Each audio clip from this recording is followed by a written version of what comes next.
Order. À l'ordre. Conformément à l'ordre. Pursuant to order. Could I have your attention, please? Order. Conformément. Pursuant to order made on Thursday, December 5th, 2019, the House will now proceed to statements to mark the 30th anniversary of the tragic event at École Polytechnique in Montreal. I now recognize the Right Honourable Prime Minister. Thank you, Mr. Speaker. 30 years ago today, at École Polytechnique in Montreal, 14 women were murdered in an anti-feminist attack. It's been 30 years since Geneviève Bergeron, Hélène Colgan, Nathalie Croteau, and Barbara Daigneault were killed in cold blood. 30 years since Anne-Marie Edouard, Maude Avienic, Maryse Lagagnère, Maryse Leclerc, and Anne-Marie Lemay were killed in the most tragic of circumstances. 30 years since we lost Sonia Pelletier, Michel Richard, Annie Saint-Arnaud, Annie Turcotte, and Barbara Klutchnik Vidajevic. We are gathered here today to mourn the loss of these women, these girls, these sisters, these friends and colleagues. Each December, as we honor the memories of those 14 women, the survivors, and the families, we promise to do better. But the reality is that in 30 years, things haven't changed enough. Women, girls, and people of diverse gender identities still face unacceptable and preventable violence. Violence that destroys lives, families, and communities. It is more than time for change. It is more than time to put an end to gender-based violence, including the national tragedy of missing and murdered Indigenous women and girls. Because it is more than time to build a country where everyone is safe and where everyone's rights are respected and realized. Mr. Speaker, to find the way forward, we need only look around. From coast to coast to coast, people are coming together and saying, enough is enough. Students and parents, women and men. They're saying no to misogyny, to sexism, to hatred, and to discrimination. To the survivors, advocates, and everyday Canadians who have taken up this work, your courage is powerful, and we will always stand with you. Monsieur le Président, Mr. Speaker, action speaks louder than words. That is why we are building on progress made with our gender-based violence strategy in order to create a national action plan. For this same reason, we are investing in organizations led by women in Canada and elsewhere in the world. But we can't stop at that. We have to do more because still today, our communities are mourning the loss of their loved ones because of armed violence. That we will strengthen gun laws and ban the type of weapons used at École Polytechnique. These weapons, designed to kill the largest number of people in the shortest amount of time, have no place in our communities, in our streets, in our country.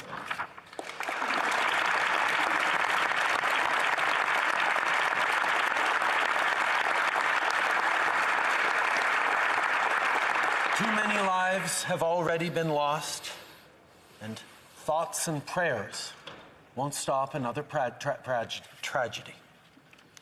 Mr. Speaker, it's time to take real steps to end gun violence in Canada. On December 6, 1989, I was at CEGEP, a few streets from École Polytechnique. I will always remember that murderous evening. Today, as we all remember that terrible event 30 years ago, we need to do something to make sure it never happens again for our sisters, for our daughters, and for us all. Thank you, Mr. Speaker.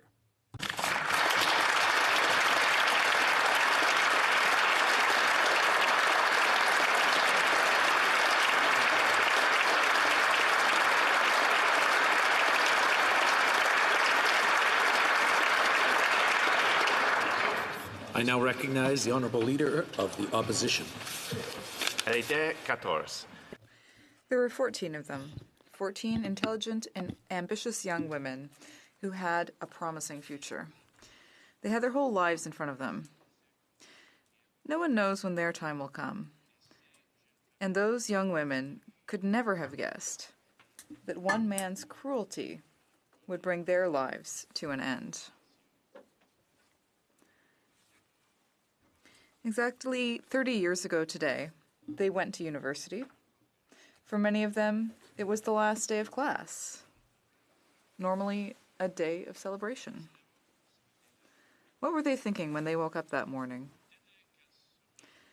Maybe they were smiling, happily thinking of the Christmas season that was approaching.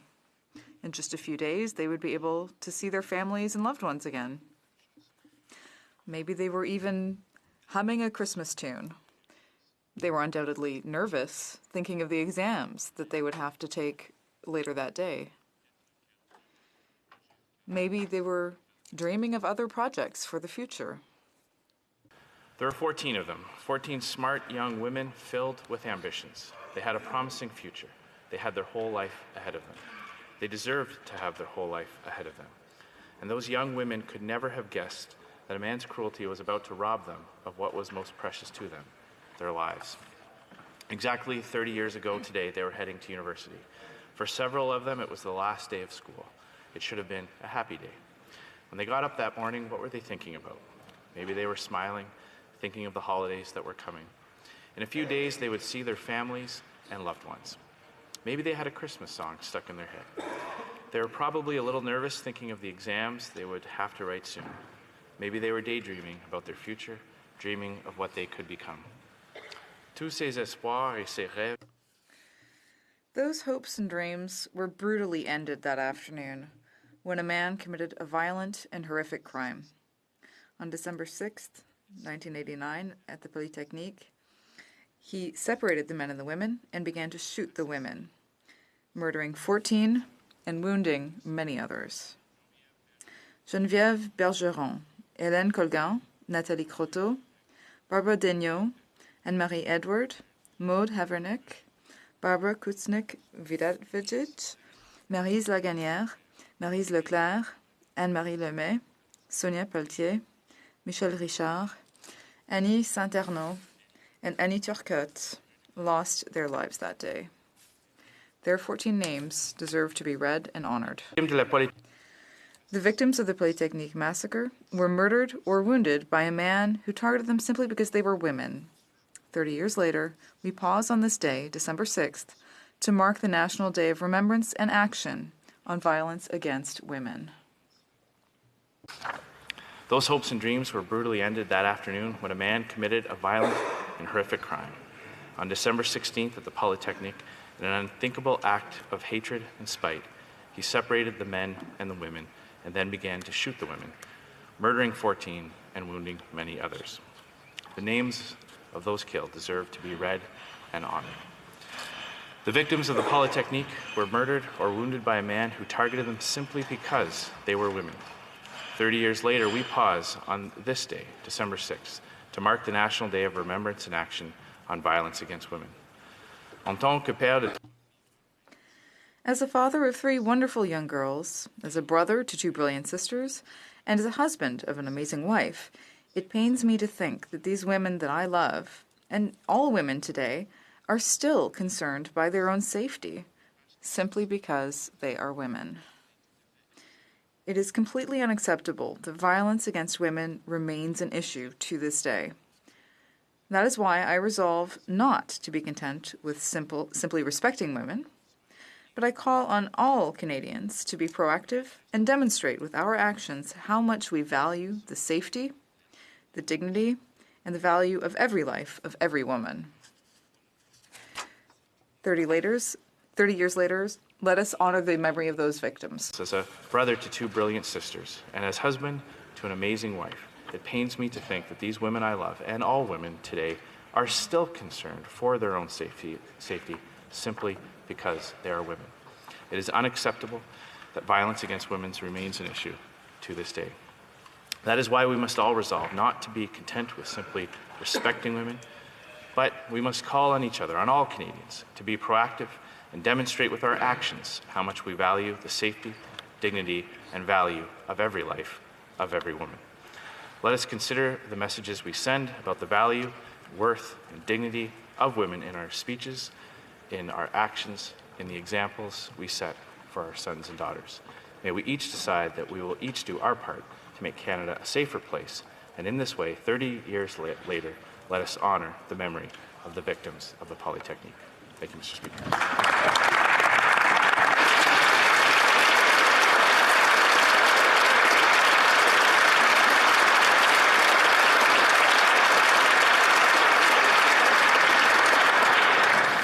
Je donne maintenant la And now give the floor to the honourable member for Shefford. Thank you, Mr. Speaker. On the wall of l'École Polytechnique, there's a plaque. 14 names are engraved on it. Geneviève Bergeron, Hélène Colgan, Nathalie Croteau, Barbara Degnaud, Anne-Marie Edward, Maude Avernic, Barbara Kluchnik-Vidajevic, Maryse Lagagnère, Maryse Leclerc, Anne-Marie Lemay, Sonia Pelletier, Michel Richard, Annie Saint-Arnaud, Annie Turcotte. 14 lives stolen. 14 women, Mr. Speaker, who were murdered because they were women. 14 women. 14 daughters, spouses, sisters, friends, cruelly taken from the ones that they loved and those who loved them. The anti-feminist Polytechnique massacre didn't result in just 14 victims. It made many more victims, thousands, millions. 30 years later, the entire province of Quebec still lives with this weight, this stain of what happened that day. It happened in our province. It was committed by one of us. We all lost something on that day, December 6th, 1989. A man entered a classroom, a place of knowledge and learning. He separated the men from the women, then let the men go, lined up 9 women, and opened fire. One of the students, Nathalie Provost, looked this man in the eye and tried to calm him down. She said, "Listen, we are just engineering students. We're not necessarily feminists who are going to march in the street and say that we are anti-man. We're just students trying to live our normal lives." 6 of them were killed, and 3 of them were injured. They were just students trying to go about their normal lives. Then he left the classroom and sowed terror throughout the school for the next 20 minutes. A school, Mr. Speaker, a school is where we want all of our children to go. Go to school, we tell them. Learn. Find your chosen career. Give back to society. Do the best you can. In a school, a university, this cowardice, this hatred, this misogyny hit so hard on December 6th, 1989. It's not enough to mark the events of the Polytechnique. It's not enough to remember where we were or with whom we were. It's not enough. No. 30 years later, we need to continue the fight so that never again will an incident like that of December 6th, 1989. Eve Bergeron, Hélène Colgan, Nathalie Croteau, Barbara Degnaud, Anne-Marie Edward, Maude Avernick, Barbara Kluchnik-Vidajevic, Maryse Laganière, Maryse Leclerc, Anne-Marie Lemay, Sonia Pelletier, Michel Richard, Annie Saint-Arnaud, Annie Turcotte. For you, we must act. You will always be the standard bearers in the fight against violence against women. You will always remain in our minds, an inspiration to us to do better and to be a better society. Mr. Speaker, 30 years after that infamous day, let us commit solemnly to fight misogyny, to fight hatred, and to fight violence against women. This commitment needs to go beyond words. In this House, we have the potential to take real action so that the Polytechnique massacre never happens again. We can enhance gun control. And here I am in particular referring to assault weapons and handguns. We can tighten gun control at the border. We can make sure that those who buy firearms do not pose a threat to anyone. We must also act against the daily violence suffered by women, those slaps in the face, that terrible everyday violence that women suffer simply because they are women. We need to take action. We have a duty to remain vigilant. For those women that we lost on December 6th, 1989, and for all of the women that we have lost since then, so that this never happens again, let us act.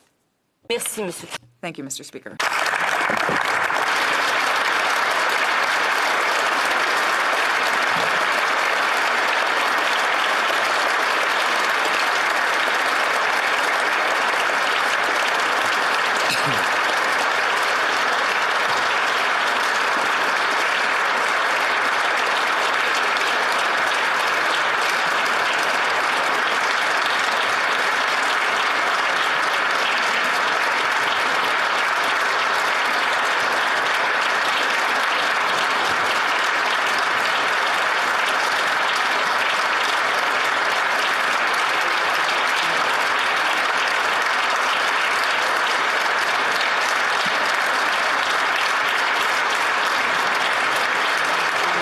I now recognize the honourable member for Burnaby South. Thank you, Mr. Speaker. Aujourd'hui, je prends la parole. Today, I rise on behalf of all members of the New Democratic Party to mark that terrible day, December 6th, 1989, when 14 women were murdered by a man who hated them simply because they were women. 30 years. It's still horrific to think of these deaths. How young the women were and how much promise their lives held. But what continues to hit me today is how ordinary violence and the message it sends to women is. We need to stop putting the responsibility of being safe on women and girls and start putting that responsibility of respecting women on men. La haine des femmes qui The anti-woman hatred that led the shooter to his actions 30 years ago is not gone. Every 2.5 days, still today, a woman is killed in this country. Most often, she's killed by someone she knows. When women walk home at night with their keys in their hands and a friend on speed dial to make sure they make it home. It was in Toronto last year when a bitter young man with a violent hatred for women ran down 10 people with a van. And it is here every single day when Indigenous women and girls are dehumanized, stolen from their communities, and murdered. 30 ans après que les 30 years after Canadians said never again, following the Polytechnique tragedy, we need to recognize collectively that we still have a long way to go to respect that commitment. Systemic change starts when governments take male violence against women seriously, takes it for the epidemic that it is. With a national action plan, we can end violence against women. Damaging language that blames women, dehumanizes survivors, and excuses men's brutality wherever it appears, in our media or in our justice system. It means listening to women and believing them when they share their experiences. It means men working every day to become better feminist allies and holding other men to account for sexism and misogyny. It means making sure that when a woman, girl, or trans person needs access to counseling or to a shelter, it's there for them with no wait, no matter where they live. It means that groups providing these services on the ground have stable funding so that they can focus on helping women escape violence and rebuild their lives, not on scraping by each funding cycle. And it means all of us in this house naming this epidemic for what it is: men's violence against women.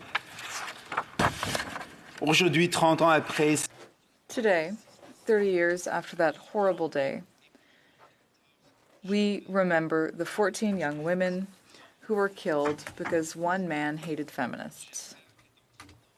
I hope that 30 years from now, we will consider this movement, or this moment rather, as the moment when we said enough as a country. As an isolated incident of violence against women. There are only choices that we make as Canadians. And today, we say that one death is one too many. That toxic masculinity hurts us all.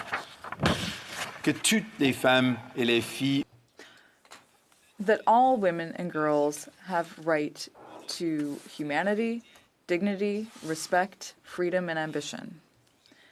And that we support the choice to act in the memory of the women and girls killed by men. Today, we owe them nothing less. Thank you.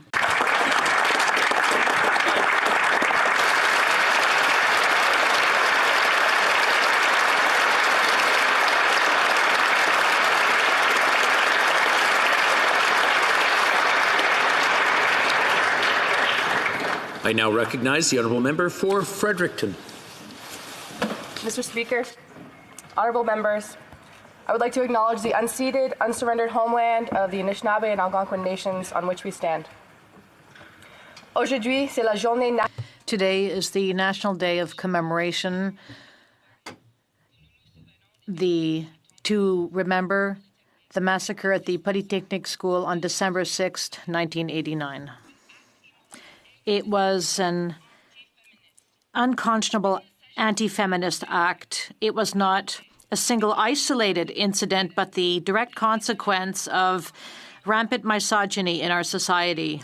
That violence, which targets women specifically, still has not been eradicated from our communities. Today, and has seen a resurgence as of late. As with racism or homophobia, we must name it so we can end it. There can be no place for gender-based hatred in our society. This day commemorates a living history of ongoing violence against women and girls and members of the LGBTQIA2+ community, particularly those that also face other forms of discrimination for their race, religion, or economic status. Whether it is in the echoes of a fight from the apartment upstairs, in hateful comments on Facebook or Twitter, or in the backlog of case files of missing and murdered Indigenous women and girls, we must not forget that there is still so much violence and marginalization facing women across this country. We must work to educate society about consent and about our responsibility to call out violence where we see it, to intervene, and to help prevent instances of abuse. As we must support women who are seeking to end the violence they face, we must believe them. Radio-Canada dévoilait. Yesterday, Radio-Canada said that New Brunswick was the province where the most domestic murders take place, followed by a high suicide rate, the highest in the country. 70% of these homicides happen in rural communities. These tragic deaths prove that there is a crying lack of essential services to support women who are victims of this violence. Women who continue to push boundaries and break through the glass ceilings in their own worlds, despite the challenges and sometimes the dangers that brings. Today I remember the 14 women cut down in the massacre à l'École Polytechnique. And today I commit to women across Canada, indeed across the world. I believe you, I support you. There is no room for misogyny in Canada. I remember. Je me souviens. Nuwebi de Hanuman Udj. Merci, Waliwin. Thank you.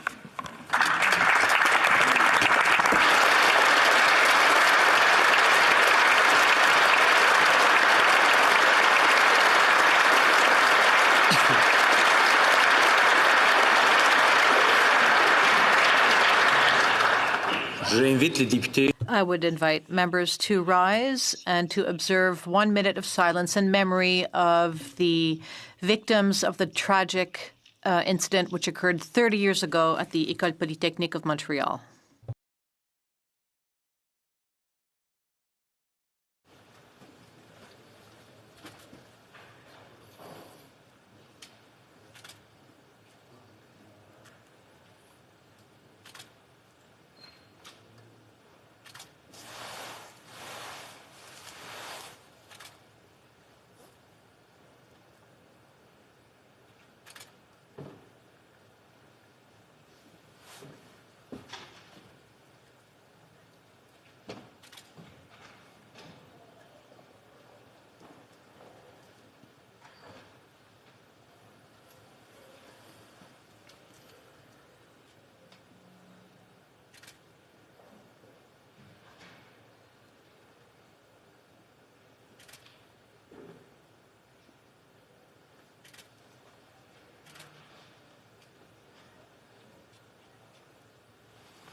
Okay.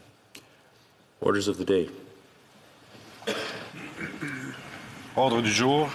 Orders of the day. Address and reply to the speech from the throne. Leader of the opposition.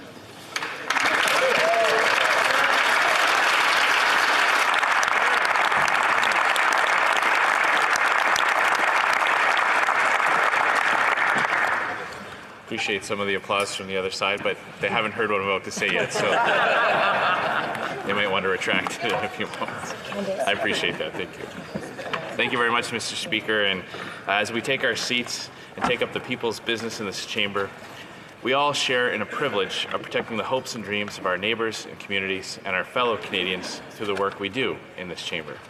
And as I return here for the 6th time, I am so grateful to once again have earned the confidence of my constituents in Regina Qu'Appelle. Because this seat does not belong to me, it belongs to them.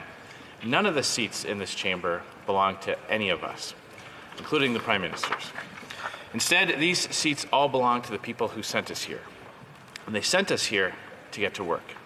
Canadians sent us here to make sure the country works for them, for their jobs, their livelihoods, their cost of living, for their health care, their environment, the safety of their communities, and the security of our country on the world stage.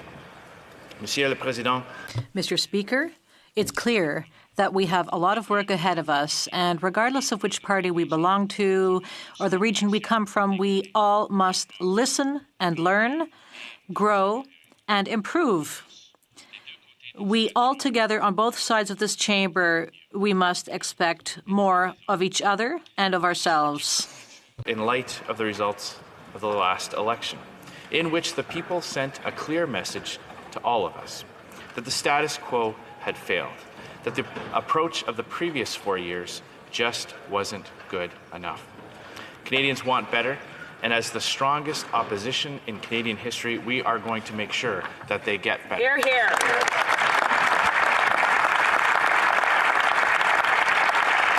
We will spend this Parliament proposing constructive solutions to Canada's most pressing problems. We are prepared to work with Canadians of every political stripe, focused on implementing ideas that actually work. This does not mean that we will compromise on the principles that make us conservatives, and it certainly does not mean that we will shirk from our responsibilities as Her Majesty's loyal opposition to hold this government accountable every day, in every way, for its ethical lapses, errors, and misdeeds. Canada's Conservatives are always prepared to look for common ground, Mr. Speaker, but make no mistake, we will do our job.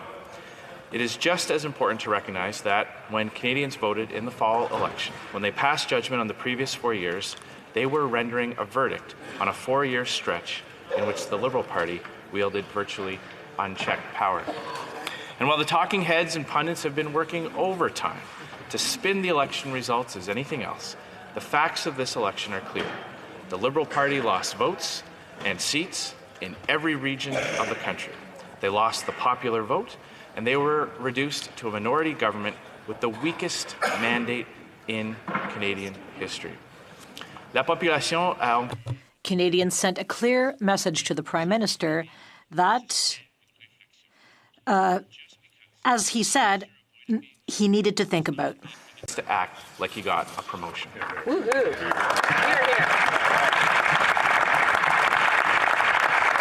Now, to be fair, he made the appearance that he might be changing. He met with myself and opposition leaders early on to discuss shared goals. He made a grand show of meeting premiers and mayors from across the country. But then yesterday, in the speech from the throne, he revealed that he hasn't learned a thing, that he hasn't changed at all, even though the people of Canada sent a message that they demand better. Better than 4 years of unserious, entitled government. Better than 4 years of government that put the interests of activists and lobbyists ahead of the jobs of Canadians' families. Better than 4 years of the Prime Minister lecturing others about standards that he himself refused to live up to. Hear, hear. They demand better. They demand a fundamentally new approach from a government that is prepared to rise to this moment in history. Mr. Speaker, times of fear bring times of division, and Canadians are afraid for their country. We must return to what makes us strong as a nation. We must put a stop to the divisive policies that have pitted province against province and region against region.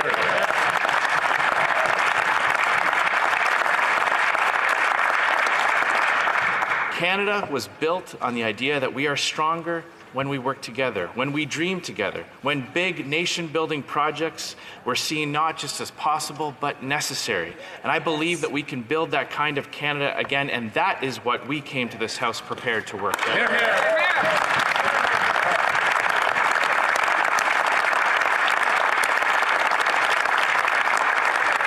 Yesterday, we were sorely disappointed.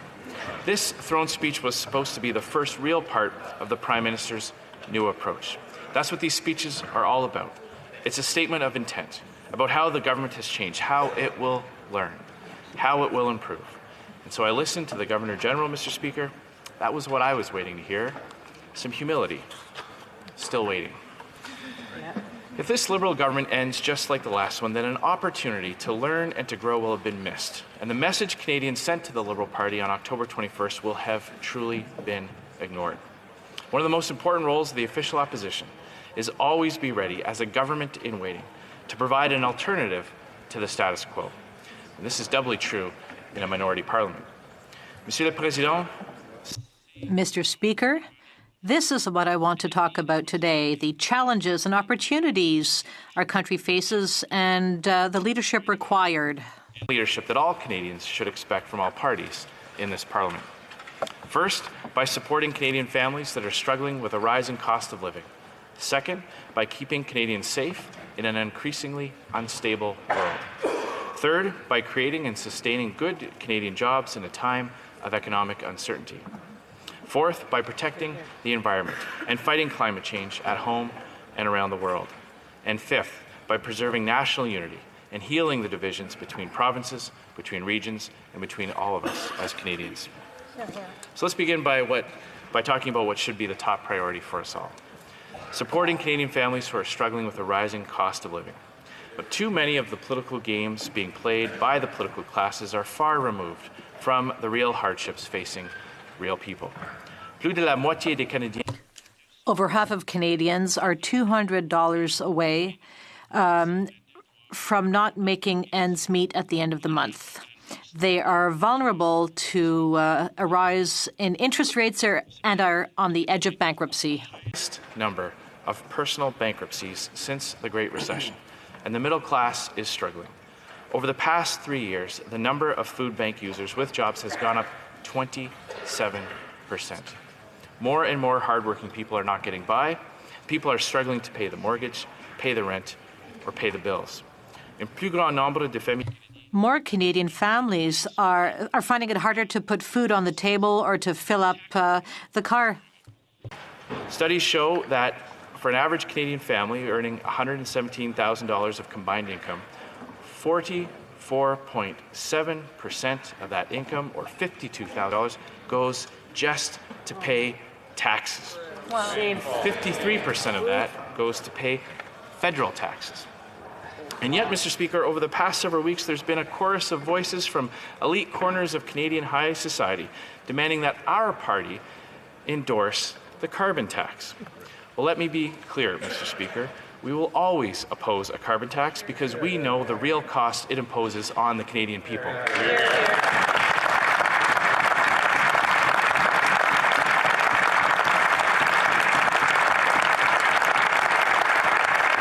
The entire point of the carbon tax is to make essentials more expensive, making it harder to put fuel in the tank. It's about punishing a mom for driving her kids to school, punishing a dad for driving his daughter to soccer practice, punishing a senior for turning up the heat on a cold winter's day. Well, we're not going to support that, Mr. Speaker, especially when the Liberal carbon tax has granted a massive exemption to the country's largest emitters. There are better ways to fight climate change, Mr. Speaker. It is time to act to bring down the cost of living and to put more money into the pockets of Canadians who are working hard.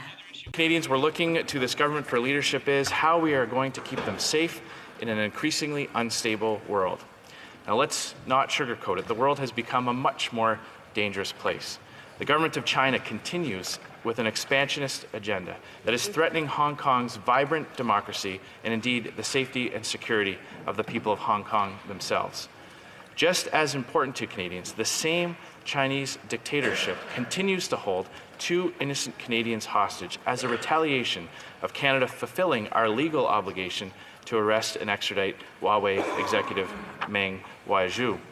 Now, Mr. Speaker, I understand that this is a matter of very serious diplomatic sensitivity for the government, and I have no doubt that behind the scenes there is a lot of work being done to secure the safe return of the 2 Canadians that the Chinese government is holding.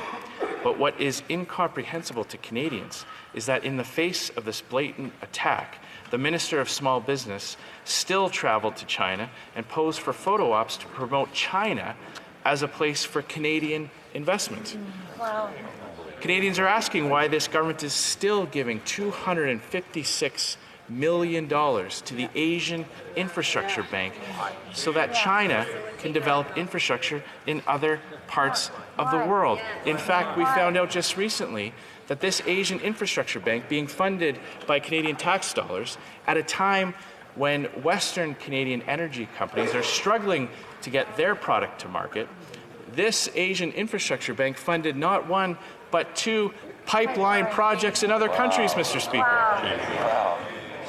Canadians want to know why the Prime Minister is so silent in the face of such a blatant outrage. And he should at least respond to his own Minister of Global Affairs, who said, quote, "China stands out as a beacon of stability, predictability, a rules-based system, a very inclusive society." While he is at it, he could also share about how his government intends to check the Russian expansionism that threatens countries like Ukraine and the Baltic states, while funding cyber sabotage around the world that threaten our alliances and democratic institutions. While he's at it, he could explain the calculation his government made in abandoning the state of Israel and Jews around the world when his government curried favor with anti-Semitic factions at the United Nations to earn itself a Security Council seat.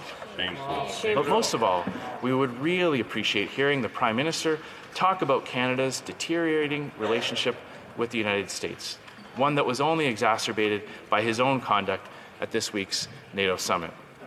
Now, we understand that President Trump is a challenging negotiator, but the Americans are our partners all the same, and no international file is more important to Canadian jobs and livelihoods than the ratification of the new NAFTA.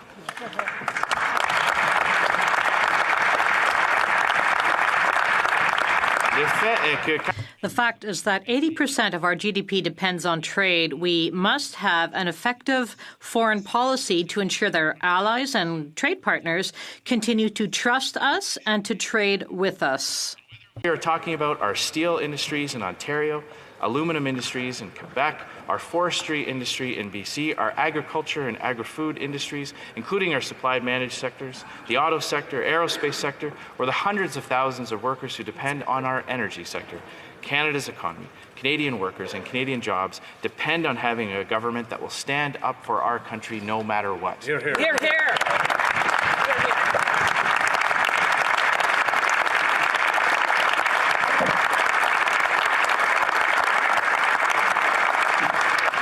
Now, this brings me to another very important government priority, which should be a government priority: creating and sustaining Canadian jobs in a time of economic uncertainty. So let's have some true moral clarity in this House right now. As I speak, a network of foreign-funded activist groups is trying to permanently shut down Canada's energy sector and drive hundreds of thousands of Canadians out of work. They have already done lasting damage to the economies in Western Canada and to the livelihoods of hundreds of thousands of families who depend on the development of our oil and gas to pay the bills. Every single member of this House should be expected to stand up and be counted. Do you stand with the activists, or do you stand with the workers of Canada?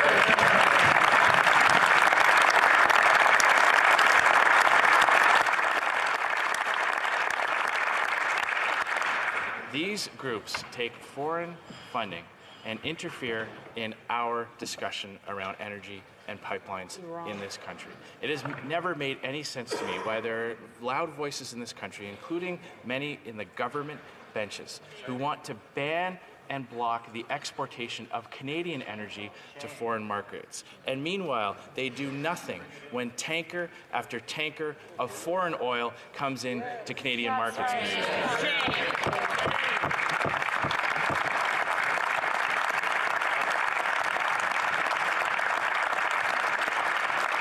And when Canadians make these decisions for ourselves, we should be doing it by ourselves. And that is why a core Conservative commitment is to ban foreign-funded activist groups from participating in the approvals process for large energy projects. So, Mr. Speaker, I can stand here confidently on behalf of every single member of the Conservative caucus and say with certainty that every single one of us will stand with Canadian workers every single time. So So we're going to fight for pipelines, for lower taxes, and for reduced regulations to make Canada the best place in the world to invest, start a business, and create jobs. This will include repealing Bill C-69 and the tanker ban that has signaled that Canada is closed for business. Nous allons chercher à diversifier. We're going to attempt to diversify our trading partners to reduce our reliance on the U.S. When the Conservatives were in office, we negotiated trade deals and investment deals with 53 countries, while at the same time protecting our trade interests. We will devote the same energy to getting rid of trade barriers, and we will defend free trade. Businesses, it's time to build a true single market inside of Canada that can compete with trading blocks around the world and other single markets. And we can do all of this while living up to our responsibility to future generations when it comes to environmental challenges like climate change. Now, Mr. Speaker, fighting climate change will require honesty, and it will require cooperation. Now, first, the honesty. Canada produces less than 2% of global emissions. China alone produces over 27% and saw a 4% increase in CO2 emissions just in the first half of 2019. That's why our Conservative plan focuses on exporting Canadian green technologies and on substituting coal in China with clean Canadian natural gas and carbon capture technology. Because we want to make...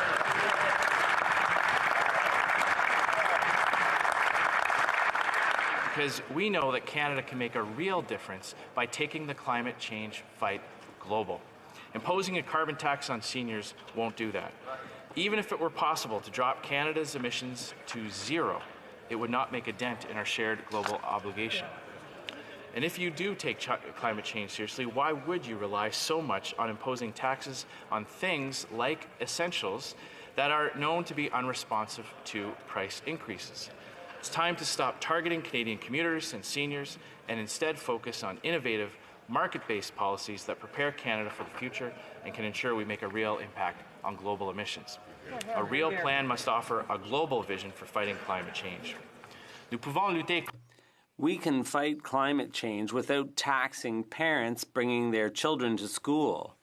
We need to invest in new technologies, and we need to set a higher standard for the major polluters so they reduce their emissions at source. The gravest danger facing our nation's prosperity, and the steps we can and must take to preserve national unity during this time of peril.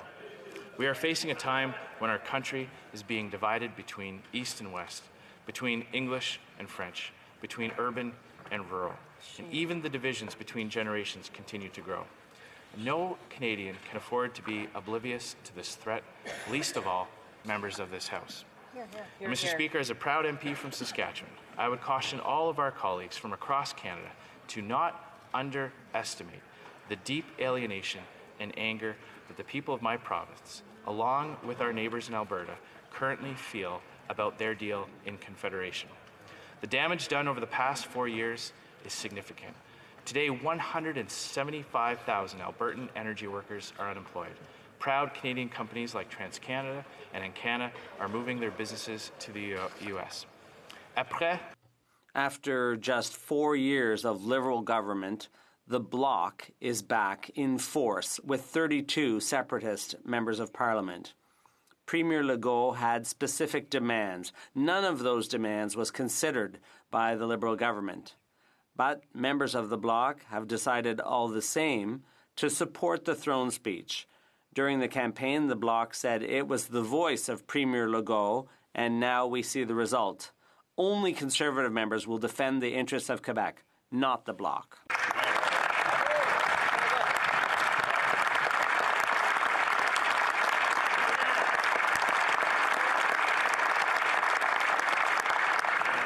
The rifts dividing our country are deep, but they can heal. And the first rule of medicine is to do no harm. That is why we must relegate the rigid ideological approach of the first Liberal term from the front pages to the history pages. We must focus on the things that unite Canadians.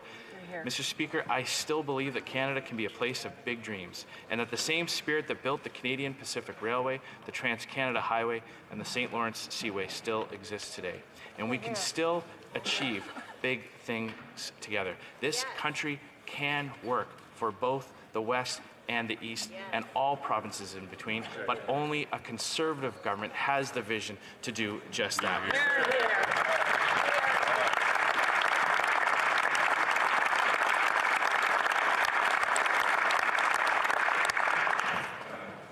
I do believe that national unity is not something that we do.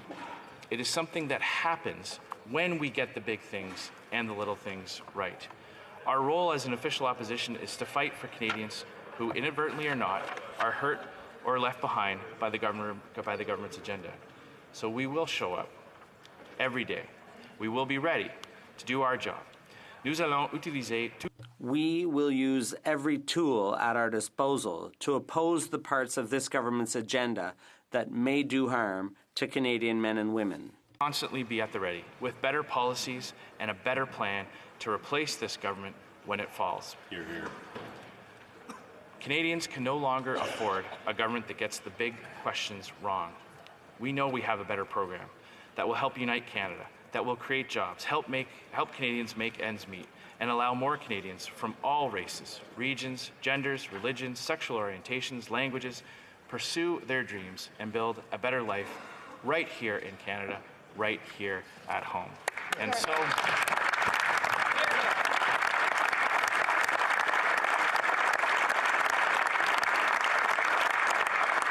so, on behalf of Canada's official opposition, I want to therefore move, seconded by the member for Aurora Oak Ridges Richmond Hill, that the motion be amended by adding the following. And wishes to inform Your Excellency that Canada is threatened by declining productivity and competitiveness, a rising cost of living, and challenges to our society, which requires offering a plan for tax relief for Canadians with a path to a balanced budget, restoring Canada as an attractive place to invest, addressing social challenges that limit the ability of Canadians to achieve their full potential, and developing a real environment plan that strengthens the competitiveness of our economic sectors and tackles global climate change, a weakening position within an increasingly uncertain world, which requires confronting threats such as the regimes in Moscow and Beijing and protecting Canadian sovereignty in the Arctic, developing a principled foreign policy that stands with traditional allies such as NATO, Ukraine, and Israel, and facing the rise of protectionism and strengthening the relationship with our largest trading partners. A national unity crisis, which requires respecting provincial jurisdiction and scrapping the carbon tax, stopping the attack on the Western Canadian economy, and restoring confidence in our national institutions, starting by returning ethics and accountability to the federal government. Thank you very much.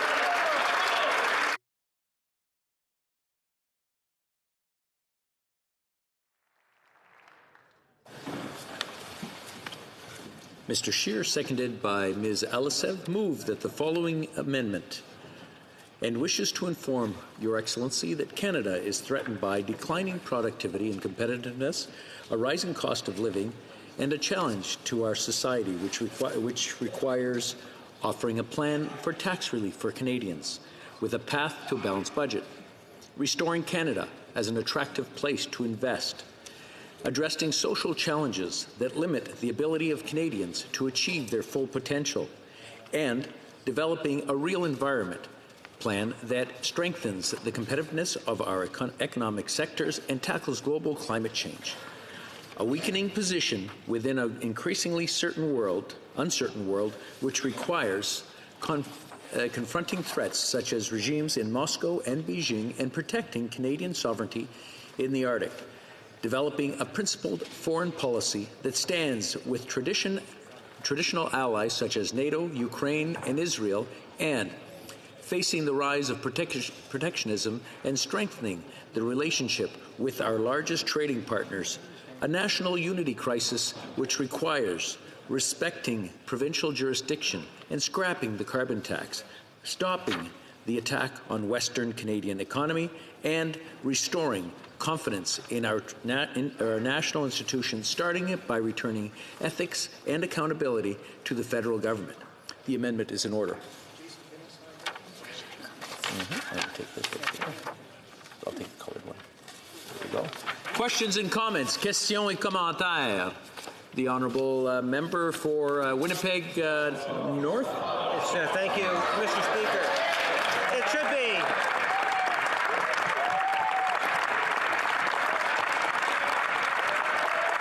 Thank you. Mr. Speaker, over the years, it has been very well established that this government, this Prime Minister, has been very much focused on Canada's middle class. We have seen many progressive policies brought to the floor of this House that has enabled to see hundreds of thousands of children lifted out of poverty, seniors lifted out of poverty. We have seen record amounts of infrastructure dollars invested in every region of our nation, Mr. Speaker. I just want to, if I can have your attention, please. I want you to remember the one thing I asked yesterday. Your moms, your dads, your daughters, your whole family's watching. I just want them to be proud of us here. And I just don't think shouting is the way to do that. The honourable member for Winnipeg North. Yes, Mr. Speaker, we are committed to ongoing supporting of Canada's middle class and those that are needing of the assistance of lifting out of poverty.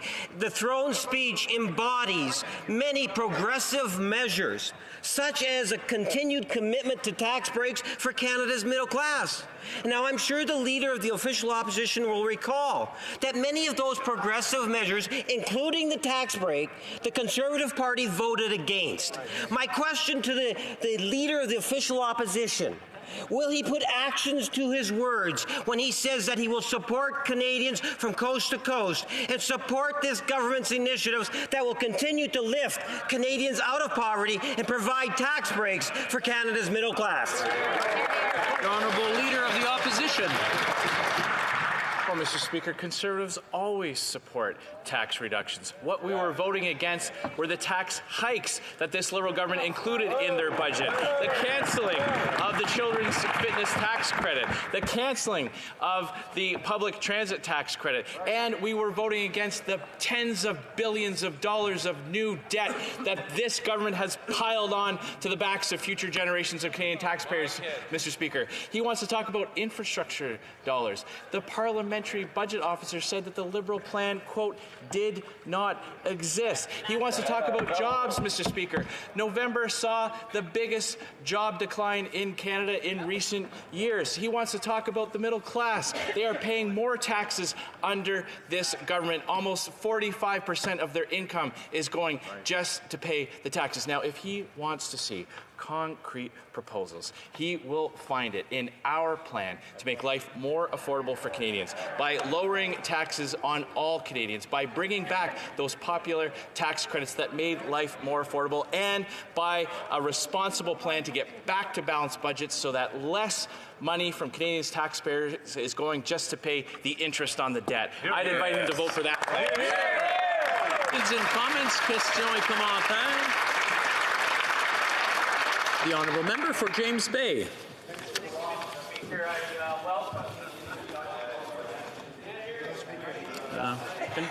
I believe we're having a problem with the... Say it again. Thank you. Well, I welcome the Leader of the Opposition back as Leader of the Opposition. I listened with great interest to his speech. And what I did hear, Mr. Speaker, was, well, the disconnect I heard throughout the election. Sure, we heard about Liberal corruption, but we heard a lot about the melting ground. Certainly the melting ground beneath his feet for failing to put forward any coherent climate change plan. Now, I represent blue-collar industrial workers, and they are concerned about the issue of catastrophic climate change. Year in, year out, emissions rise. We are expecting a 60% rise in emissions from the oil fields in the next 20 years. And what do we get from the member?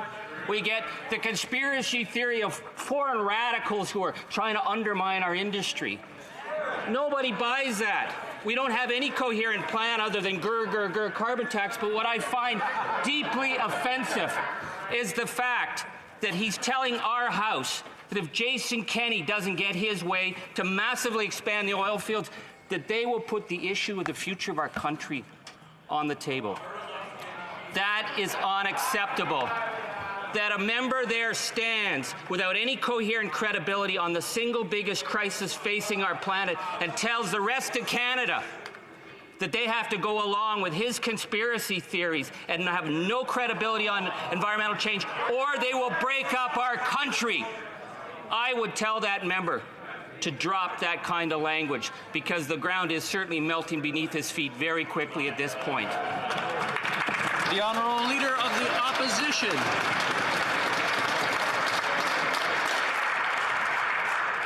Well, Mr. Speaker, I'd like to congratulate the member on his re-election.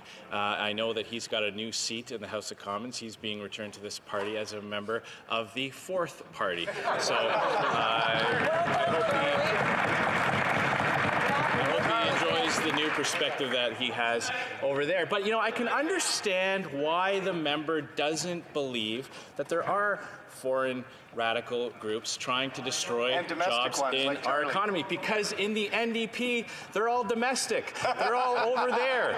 And that is the problem with this party. They do not understand that our plan achieves the dual balance of reducing CO2 emissions by taking the climate change fight global, by recognizing that Canadian industries have taken advantage of things like innovative tax credits for investments in technology to reduce the amount of emissions that they produce. I would invite him to come to Alberta and Saskatchewan and see the types of advancements that are made in extracting our natural resources at a lower rate of emissions. That is the benefit of our plan, Mr. Speaker, and that is why we need to replace this Liberal government and implement these policies so that we can get the hundreds of thousands of people that have lost their job back on their feet. And if this member thinks that it's just idle rhetoric that I'm saying, when I'm talking about the hurt and alienation in Saskatchewan and Alberta, then that is despicable and shameful, and I will take no lessons from him about standing up for this country and standing up for every region.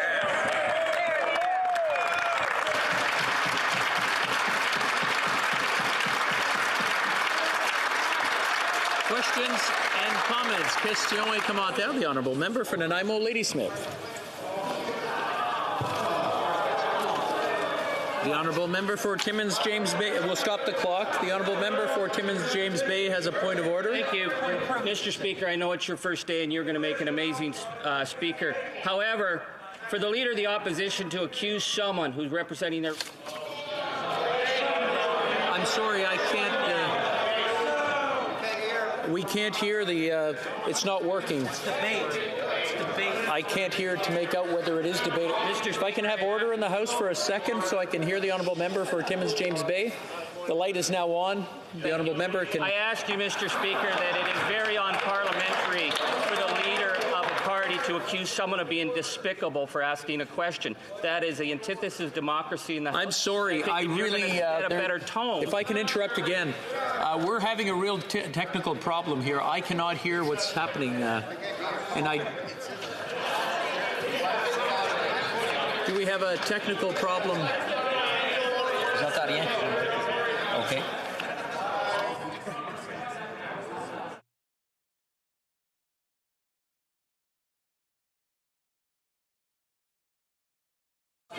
No, not mine. The Honourable Member for there we go. And turn mine off. Thank you, Mr. Speaker. Just as if we are going to establish a tone in this House, and you have a lot of our respect, is that the term to use, call someone despicable for asking a question that is relevant to the issues of the day, I would say is very unparliamentary, and if this is the tone that the member is going to raise, we're going to have a very difficult number of years. So I'm asking you to ask him to withdraw that personal attack. I was listening to both back and forth, and there were words that I could have picked out on both questions. So what I'm asking is that all members keep track and watch what they say to each other. Remember, we're not naming people and we're not badgering people to bring them down. We're debating ideas, and let's keep it at that level. Now, the honourable member for Nanaimo Ladysmith has a question. As this is my first opportunity to speak in the House of Commons, I'd like to thank the good people of Nanaimo Ladysmith for electing me not once but twice in the last 6 months. I'm not excited about the idea of going back for another election, but I know that some other members here are. There's a lot of things to deal with in my community. I have 4 First Nations who are looking forward to the implementation of the UN Declaration on the Rights of Indigenous People. We have in my community the highest homelessness per capita in Canada. We have an affordability crisis. We have a mental health crisis. We have an opioid crisis. Our regional hospital is old. It serves the oldest population per capita in Canada. We have more people over the age of 75 in the regional district of Nanaimo Ladysmith than anywhere else in Canada. So there's a lot of things that I want to work across party lines to get things done in this Parliament and with this government. And one of those things is climate change. And I know that my honourable friend from Cowichan and Malahat Langford has carried fish up into trucks to get them up the river because of the droughts, that our forest industry is suffering because of climate change, and you can see our forests dying, and that people want action. It is affecting our economy. And Mr. Speaker, to indulge you for a second, my mother was born in Alberta and my father was born in Saskatoon, and I have lots of relatives in those communities who are hardworking, salt of the earth, innovative, industrious people. They're get-her-done folks. And I would like to ask the honourable member for Regina Capel if he does not see a future for Alberta and Saskatchewan besides ripping and shipping raw resources out of those provinces, but using the innovation and hard work of the people of those provinces to change our future and the future for our children and our grandchildren so that we can have a future. Thank you. The Honourable Leader of the Opposition, and close to 60 seconds as possible. Well, Mr. Speaker, the last part of his question was very unfortunate. Attack on 2 provinces in the energy sector that provides jobs for so many thousands of families. And that is the type of rhetoric that we see from groups and individuals who are trying to shut down Canadian development while other countries expand and develop overseas markets for their products. I will agree with him on much of what he said as it relates to the lack of a mention in the throne speech on many important issues. We have an exciting plan to help those who are addicted to opioids with a recovery plan that invests in people, that instead of just maintaining addictions, we actually help people get off of harmful drugs. Those are the types of things that we'll be proposing in this Parliament as well. Reprise du débat, resuming debate. Right Honourable Prime Minister. Thank you, Mr. Speaker. It is a pleasure to rise in this House today, Mr. Speaker, to respond to the Leader of the Opposition's speech. I think one of the things that we have listened to and heard from Canadians over the past number of months of the election campaign and subsequently is a need for us to collaborate in this House, a need for us to work together. And I think, Mr. Speaker, that one element of that will involve actually listening to each other in this House. Et c'est pour ça, Monsieur le Président. And that's why, Mr. Speaker, despite the fact that my team gave me a very excellent speech to read in response to the Leader of the Opposition, this morning I've chosen not to read it. It was a speech that was written yesterday, and I wanted to take some time to really listen to the Leader of the Opposition as he shared his vision for this parliamentary mandate. I wanted to think about how we can help Canadians from coast to coast to coast. I know that we need a new approach. We all need to take a new approach here, and I appreciate the opportunity to be able to make some remarks rather than simply reading a speech that reiterates everything that we want to do together. I could simply read a speech that reflects the excellent throne speech that was delivered yesterday. But instead, I've decided to go through some of the things that the Leader of the Opposition said point by point and really properly reply to those points. As I go through the elements that the Honourable Leader of the Opposition laid out in his speech, I'm going to have to stray a little bit from them because there are some really important issues that matter to this country, that matter to Canadians, that he didn't develop and he didn't dwell and share his perspective on. I think first and foremost on the issue of Indigenous reconciliation. We are gathered here today and every day on the unceded territory of the Algonquin, the Anishinaabe people, and we need to recognize that as we move forward as a country, we have to include and make sure that every single Canadian has a real and fair chance to succeed. And for far too long in this house, these Houses of Parliament, we have not properly walked the road of reconciliation. A difficult road, to be sure, one that will have setbacks and challenges as we walk it, but one on which we can make real progress, not just for Indigenous Canadians, but for all Canadians, as all Canadians have asked us repeatedly in recent elections to do. To continue to step up on Indigenous reconciliation is something that we on this side of the House will do, and I'm sure it was a simple oversight on behalf of the Leader of the Opposition, because I know that many people on the other side also very much want us to work in partnership and in respect with Indigenous peoples in this country. He also didn't touch on the health challenges and the health opportunities we have as a country to move forward on big things that are going to make a real difference for Canadians, whether it be national universal pharmacare, whether it be ensuring that every Canadian can access a family doctor, whether it be to move forward on ensuring that there are clear outcomes and expectations on mental health care right across the country. These are things, along with home care and palliative care, that we intend to work on. We understand, Mr. Speaker, that those are elements that we will need to work on with the provinces and in respect and in partnership because of provincial jurisdiction, and that's why I am pleased to have begun some of those conversations already, and I'm very pleased to have an outstanding health minister and an outstanding team who will engage, along with our Deputy Prime Minister, directly with premiers of provinces and territories across the country to move forward on keeping Canadians healthy. But, Mr. Speaker, I understand that the challenge now is to respond to the Leader of the Official Opposition's speech. So I'm going to go through the same list that he went through, his list of priorities for Canadians. And I don't think anyone would be surprised that we actually agree on a lot of things, apart from some of those omissions that I mentioned.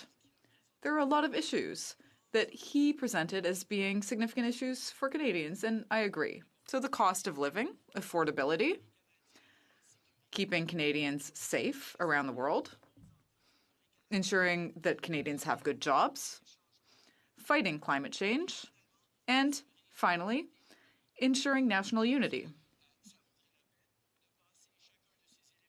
I think that it's worth going through each one of those points and addressing his arguments and perspectives about them, both to show that we're listening and to show that we're willing to work with all parties in this House. On the question of affordability, the Leader of the Opposition recognized that many Canadians are feeling anxious about their personal finances, about the path forward for themselves to retirement, about the path forward for their children to getting good jobs in the future. There are concerns about rising costs of living in questions of day-to-day expenses, of the costs of housing, of the costs of everyday objects and purchases that keep Canadians anxious. We agree entirely. And that's why we set out 4 years ago to focus on the middle class and people working hard to join it. And what we proposed in this speech from the throne and in this mandate as we move forward is to respond to that in concrete and tangible ways. A number of the initiatives we put forward in our first mandate have started to have significant positive effects on Canadians, but we know there is much more to do. The very first thing we did in the last Parliament was put forward tax cut for the middle class by raising taxes on the wealthiest 1%. We knew that lowering taxes for Canadians was something that would make a difference in their lives and demonstrate that we understand the anxiety people are feeling. That's what we move forward with as a very first thing. And we propose in this 43rd Parliament that the very first thing we do right here once again is lower taxes for Canadians. We are planning on putting forward a motion very shortly, a proposal very shortly, to raise the basic minimum exemption that people pay in their taxes to $15,000.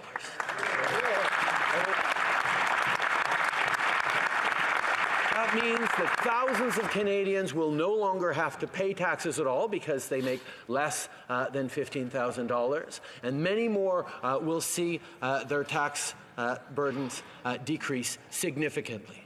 It actually, Mr. Speaker, if we're looking for common ground in this House of Parliament, as we are, resembles significantly the proposal put forward by the Leader of the Official Opposition to help at the lowest levels of our tax system.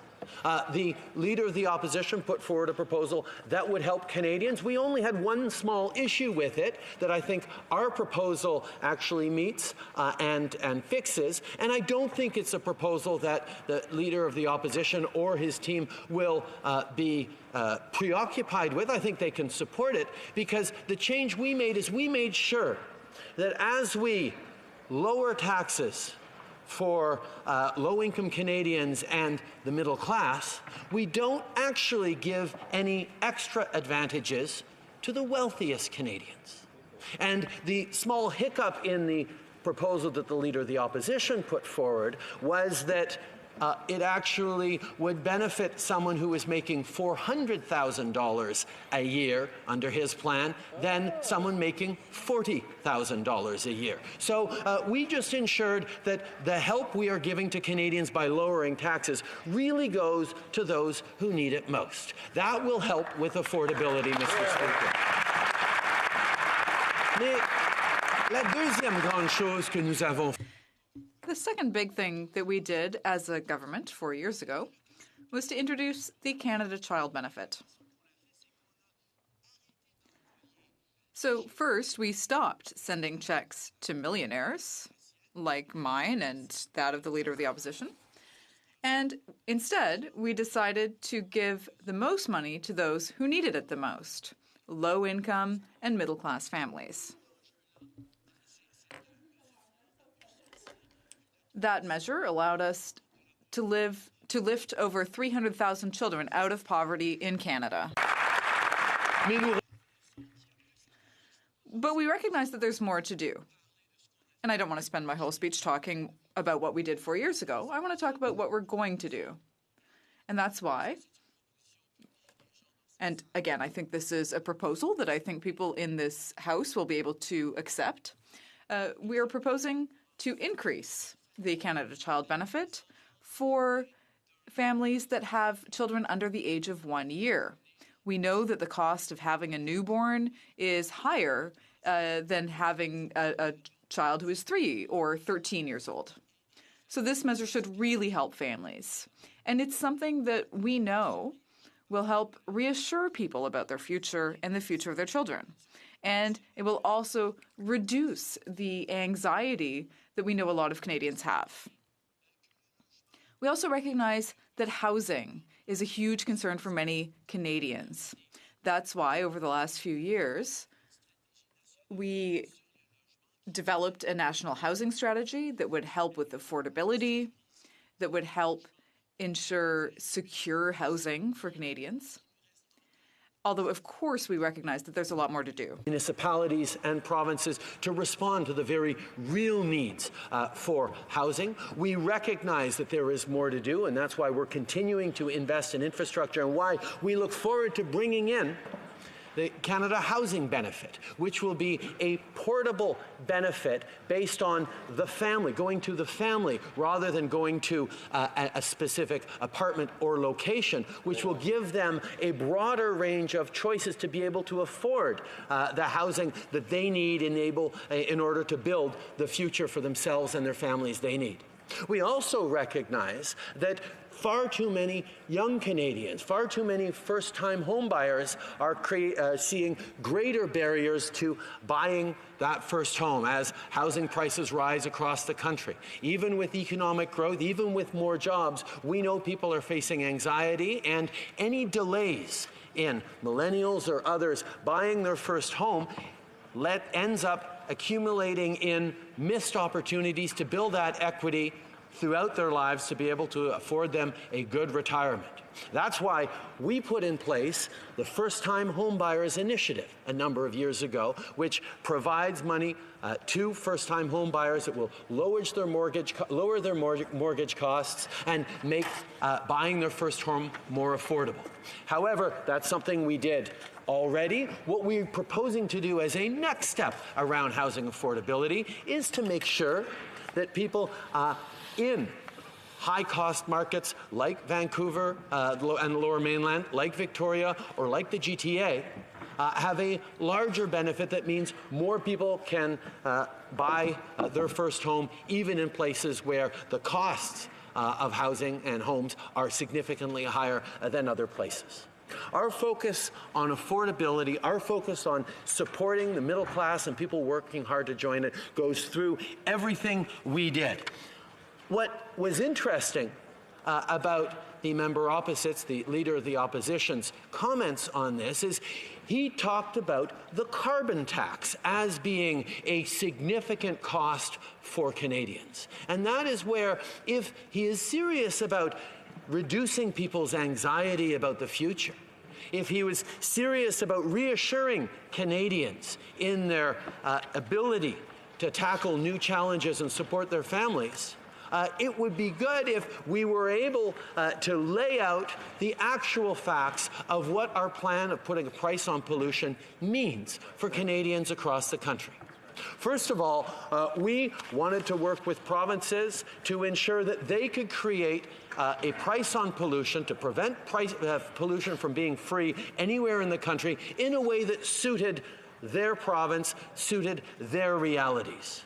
And that was the starting point we take. We would rather not have to bring in a federal backstop anywhere across the country because we know that provinces have varied needs and perspectives and should be able to determine their own way of fighting climate change and putting a price on pollution and making sure that it's not free anywhere in the country. However, we also need to make sure that everyone is doing their part across the country and that we have a level playing field. And that's why we rightly, in our pan-Canadian framework to fight climate change, expect a similar level of equivalency and stringency right across the country. Well, there are a number of provinces that do not believe that it is important to fight climate change, do not believe that it is important to put a price on pollution. Therefore, we have to move forward in bringing in a backstop. But, Mr. Speaker, every single dollar collected from a particular province for the price on pollution will be returned to that province.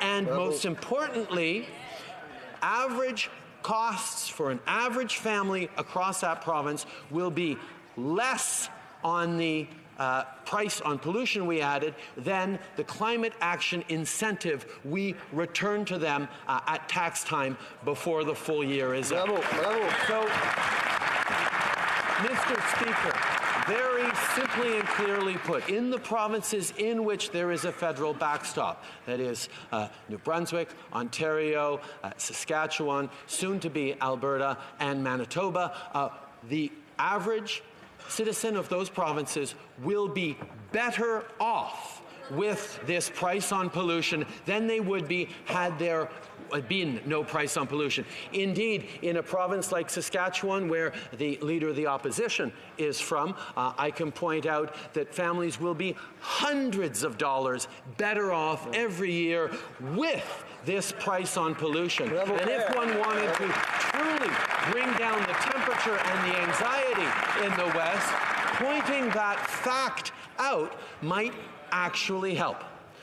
We recognize as well that fighting affordability, for better affordability for Canadians, means fighting the challenges of poverty that far too many Canadians continue to face. That is why initiatives like the Canada Child Benefit, initiatives like our fight against poverty, have actually helped in lifting over 900,000 Canadians out of poverty over the past years. And that is something that we know there is much more to work, because for every family we have seen lifted out of poverty, there are more families that we need to help, and that, Mr. Speaker, is what we are going to focus on in the coming years.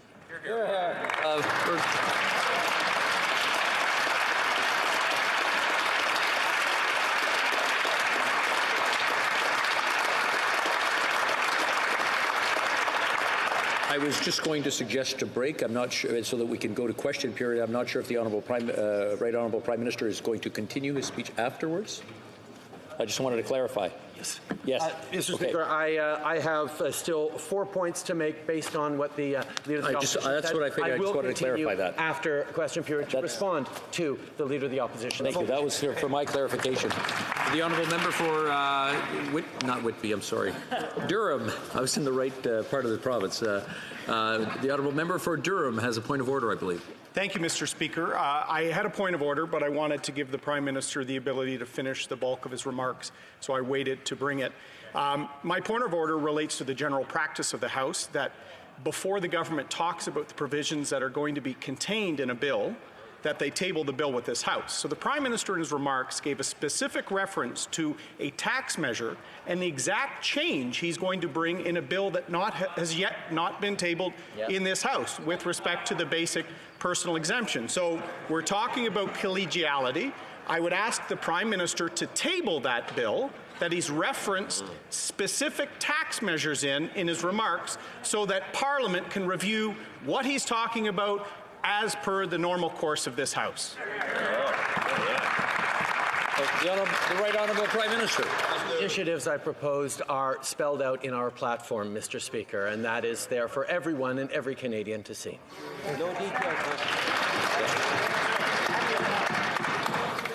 Statements by members. Déclaration de députés. L'honorable député. The Honourable Member for Outremont.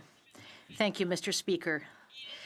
It is our duty to commemorate today one of our country's greatest tragedies, which happened at home in Outremont at the Polytechnique 30 years ago today. That day, 14 women were killed with a semi-automatic weapon. Why? For the simple reason they were women.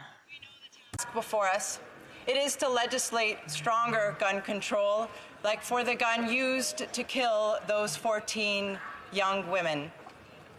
Today at 5:10 p.m., 14 white lights will shine from across Mount Royal in Montreal, where the Prime Minister and I and hundreds of others will honor the memory of those victims.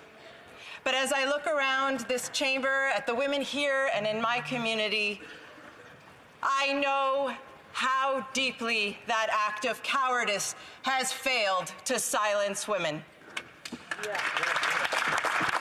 The Honourable Member for Parry Sound, Muskoka. Mr. Speaker, it is an honour and a privilege to be able to speak in the House of Commons on the first day of this 43rd Parliament. To the people of Parry Sound, Muskoka, and to all Canadians, I have a simple message today.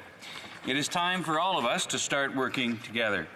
We have just come off of a bitter campaign, and our country is divided, and voters are crying out for positive leadership.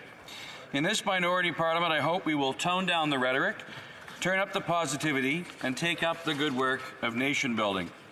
Things like finding common ground to bridge the growing urban and rural divide in this country, a serious commitment to infrastructure and housing in all communities, big and small, and common sense solutions to the very real challenge of climate change. For my part, that is the kind of positive change I sought office to bring about. Regardless of the challenge, we need to get all levels of government, along with the private sector, working together. Our job together, today and tomorrow, is to ensure that we live up to these goals. Thank you very much, Mr. Speaker. The honourable member for Gatineau.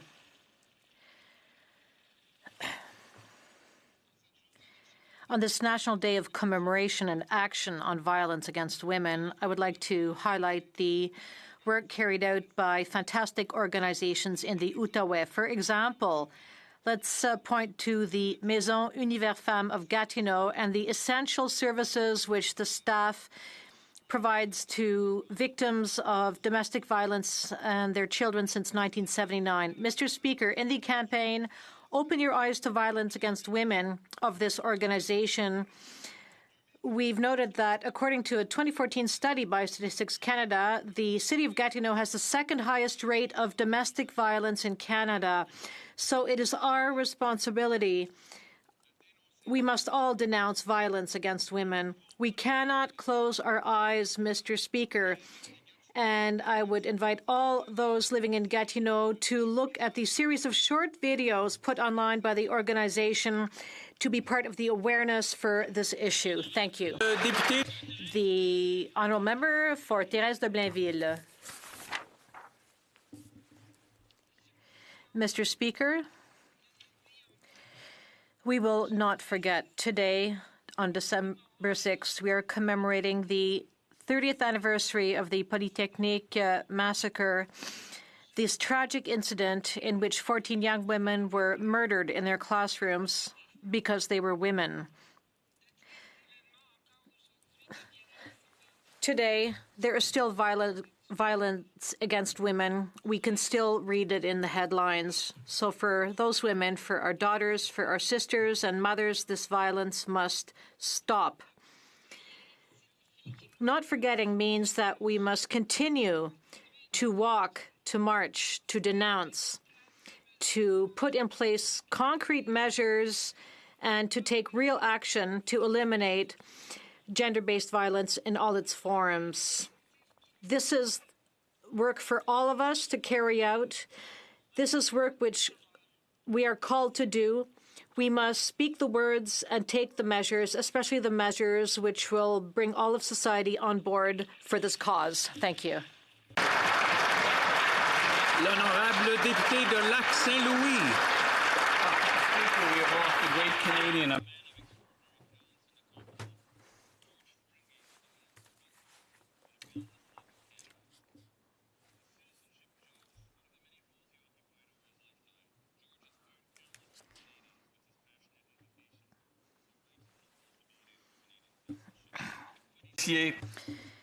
A policeman, a lawyer, a football player, a member of the National Assembly, a professor, a judge, a sportscaster, George Springate was the embodiment of Canada's promise to its people.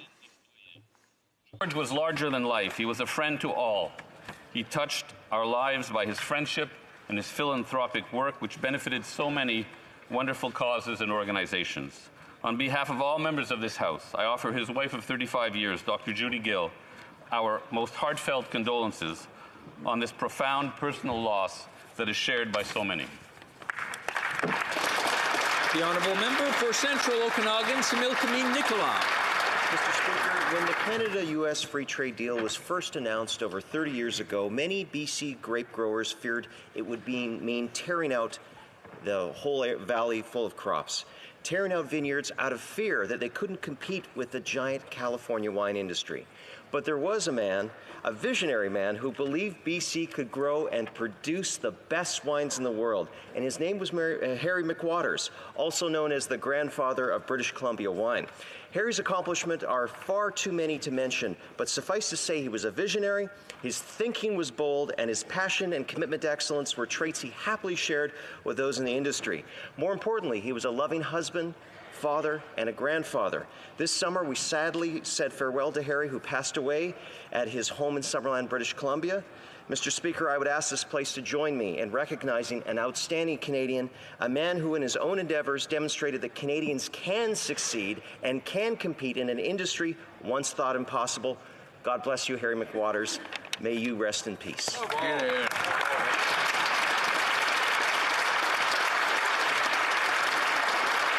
The honourable member for London North Centre. Mr. Speaker, as I rise for the first time in this 43rd Parliament, I wish to extend sincere gratitude to the residents of London North Centre for once again placing their trust in me to serve as their Member of Parliament.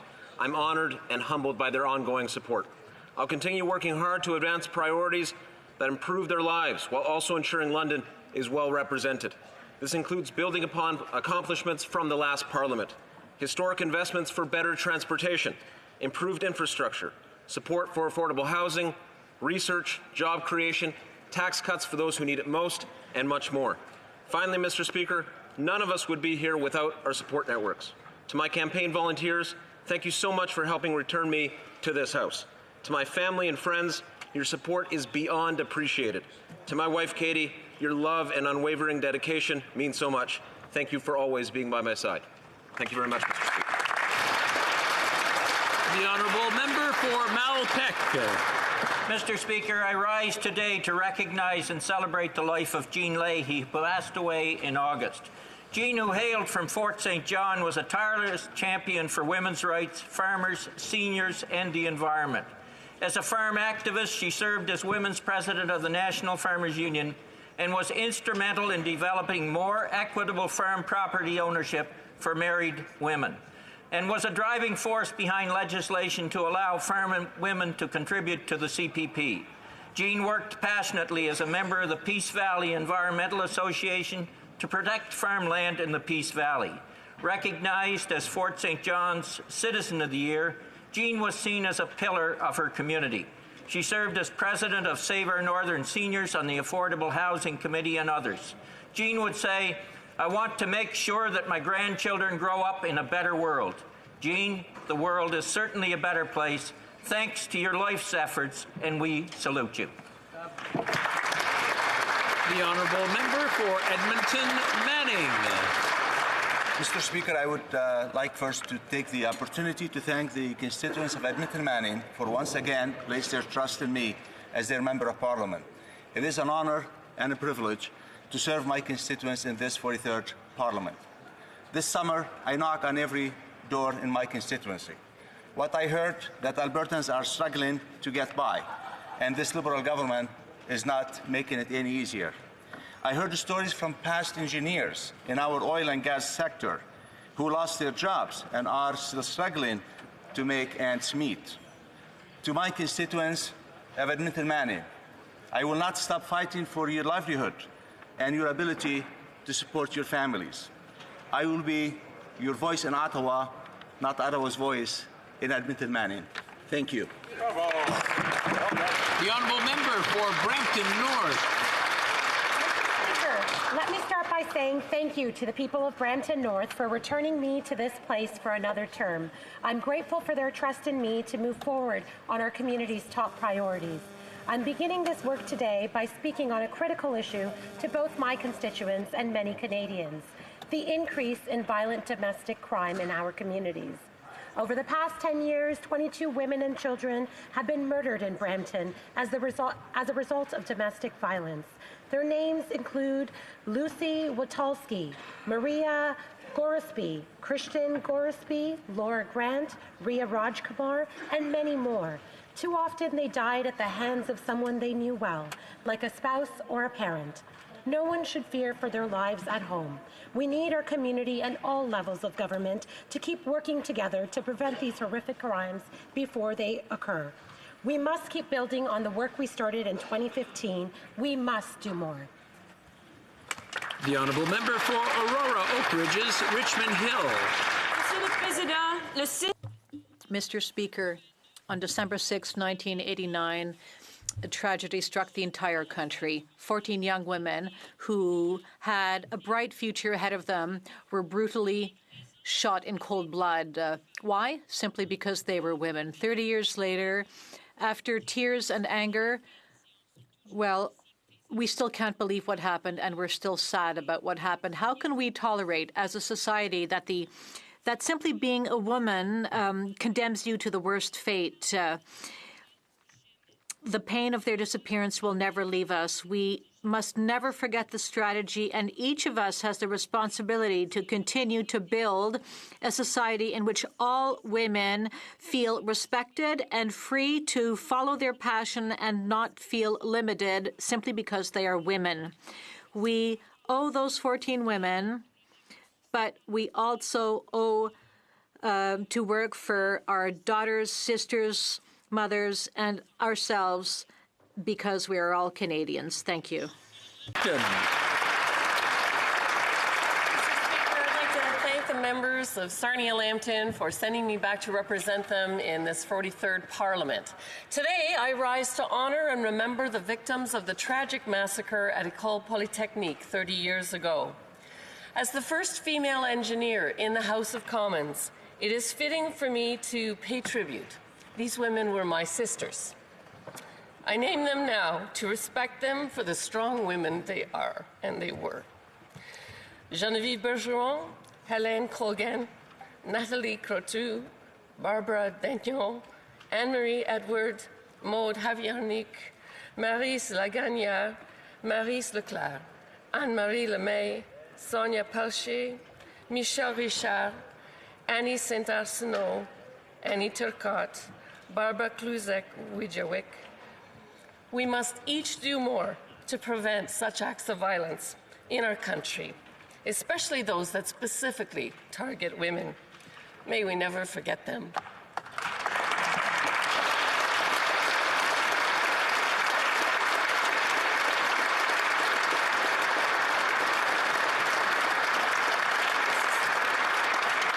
The honourable member for Victoria.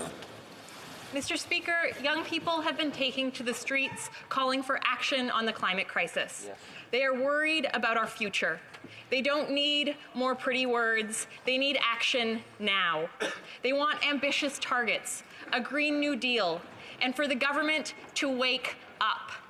Instead, the Liberals are hitting the snooze button, kicking targets from 2030 to 2050. Mr. Speaker, Canadians are tired of this government's empty words, declaring a climate emergency one day and approving a pipeline the next. They promised to end fossil fuel subsidies, but still hand out billions to big oil and gas companies. Mr. Speaker, COP25 is a time to announce real action, investing in green jobs, power, transit, and housing, eliminating all fossil fuel subsidies, and putting tougher emissions targets into law. Mr. Speaker, Canadians are counting on us. Yes. The honorary member for Belleuil-Chambly.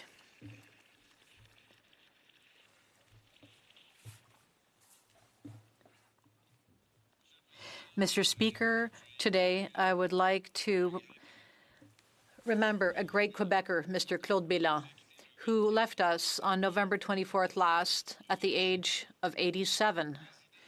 He was the CEO of the Mouvement des Jardins until 2000, and he embodied the best of Quebec. He believed in co-ops, and we owe him in part the fact that in Quebec, the co-op movement is strongest. He was a humanist, a real one, and he felt that the economy should work for people and not the opposite. He was far from the cold-blooded bankers that we often cross in the real world. In Quebec, he was part of the generation of giants who led Quebec's quiet revolution, and we owe him a great debt to this day. He was the most noble embodiment of what was best about Quebec. Thank you, Mr. Bélan. You still inspire us, and you will keep on inspiring us for a very long time. Thank you very much, Mr. Speaker.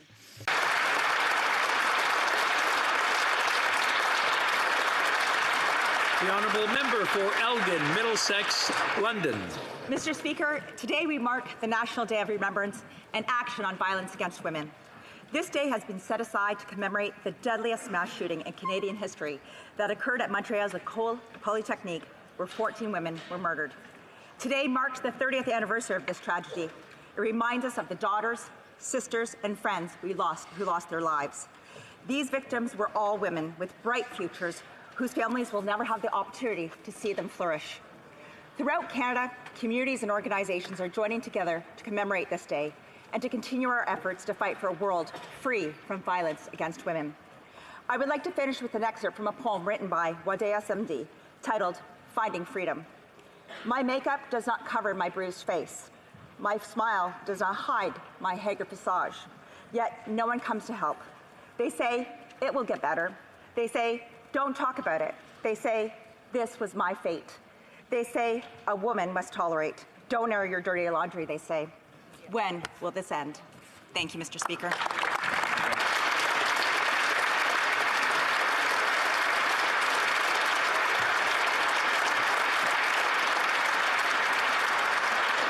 The honourable member for Toronto Danforth.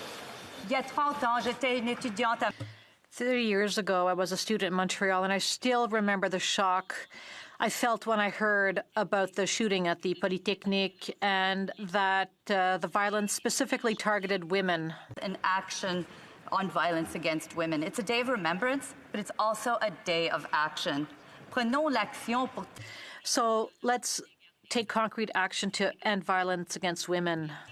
And let's make donations, donate our time, donate money to support them. Prenons l'action. So let's do something to bring about better gun control. Families of Polytechnique have asked us through their group, Poly se souvient. We need to have stronger control and ban handguns and assault weapons. That is what they've asked of us. Let's join together as we remember the women from Polytechnique. Let's not forget what we need to do. We need to end violence against women. We need to introduce stronger gun control. Let us do it. It's the least we can do in their memory. Bravo.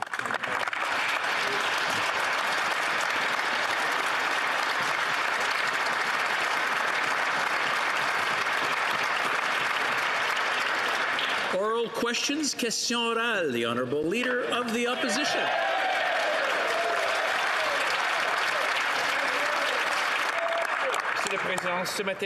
Mr. Speaker, this morning we learned that 71,000 jobs have been lost in Canada last month. Alberta and BC lost 18,000 and 45,000 jobs were lost in Quebec. This is a serious economic crisis from coast to coast. Why did the government not mention that in the throne speech? The Right Honourable Prime Minister. On the contrary, Mr. Speaker, we take very seriously these job losses. We will always work hard to support the middle class, to help Canadians prosper in an uncertain world. That's what we'll continue to do. The plan we set forth yesterday would help the middle class, strengthen it, fight climate change, and create new job opportunities for Canadians while protecting Canadians and keeping them in health all across the country. That is precisely what we will keep doing. We will also take into consideration Canadians who have lost their jobs. Status quo isn't working. His plan is leading to jobs leaving this country. In fact, under this Prime Minister, foreign investors are rushing for the exits. Foreign direct investment is down 56% on his watch. And today's job losses are the worst since the 2008 financial crisis. So again, with all signs pointing to an economic downturn, why did this Prime Minister fail to mention any of that in his speech from the throne? The Right Honourable Prime Minister. From the throne, we recognize the challenges facing workers in our resource sector with the lower prices on international commodities. There have been some very difficult times for workers, particularly in the prairies. That is why, after many years of trying and failing by previous governments, we are moving forward on building the Trans Mountain Pipeline expansion. There are shovels in the ground. There are thousands of Canadians newly hired to make sure that we can get our energy resources to new markets responsibly and sustainably. The Honourable Leader of the Opposition. Mr. Speaker, the Prime Minister is going to spend the next few weeks and months trying to blame everything else except for his failure for the challenges facing this economy. Other countries are increasing their investments in natural resource development. In fact, the United States has gone from a net consumer to a net exporter of energy. So there's clearly countries around the world that are getting it right. He's getting it wrong. The Montreal Economic Institute has stated that people are giving up on Canada as a safe place to invest in natural resources. It's seen as a very hostile environment now. Why does the Prime Minister continue with this failed approach? The Right Honourable Prime Minister. The failed approach is choosing to do less to fight climate change, choosing to do less to listen to Indigenous communities and work with other communities to get things done. That approach of blaming foreign activists didn't get pipelines built during their time in office. What we are doing now is actually getting our resources to new markets with shovels in the ground right now. We also drew in the largest private sector investment in Canadian history with the $40 billion LNG Canada investment, and we're going to keep working on bringing in investment to create good jobs for Canadians right across the country. The Honourable Leader of the Opposition. Well, Mr. Speaker, deep cracks are showing in Confederation, and the Prime Minister has divided this country like it has never been before. But he has managed to unite provincial premiers around one thing: their opposition to his failed approach on Bill C-69. So will the Prime Minister listen to the voices of our premiers, all regions of this country, and commit to overhauling his approach on C-69? Honourable Prime Minister. Speaker, as we move forward on C-69, we adopted many of the proposals put forward by industry, by various parties to improve and amend that proposition. We are looking forward to working with all concerned partners on ensuring its proper implementation and making improvements if necessary. But we recognize that the current approach of SIA 2012 is not working. If you look at the Springbank Dam in Calgary, if you look at the Lake Winnipeg outlet that are delayed under the previous process, C-69 will help in moving forward concretely. Leader of the Opposition. Mr. Speaker, recently the Liberal government voted for an anti-Israel resolution at the United Nations. The Prime Minister's hand-picked ambassador to the UN even went so far as to brag that the vote showed, quote, Canada has found its voice by opposing the only democracy in the Middle East. Can the Prime Minister tell the House what his ambassador meant by that? Right Honourable Prime Minister. Strong friend to Israel. We maintain our opposition to the singling out of Israel unfairly at the United Nations and have voted against the vast majority of these Israel-related votes. Canada is committed to the goal of comprehensive, just, and lasting peace in the Middle East, including the creation of a Palestinian state living side by side in peace and security with Israel. In keeping with Canada's long-standing position, it's important at this time to restate our commitment to a two-state solution and the equal rights and self-determinations of peoples. The Honourable Member for Belleuil-Chambly. Mr. Speaker, on Monday, the Premier of Quebec and provincial premiers met and unanimously called for an increase in health transfers by 5.2%. And it's not the Government of Canada that hires nurses and doctors. It's the Government of Quebec that does that. And yet a few days later, in the throne speech, there's this still very deeply ingrained federal tendency to encroach on Quebec's jurisdiction. Did the Prime Minister hear the unanimous call from the premiers, the Honourable Prime Minister? Mr. Speaker, transfers have been negotiated with the provinces over the years, and we've signed a deal with all provinces, including Quebec, to promise a bright future for our healthcare system in Canada. In the last election, we proposed $6 billion more to be invested in health priorities that the Quebec government shares with us, and we will work together with them to ensure that all Canadians have access to a family doctor, have access to pharmacare and to mental health support services as well. The Honourable Member for Belleuil-Chambly. Shouldn't working together start with respecting their jurisdiction in the same sense that on the environment, the premiers called for environmental assessments in Quebec and the provinces to take precedence over federal assessments so that projects respect the priorities of Quebec and the provinces. Will the Prime Minister also turn a deaf ear on that file? The Right Honourable Prime Minister. Mr. Speaker, we've often heard this concern about overlapping jurisdictions when it comes to environmental assessments and that will slow down projects. And that's why we enacted C-69, which will make it easier to work together to ensure greater clarity for investors and promoters for major projects and a better partnership on the environment and an understanding of the concerns of various communities, including Indigenous ones.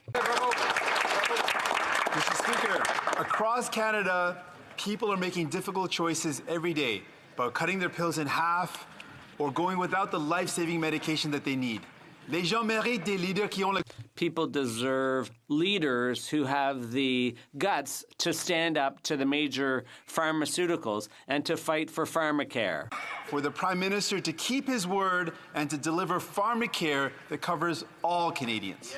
Here. The Right Honourable Prime Minister. Mr. Speaker, no Canadian should have to choose between putting food on the table or paying for their essential medications. That's why we've done more than any government in history to lower drug prices for Canadians. We recognize that now is the time to do more and to move forward towards national universal pharmacare. But we recognize, as the leader of the Bloc Québécois brought up, that there is an issue of provincial jurisdictions. That's why we are going to sit down with the provinces and work with them as we move forward on ensuring that Canadians can afford the medications they need. That is the future of healthcare, and it is something we will do. The Honourable Member for Burnaby South. See, there's a difference between saying the right things and actually doing them. Le Tribunal des droits de la personne. The Human Rights Tribunal declared that your government has deliberately discriminated against Indigenous children. These kids to court. That's right. What kind of Prime Minister does that? Quel genre de What kind of Prime Minister does that? The Honourable Prime Minister. Mr. Speaker, we agree. Indigenous children who've suffered through past government policies need to be compensated, and that is exactly what we will do. Just as we have done in the situation of the 60s group of TB and relocations, we will be compensating those children, now adults, for the harms they suffered. We will be working with all parties and partners to ensure that we are compensating them justly and adequately, as we have done in past situations. I just want to remind the honourable members that we place our questions through the chair. I know some of us have had experiences in some provincial legislatures where you go directly across, but I just want to remind everyone that you go directly through, or go through the chair to place any questions or any statements. Thank you. The honourable member for Durham. Thank you, Mr. Speaker. My question is through you to the Prime Minister, and I would appreciate the Prime Minister answering on behalf of his government. Next week, we mark 1 year since Canadian citizens Michael Kovrig and Michael Spavor were imprisoned by the Chinese state in an act of retaliation against a lawful arrest of a Chinese citizen. 12 months, 2 ministers, 2 ambassadors, 0 progress. What is the Prime Minister's plan to get our citizens home? The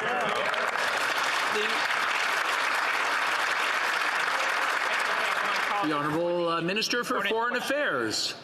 It is our absolute priority is the well-being and safety of the Canadians which are detained in China. The Prime Minister raised these cases with President Xi and President Trump at the G20 and more recently at the NATO summit.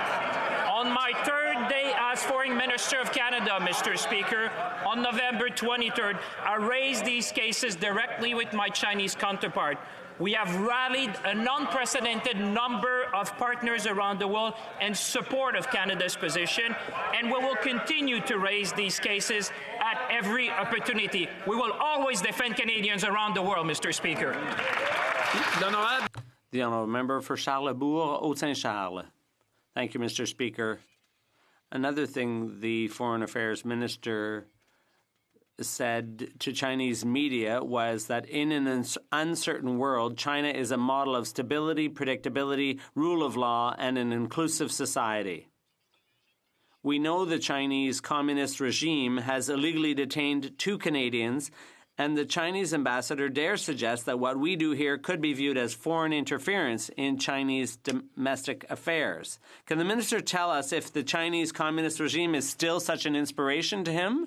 The Honourable Minister. I'd like to thank my colleague for his question. Canadians know that one country that inspires those values is Canada. That's what people elsewhere in the world recognize. If my colleague misunderstood what I said in an interview several years ago, I would remind him that everyone knows that it's Canada that inspires the rest of the world. Wood St. James, Assiniboia, Headingley.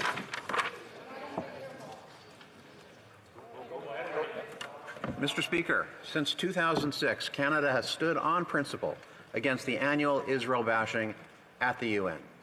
This year, the Liberals supported a hateful motion by North Korea, the PLO, and others.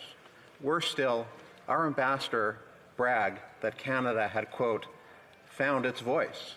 Mr. Speaker, what exactly did the ambassador mean when he said that? The Honourable Minister of Foreign Affairs. I'd like to thank the colleague for the question. Canadians know we are a strong friend of Israel. We maintain our opposition to the singling out of Israel unfairly at the UN and have voted against the vast majority of these Israel-related votes. Canada is committed, Mr. Speaker, to a goal of comprehensive, just, and lasting peace in the Middle East, including the creation of a Palestinian state living side by side in peace and security with Israel. In keeping with Canada's long-standing position, which have been expressed by our government, it is important at this time to restate our commitment to a 2-state solution, and we will always stand for Israel. The Honourable Member for Thornhill. Mr. Speaker, this isn't simply a matter of another Liberal foreign policy train wreck to be shrugged off. Canada has broken faith with the only democracy in the Middle East, given comfort to tyrants and hate mongers, and betrayed the Canadian Jewish community after offering election campaign promises of solidarity, as when the member for Mount Royal earnestly offered the Liberal record speaks for itself. Well, yes, Mr. Speaker, it does. Is this faithlessness of Liberal Canadian foreign policy merely in reckless pursuit of tainted Security Council votes? The Honourable Minister of Foreign Affairs. Speaker, I'd like to thank the colleague for the question. Indeed, Mr. Speaker, our records speak for itself.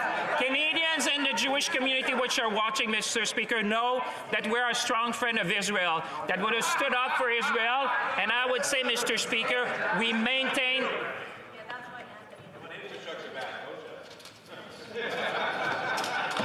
I just want to remind the honourable members to place their questions through the chair, not directly across when it's not their turn to speak. I'm having a hard time hearing the answer. I'm sure we all want to hear the answer from the Minister of Foreign Affairs. I'll let him continue now, please. Mr. Speaker, I'm afraid it's more of the same. If they were listening, perhaps they would be able to appreciate what we're saying. Mr. Speaker, we maintain our opposition to the singling out of Israel unfairly at the UN, and as they know well, and as the world know well, we have voted against the vast majority of the Israeli-related votes. We will stand with Israel, Mr. Speaker, and Canadians know.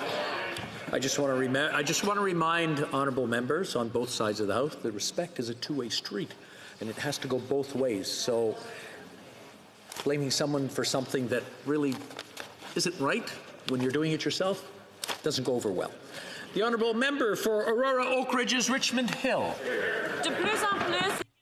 More and more Canadians have stopped believing the Prime Minister when he says Canada is back. every single trip abroad ends in disaster. Examples abound. Just think of his ill-fated trip to India. It was a fiasco. His most recent appearance at the NATO summit is further proof of his undiplomatic conduct. Is the Prime Minister finally going to get the message and quit embarrassing Canada abroad? The Honourable Deputy Prime Minister. Mr. Speaker, I'd like to assure my honourable colleagues and all Canadians that the Prime Minister is an excellent representative of our country abroad, especially when it comes to our crucial relations with the United States. And I'd like to reassure all Canadians that we have a very constructive relationship with the United States today. The Prime Minister has a very constructive bilateral relationship with the President of the United States. And just this morning, I spoke with Ambassador Lighthizer about NAFTA, and I'll be speaking with him right after question period. For Aurora Oak Ridge's Richmond Hill. Mr. Speaker, Canadians are not reassured. Canadians continue to lose confidence in the Prime Minister's ability to defend our interests abroad. His diplomatic disasters continue to mount. His trip to India was a failure. He angered our partners in Asia Pacific. Our ties with Saudi Arabia are frozen, and our relationships with China are at an all-time low. And now his actions this week at NATO is further evidence of his undiplomatic behavior. When will this Prime Minister stop embarrassing Canada and just stay home? The Honourable Deputy Prime Minister. Mr. Speaker, I would like to take this opportunity to assure honourable members in this House, but above all Canadians, that our Prime Minister is an excellent representative of our country abroad.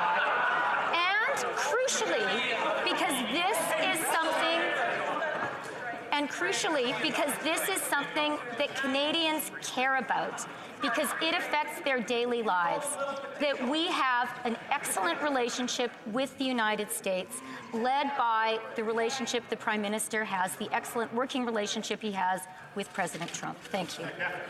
L'honorable député. The honourable member for Montarville. Mr. Speaker, since the throne speech, the government led off with a call for unity in the pursuit of common goals. And that's precisely what Quebec and the provinces did last week at the Council of the Federation. All premiers called for a 5.2% increase in health transfers. Funding health care for our loved ones is the number one priority of all of our constituents. Will the Prime Minister respect this unity between Quebec and the rest of the provinces and increase health transfers? The Honourable Minister of Health. Speaker, it's an honor to rise in this House and respond to my honourable colleague's question. And I first would like to thank the members of the constituents of Thunder Bay Superior North for sending me here to be able to do this phenomenal job on their behalf. As the Prime Minister indicated, we've committed an additional $6 billion. We've made this commitment to ensure that every Canadian has access to health services in their province or territory that will meet the growing needs of our country and the changing needs of our country. And of course, we will work closely with our provincial and territorial partners to make sure that those services reflect the needs of the residents where they live. Thank you very much. The honourable member for Montcalm. Mr. Speaker, everyone agrees health transfers need increasing. The government says it wants everyone to have a family doctor. Well, transfer the money to Quebec. They want better mental health care. Well, give us the means to do it, Mr. Speaker. We have the expertise. Will the government listen and meet the unanimous demand from Quebec and the provinces for an increase in health transfers? Mr. Speaker, Canadians Canadians are rightfully proud of their public health care system. It's something that we all know is the first point of pride for Canadians, whether they travel abroad or whether people visit Canada. And of course, we're going to work incredibly hard with provinces and territories to protect this institution, to grow the institution, to meet the changing needs of Canadians all across the country, and to make sure that we work closely with provinces and territories to get it right. Canadians are expecting us to do that on their behalf. The Honourable Member, l'honorable député. The Honourable Member for Richmond, Arthabaska. Mr. Speaker, the Liberals didn't do much about Quebec's demands in the last Parliament, demands about a single tax return, about the third link, and about illegal border crossings in Quebec, just to mention a few. I have a very simple question for the Prime Minister today. Can he say clearly if Quebec will be able to have a single tax return like everywhere else in Canada, yes or no? L'honorable ministre. The Honourable Minister of National Revenue. Emploie plus de 6 000 personnes partout. Revenue Canada employs thousands of people in places like Shawinigan and Jonquière. Unlike the Conservatives and the Bloc Québécois, we will not jeopardize those jobs. We are willing, however, to work with Revenue Quebec to facilitate the tax filing requirements for Quebecers. The Conservatives and the Bloc should be ashamed, but I'm not surprised that they will propose policies that would jeopardize regional workers. The Richmond now. The Honourable Member for Richmond, Arthabaska. I'd like to remind my honourable colleague that this request came from the National Assembly. It was a unanimous request of all political parties in Quebec, without exception. Clearly, the Liberals do not want to address specific demands from Quebec. There was nothing in the throne speech about those demands. So I repeat I have another simple question. Can the Prime Minister tell us clearly today if he will commit to supporting Quebec City's third link project, yes or no? The Honourable Minister of Infrastructure. Mr. Speaker, on this day when we're celebrating the loss of 14 young women's lives, I would encourage everyone here to think not of rhetoric but of action. And we are investing $5.2 billion in transportation, in public transit infrastructure in the Quebec City area over the next 10 years. We know that the Third Link project is important for people on the south shore of Quebec City. We will continue to monitor this file, and we are open to proposals. Mr. Speaker, the BC forestry industry is in crisis. Thousands have been laid off and more job losses expected before the holidays. The speech from the throne yesterday failed to mention it. They will not even acknowledge a crisis exists. This government failed to negotiate a softwood lumber agreement, and the Prime Minister's antics at NATO may have destroyed any opportunity to get a deal done. Yep. What is their plan to get forestry workers in BC back to work?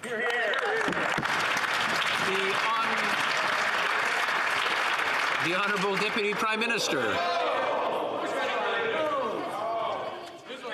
Mr. Speaker, I would like to thank the member opposite for the very important question. The forestry industry is an absolutely essential industry for Canada, and one that all of us are deeply concerned about. We have been working hard with the forestry industry and with our provincial colleagues to support the forestry industry. And when it comes to the softwood lumber tariffs, we are taking cases at NAFTA and at the WTO. We have preserved Chapter 19 at NAFTA that allows us to fight for our Canadian industry, and we are prepared to talk to the Americans when they're ready to come to the table. Honourable Member for Lakeland. Right, and that's going well. Mr. Speaker, the Prime Minister said he, quote, heard Western Canada and would, quote, work hard to bring our country together. But Canada is more divided than ever because of him, and still he refuses to overhaul his anti-energy anti-energy, anti-business bill C-69 that ignited this unity crisis. As recently as Monday, every single premier in this country wants major changes to Bill C-69. So, if the Liberals are serious about dousing the fire that they lit, when will they stop their attacks on Canadian resource workers and on provinces? The Honourable Minister of the Environment. Thank you, Mr. Speaker. The Impact Assessment Act delivered on an important promise that we made in 2015 to fix a broken environmental assessment process that was gutted by the Harper Conservatives in 2012. The new process will put in place better rules that will ensure that we address issues early in the process such that good projects will move forward and be built in this country. It is an enormous step forward, both for the environment and for the economy. The Honourable Member for Nunavut. Mr. Speaker, I'd first like to say congratulations to yourself and all other members for being trusted by Canadians in our roles here in the House. I'm honoured to be representing my territory, Nunavut. We know that climate change is a crisis. It threatens the lives and the abilities for our hunters to provide for families and communities. We need to treat it just as is, a crisis. In Nunavut, we continue to fight for basic human rights, a safe place to live, being able to afford to feed ourselves, and clean drinking water. The Prime Minister gives billions to oil and gas companies and delays climate action for 20 years. 2050 is the target now. These companies are being put ahead of people, our Canadians. When will the government work for people? The Honourable Minister of the Environment. Thank you, Mr. Speaker, and thank you to my honourable colleague for the question. Climate change is a crisis. Clearly, Canadians told us in the election that they want governments and all members of this House to address climate change on an urgent basis. There is no area in Canada that is more affected by climate change than the North. We must act. We must act now. We have said that we will work, and we look to other parties to work with us to exceed the target that we established for 2030 and to move towards a net zero economy in 2050. I look forward to working with my honourable colleagues to do just that. The Honourable Member for Churchill, Kuwait-Nook-Aski. Mr. Speaker, the planet is warming, and the message is clear. We're running out of options. In the north, we can already see the impacts of climate change. The ice road season is getting shorter, and our infrastructures are in danger. The speech from the throne doesn't even mention this. Ending oil subsidies would have been a good start, or not buying pipelines, but that's not what they were suggesting. I wonder what the member for Laurier-Sainte-Marie thinks of this, as he is finally starting to discover the true face of the Liberal Party. Why are the Liberals refusing to act? The Honourable Minister for the Environment. Mr. Speaker, 2/3 of Canadians voted for serious action against climate change. This means that we need to cooperate in order to find the best solutions to fight climate change. We already have a credible and affordable plan that involves over 50 different measures developed for and by Canadians. But we know that we need to do more. We want to work together with our colleagues in this House to do more to fight climate change. Honourable Député. The Honourable Member for Brossard-Saint-Lambert. Mr. Speaker, 30 years ago today, a horrific act of violence against women was committed, the worst such event in our history. 14 young women were murdered in a shooting at l'École Polytechnique in Montreal, simply because they were women. Could the Minister for Women and Gender Equality tell this House what our government is doing to ensure a safer future for women and girls in Canada? Thank you. The Honourable Minister. Je remercie. I thank my colleague for Bourassa for the question. Names of 14 women will echo in this chamber and across the country. Tonight, Parliament Hill will be lit up with 14 rays of purple light, one representing each of the lives needlessly taken 30 years ago. And every day, our government will work to further implement the gender-based violence effort we've already begun. We will respond to the calls for justice from the MMIWG inquiry. We will work to prohibit the type of assault weapon that was used by the Polytechnic shooter. We will work to pay women fairly and stand up against misogyny so that our daughters can reach their full potential. The Honourable Member for Carleton. Last month, 71,000 Canadians went home and looked their families in the eye and said, I lost my job. Half of Canadians are $200 away from insolvency. And the rate of insolvency is up 13% in just 1 year, a decade-old record. Government taxes and regulations have driven investment out, jobs down, and the cost of living up.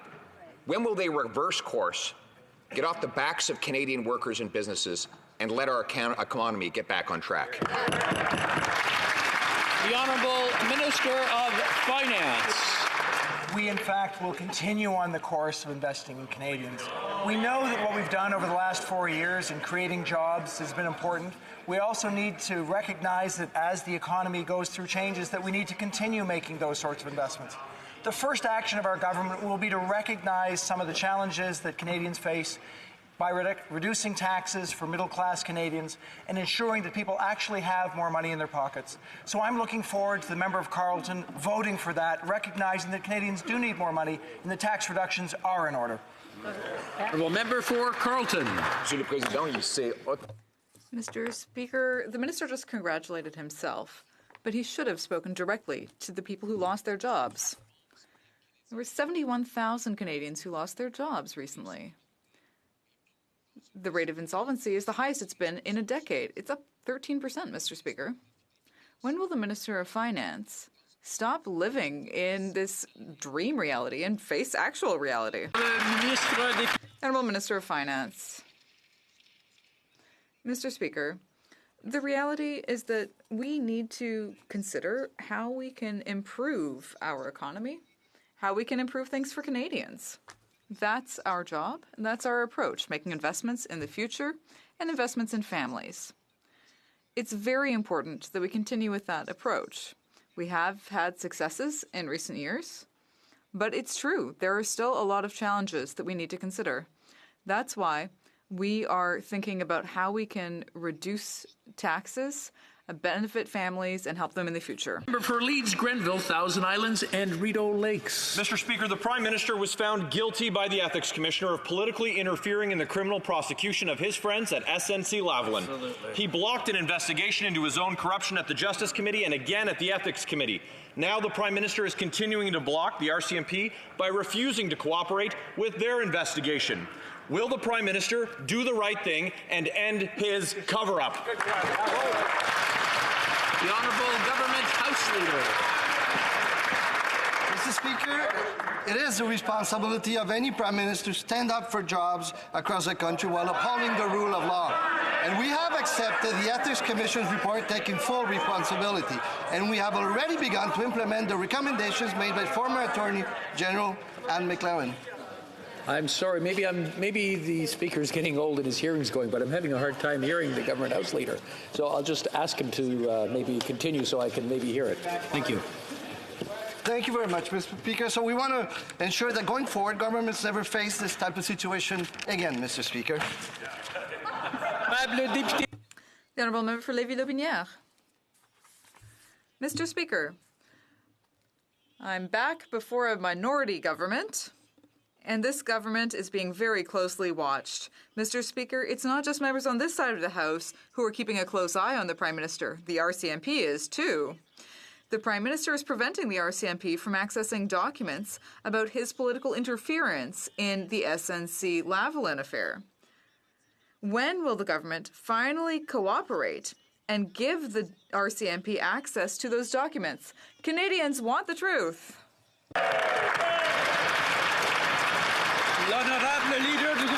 The Honourable Government Leader in the House. Well, indeed, Mr. Speaker, some things don't change. When my colleague said that the government was being closely watched, well, all parliamentarians are being closely watched by Canadians. And Canadians sent us a very clear message on October 21st. They want us to work together. They want us to try to move forward together on common issues. It's the responsibility of any Prime Minister to defend jobs across the country while respecting the rule of law.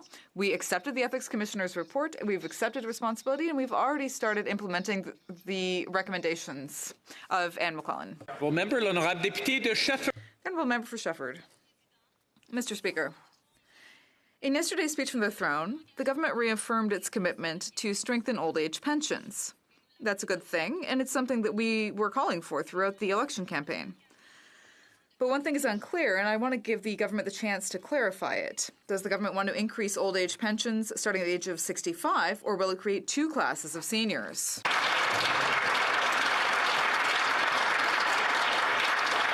The Honourable Minister for Seniors. Mr. Speaker, thank you. Given it's the first time I have a chance to stand and speak in the 43rd Parliament, I want to thank the people of King Vaughan for electing me again to represent them here in this House. I also want to thank the Prime Minister for giving me this opportunity to serve a very important demographic in our country, seniors, and being the Minister for Seniors. I want to assure the member with the question that our government has been working since its first days, the first days we were elected, on behalf of seniors. And we will be, as you are aware from our platform, looking at increasing the OAS, and we are looking at how we will do that, but we have committed in our platform, and we are going to be working forward on 10% increase at 75. That's what we have promised in our platform. Thank you. The Honourable Member for Shefford. Mr. Speaker, the speech from the throne talked about a lot of seniors, but not all seniors. The Liberals made commitments to seniors aged 75 and up, not all seniors. But the spiral of poverty doesn't affect only those over the age of 75. All too often it starts as soon as people retire.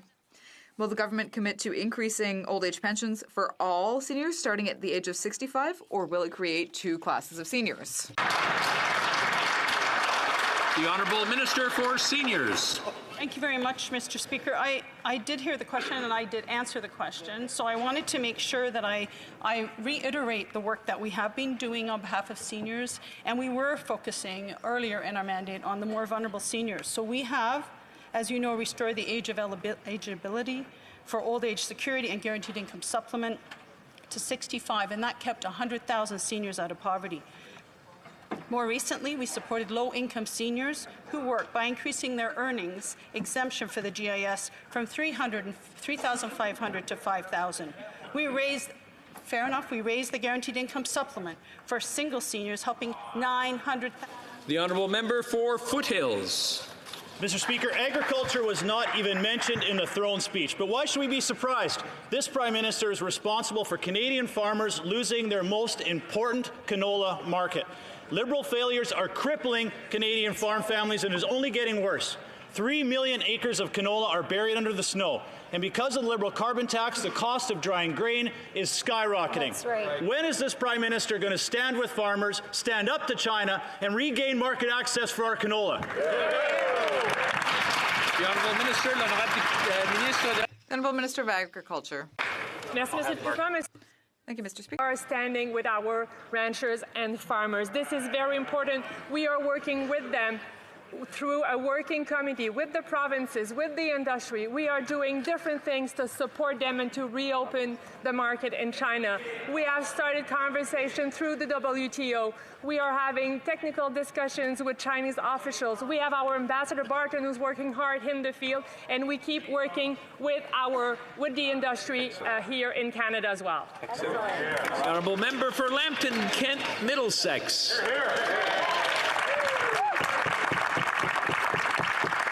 Beef farmers are hurting in Ontario. Farmers are being left in the dark about the ongoing dispute between the CFIA and 3 specific beef processing plants in Ontario, Mr. Speaker.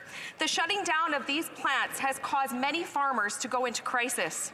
What is the immediate action that the minister is going to take to help these farmers impacted by the closures? Minister of Agriculture. We understand the resulting loss of capacity, of processing capacity, the closing of Riding Region C as on the beef sector, and the impact this can have on farmers' income. I can assure you that we are working with the industry and to find other ways to support the industry. Food safety is obviously a top priority for our government and for CFIA, and we have different programs ongoing, and we are supporting the industry. Thank you. Honourable Député de Beauce. Honourable Member for Beauce. Thank you. Mr. Speaker, The Liberal government has totally abandoned farmers all across the country. They're worried for a number of reasons. Dairy and poultry producers still haven't been fully compensated. China is still interfering with the import of Western canola. And there's been a shortage of propane, which nearly caused a catastrophe in Ontario and Quebec. What will this government do to finally stand up for our farmers?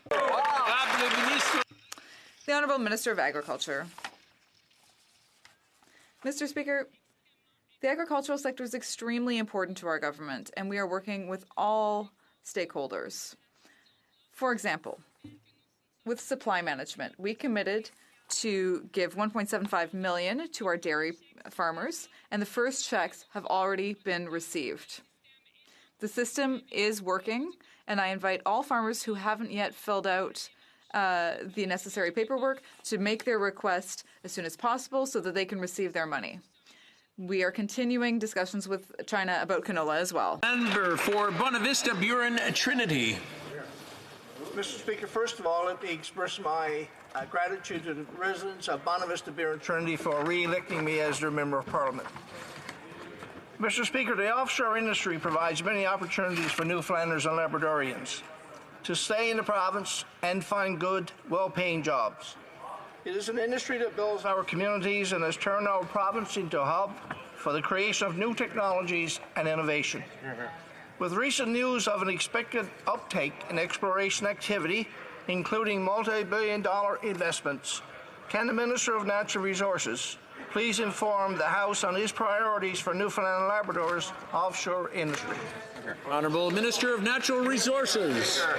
I appreciate the question from the member from Bonavista Buren Trinity. Canada's offshore industry has created economic benefits that reach families and communities right across the country through sustainable and responsible development.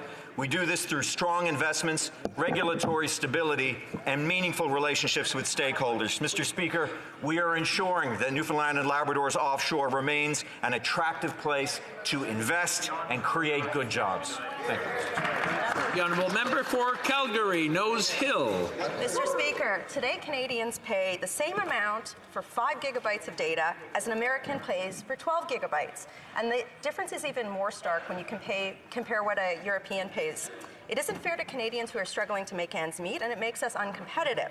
Over 4 years, the Liberals have always put Canada's big wireless companies first, as opposed to lowering costs for Canadians with innovative spectrum license designs or other ways of getting low-cost wireless access for Canadians.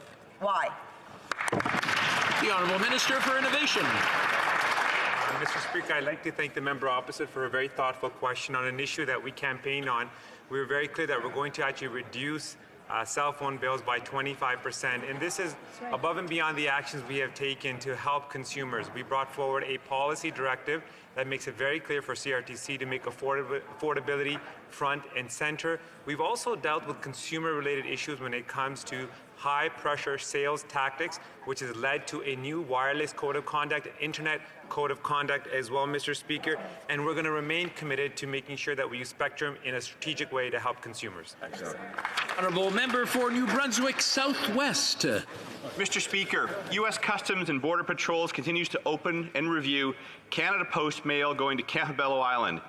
Campobello is Canadian territory, but is only accessible year-round by driving an hour through the state of Maine. The ongoing mail search by U.S. officials is an invasion of our privacy rights. It also challenges Canada's sovereignty. It is unacceptable. What is the federal government doing to safeguard the privacy rights of Canadians living on Campobello?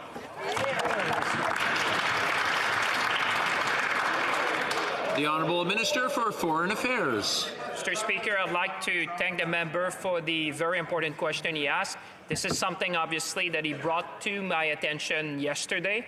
We will be looking at this matter, and we'll have further things to say in the future on that, Mr. Speaker. Thank you. Member for Selkirk, Interlake Eastman. Mr. Speaker, this Liberal government secretly slashed health care funding for our troops, leaving them vulnerable when they need help the most. Wow. Because of these Liberal cuts, in Ontario alone, hospitals are out of pocket by over $10 million and may start turning away military personnel seeking treatment. Wow. The Defence Minister owes our brave men and women in uniform a straight and simple answer. Will he restore full funding to military health care right across this country and reverse these callous cuts? Yes or no? Me or no? The Honourable Minister of National Defence. And all members in this House that the health and well-being of our Canadian Armed Forces members is a top priority. Every member who is in need of medical service will get the top priority and the full support that's required.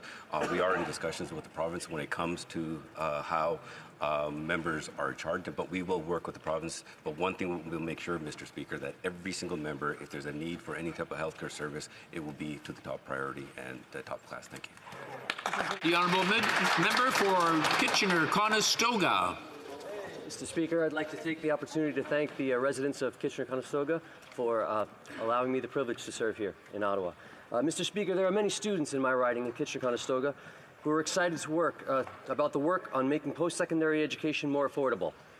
And they re-elected us to keep working so that more Canadians can afford higher education. Can the Minister of Employment, Workforce Development and Disability Inclusion share with the House what progress we have made? Great question. Honourable Minister of Employment.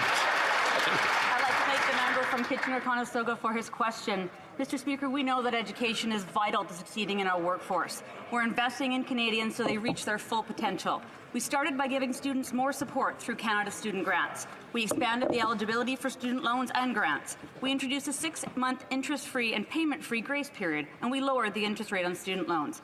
And that's not all. In our platform, we committed to further increasing Canada Student Grants by $1,200 and extending the grace period to 2 years.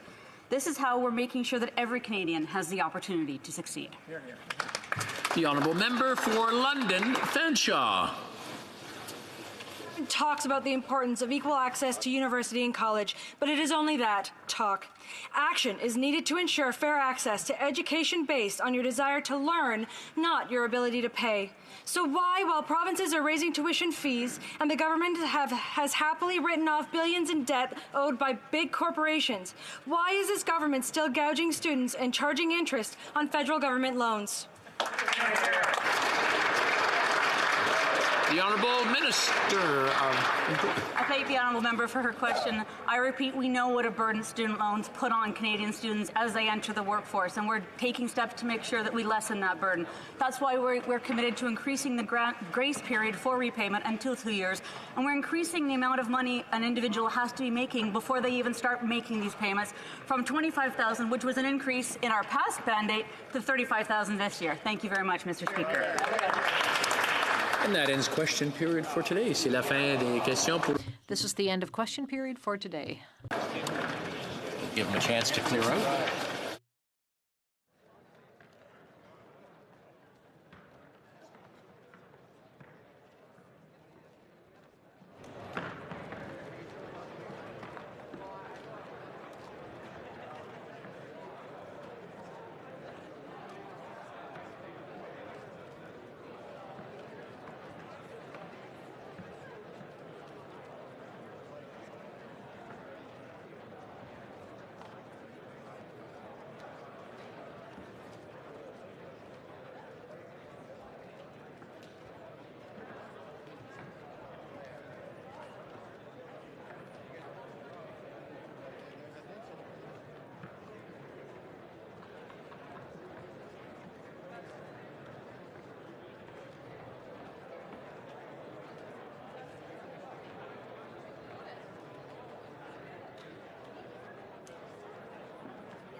Order. Order. If people are having conversation, I'll ask them to take it into the lobby or maybe just whisper, but we have to continue. Tabling of documents. Pursuant to Section 79(2)(2) of the Parliament of Canada Act, it is my duty to present the House a report from the Parliamentary Budget Officer entitled Economic and Fiscal Outlook, November 2019. Introduction of government bills. Statements by ministers. Reports from interparliamentary delegations. Presenting reports from committees. Introduction of private members' bills. First reading of Senate public bills. Motion. Motions. Présentation de Presenting petitions. Park, Fort Saskatchewan. Thank you, Mr. Speaker, and congratulations to you on taking this role. And I'd like to thank my constituents for sending me here again. This petition is on Bill C-350 and S-240 from the last Parliament that dealt with the scourge of forced organ harvesting and trafficking. This petition was in support of legislation which would have made it a criminal offense for a Canadian to go abroad and receive an organ without consent, and also dealt with the inadmissibility to Canada of foreign nationals involved in this abhorrent trade.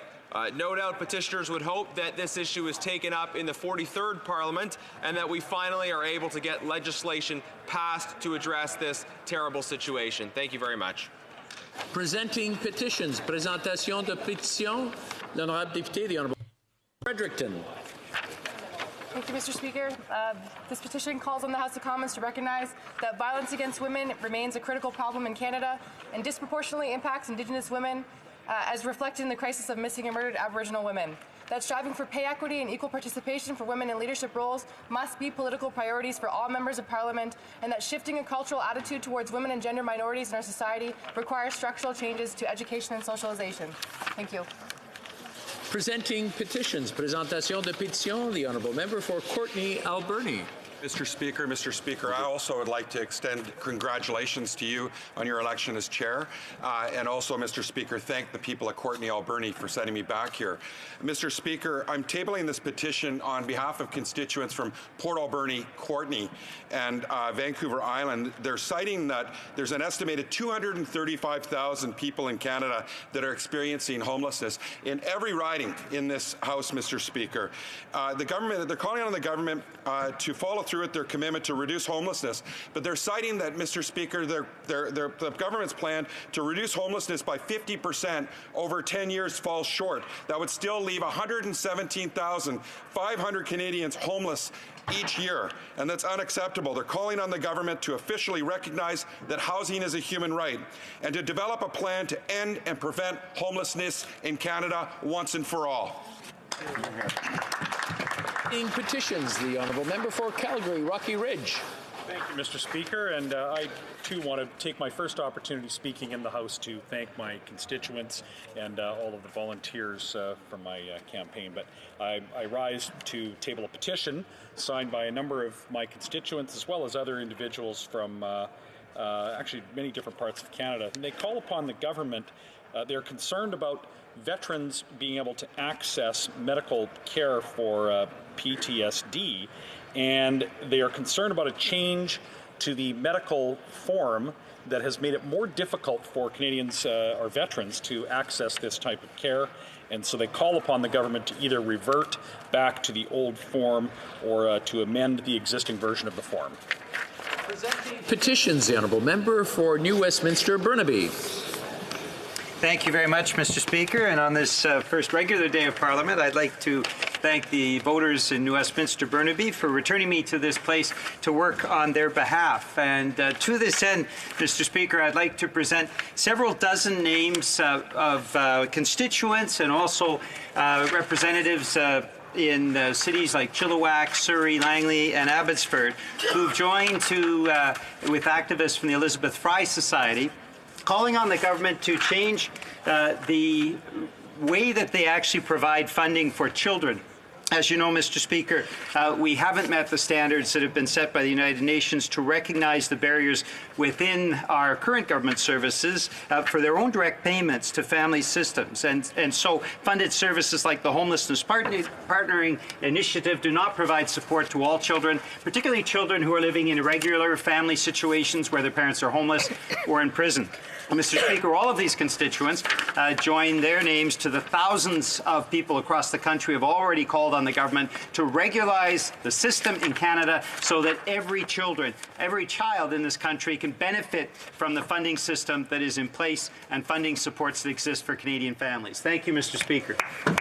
Presenting petitions, the Honourable Member for Nanaimo, Ladysmith. Thank you, Mr. Speaker.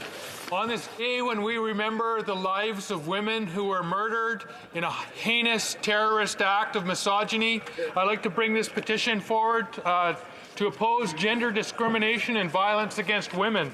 The petitioners want the House of Commons to recognize that violence against women remains a critical problem in Canada and disproportionately impacts Indigenous women, as reflected in the crisis of missing and murdered Aboriginal women.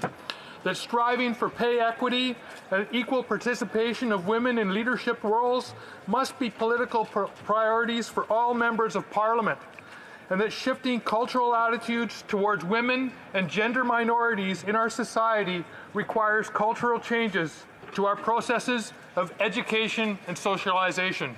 Thank you. Présentation de pétitions. Presentation of petitions. Questions écrites au feuilleton. Questions on the order paper. Orders of the day. Ordre du jour. Orders of the day. Address in response to the speech from the throne. Minister. Thank you, Mr. Speaker.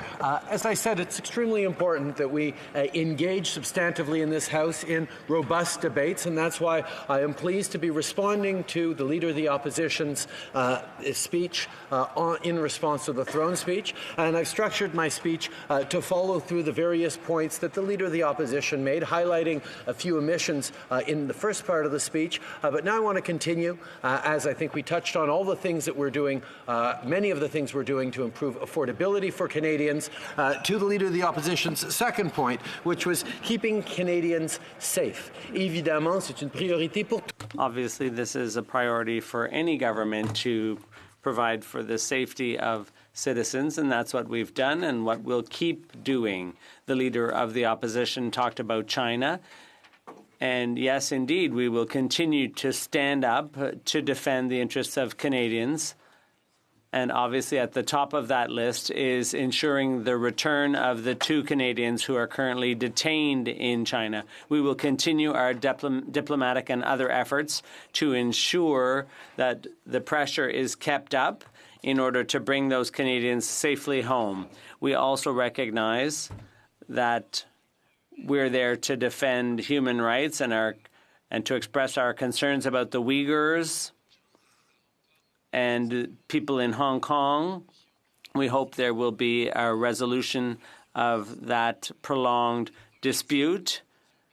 There's a dual system in that country. But we will also be there to protect our farmers and exporters, including canola exporters, which the member for Regina Capel didn't mention.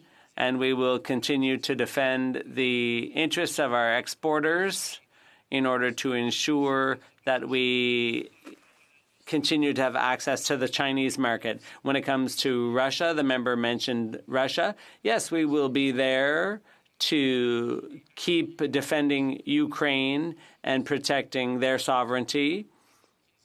And we will be there in Lithuania as well with our commitment to protect the eastern flank of NATO. Defense expenditures over these past years. Indeed, our defense policy review of strong, secure, engaged looks at increasing by 70% our investments in the men and women of the Canadian Forces, because we know that being strong abroad, being engaged and keeping peace and security around the world is a way of keeping Canadians safe at home.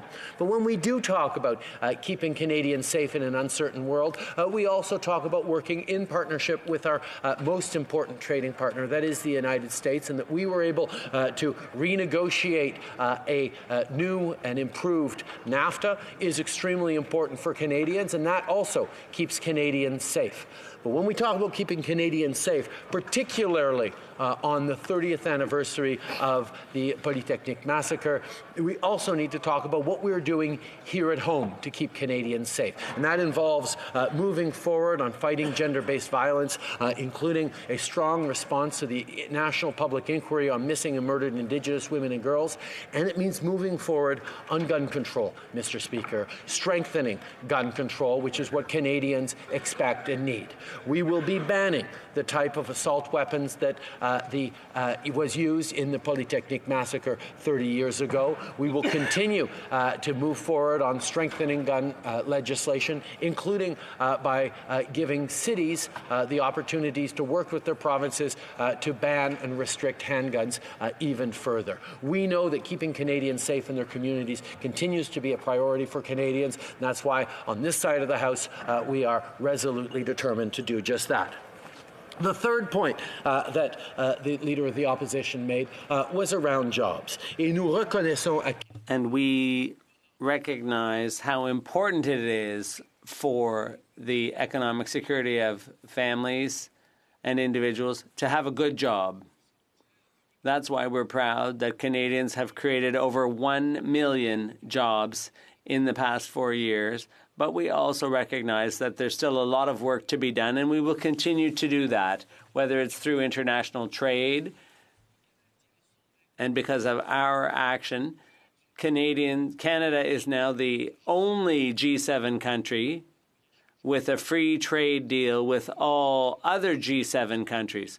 And we will continue to create opportunities for our exporters and our workers, for our entrepreneurs, so that they can succeed in the international market, while at the same time making headway on domestic trade. We have taken concrete steps, and we will continue to work with the provinces and territories in order to better harmonize domestic trade rules so that there's a better flow of jobs and goods and services all across the country, within the country. That's important to Canadians and to workers.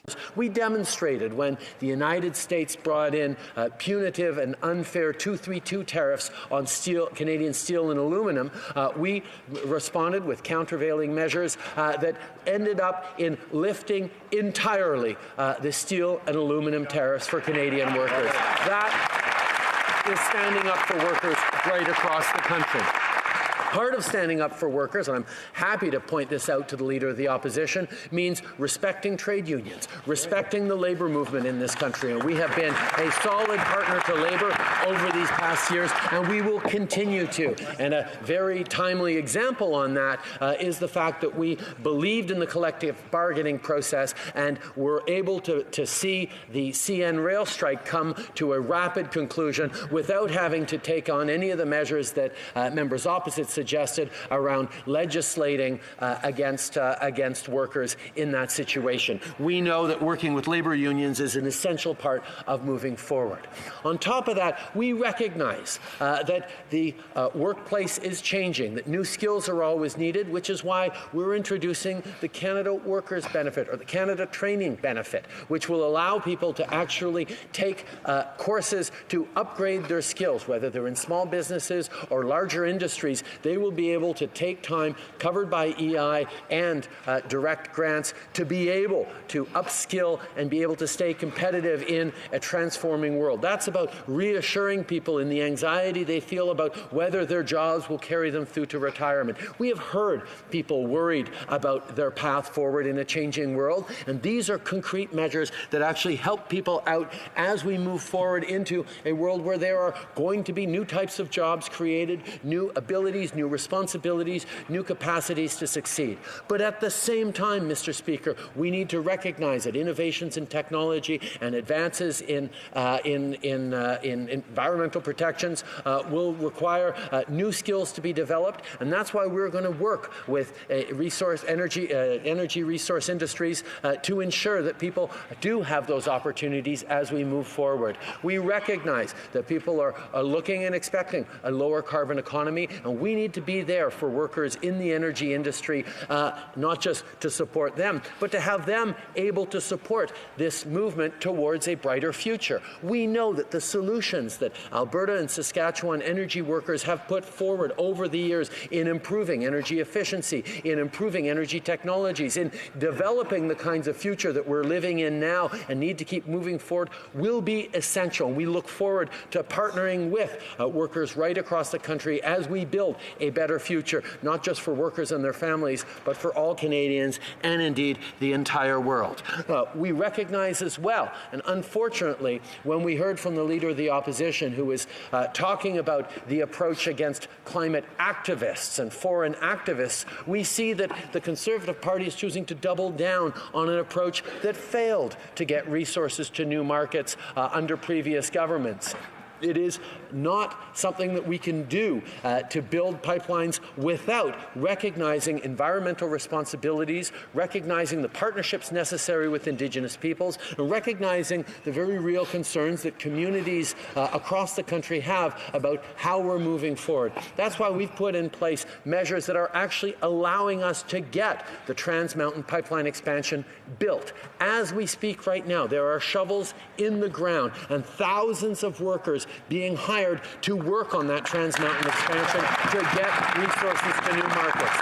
That's something that the failed approach of blaming climate activists for not getting pipelines built actually doesn't work. The Conservatives have been hurting the West by insisting on that kind of fear-mongering instead of actually working together to build the projects that will get us to markets other than the United States. We will continue to work in responsible ways to make sure that Canadian workers have all the opportunities they need to succeed. We will continue to do that.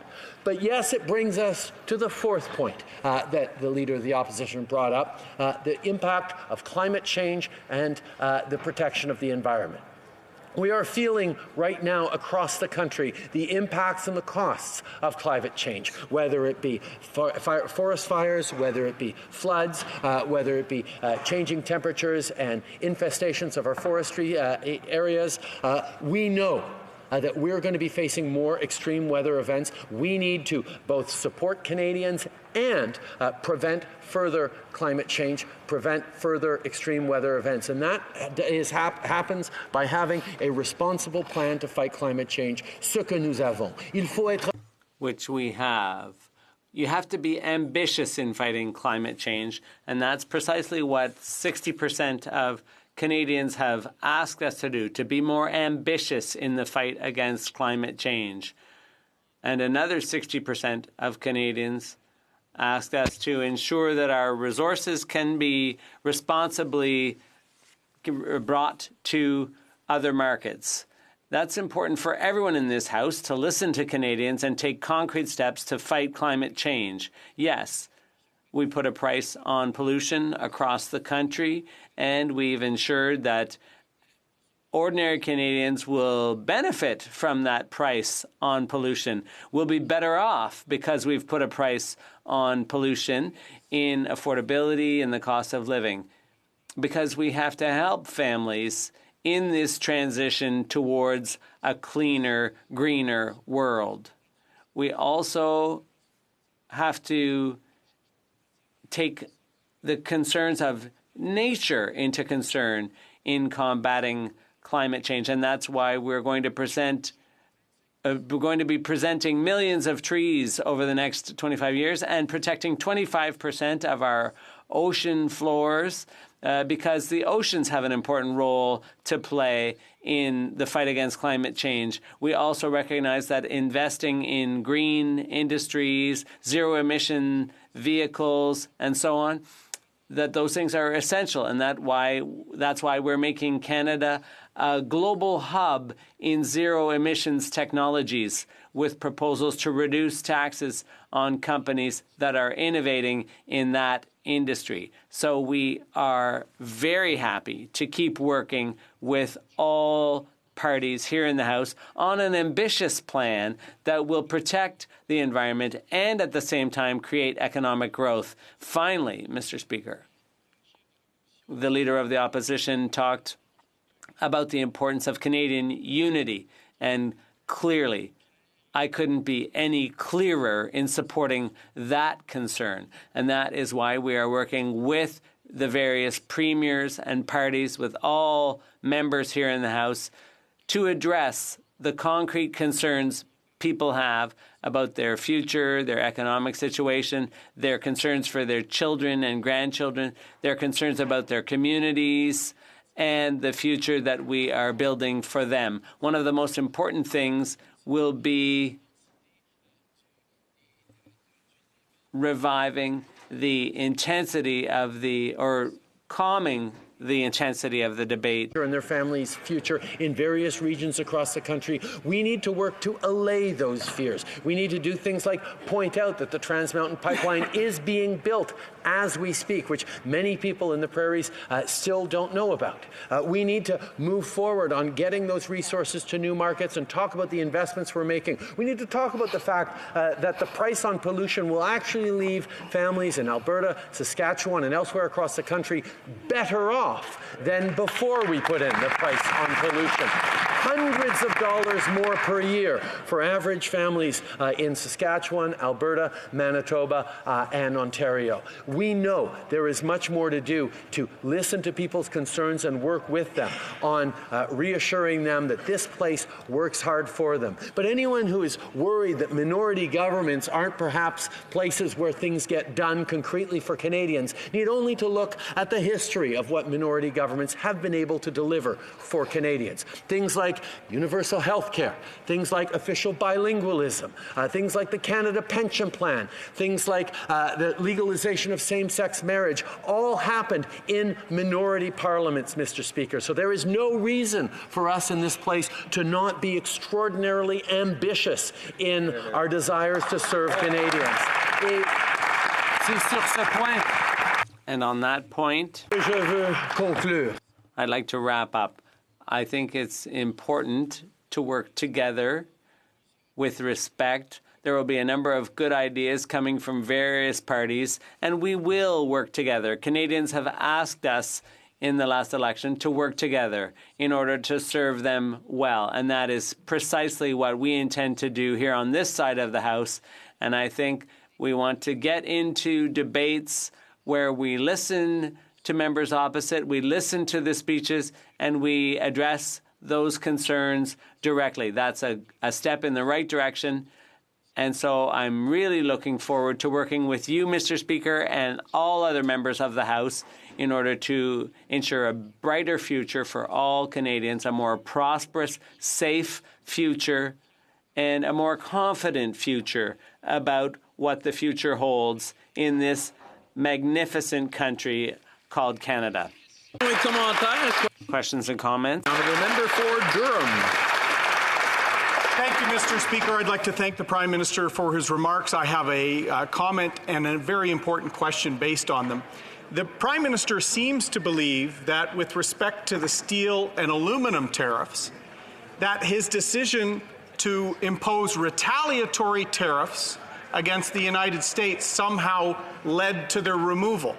That's a fiction, Mr. Speaker. But what's interesting, if he feels there's unfair trade action against Canada from a trade partner, a friend like the United States, and he imposes retaliatory tariffs against them, why no action against China on canola, on pork, on beef? Not only has there been no retaliatory response, Mr. Speaker, the government refused to even bring a WTO trade challenge with respect to these unfair practices. So he seems to be tougher with our neighbor and friend than he is with China that's detaining our citizens. Mr. Speaker, the steel and aluminum tariffs were actually removed when the Conservatives went to Washington and said before a committee of 100 members of Congress. So in one meeting, we had more members of Congress listening to the Canadian position than the minister did in a year. We made an agreement that we would support NAFTA modernization in Canadian Parliament if they removed the tariffs. They did, and we supported the bill in the last Parliament. So my question for the Prime Minister, Mr. Speaker, is this. If the agreement changes, which it appears to be changing on labour, we're now hearing changes on pharmaceuticals, if there's substantive changes to the USMCA agreement, will the Prime Minister commit today to bring it back to the House for full debate? Because the deal has changed, Mr. Speaker. And I would note, it may change more after the Prime Minister's trip to NATO, where he was caught mocking the person we're negotiating with. So will the Prime Minister acknowledge his mistake in London, And will he commit today to bringing NAFTA, any changes to that agreement, back to this minority parliament so we can work together in the best interests of Canadians? The Right Honourable Prime Minister. Mr. Speaker, I think it's extremely important to highlight that the work we did on protecting steel and aluminum workers across this country was in all of Canada efforts, absolutely. But it was the leadership of people like the Member of Parliament for University Rosedale who actually worked hardest to ensure that the countervailing measures that we brought in on the steel and aluminum tariffs had the political impact of moving forward with the full and complete lifting of those tariffs with no extra conditions or punishments for Canadian workers. That was something this government was pleased to be able to achieve, and we don't need to engage in revisionist history on that particular approach. I will also correct the member opposite in the fact that we have launched a WTO challenge against China's actions on canola. We are very concerned about standing up for our workers, and we will continue to do exactly that. And also highlight to him that we were able to get the measures against Canadian beef and pork lifted from China, because we know how important it is to stand up for our exporters. It would be great for the member opposite to actually get his facts straight before he asks a question like that. On the issue of NAFTA, I am pleased to say that we continue to make solid progress on this, and the changes being proposed that the Democrats are asking for in order to secure support for ratification are actually very much aligned with negotiating positions that Canada and asks that Canada had originally asked for in the renegotiation of this NAFTA deal. But of course, as the member well knows, the process of ratification requires a vote here in this House, and we look forward to their support as we move forward to protect workers right across this country in regards to our most important relationship with the United States. Questions and comments. Questions et commentaires. L'honorable député de Belleuil. The member for Belleuil-Chambly. Thank you, Mr. Speaker. I'd like to mention that the member for Joliette was in Washington too, and it might be a bit much to think that it's what one individual did that changed everything. Sometimes it's a nonpartisan effort of multiple players that makes a difference. Whenever the Prime Minister mentions human rights, I think of Catalonia, a country that where people have been jailed for organizing a referendum, and the legitimately elected president of Catalonia is in exile because of that. I have a question for the Prime Minister about climate change.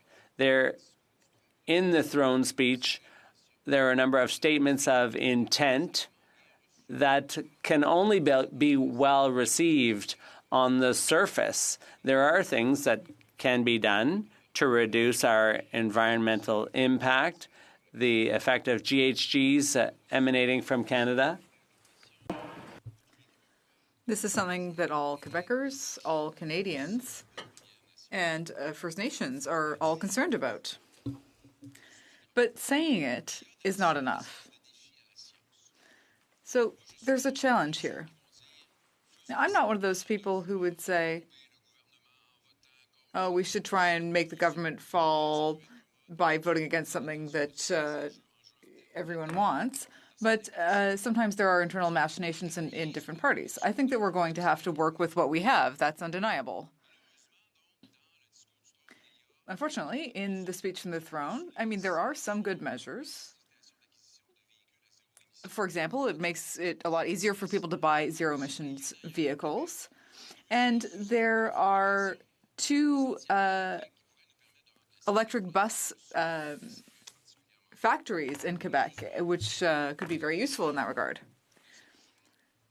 But the real effect of all of this is canceled out by the increase in greenhouse gas emissions in Canada due to our oil activity in large part. And so this is sort of a challenge to science in a way. So, you know, they're saying they want to be emission-free by 2050. They're going to plant a lot of trees. But the science is clear. Planting trees is barely a drop in the bucket when it comes to decreasing greenhouse gas emissions.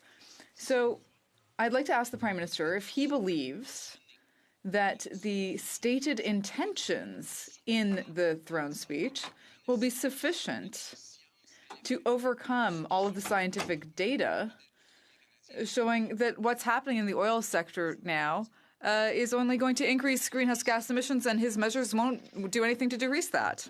The Right Honourable Prime Minister. Mr. Speaker, I want to thank the Leader of the Bloc Québécois for his question and for his very reasonable approach to asking questions. I think that he's thought a lot about how we can all serve Canadians by carrying out our duties in this House. And concerning Catalonia, that is something that has to do with Spain's internal politics, but we will always stand up to defend human rights around the world. Of course, we hope that there will be a solution that will be found through dialogue while respecting the rule of law and the Spanish Constitution. On its question on climate change, we agree that we need to be ambitious in fighting climate change. We need to ensure that Canadians trust in their future, that they trust in the future for their children and grandchildren, that they trust the air and the water. They need to be able to offer a better future to their children and grandchildren. And that's why that's part of our national plan to fight climate change. That's why we set an absolute limit on greenhouse gas emissions by the oil sands sector.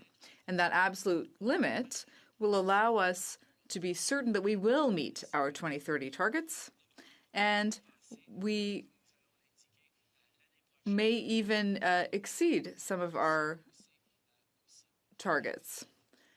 So we are going to continue to work together in this House with experts, with Indigenous peoples, and with all Canadians to ensure that we have a better future where we can fight climate change with creative solutions and where we can ensure that everyone can enjoy prosperity across the country.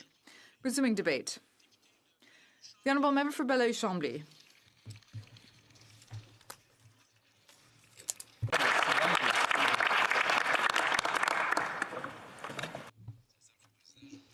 Well, Mr. Speaker.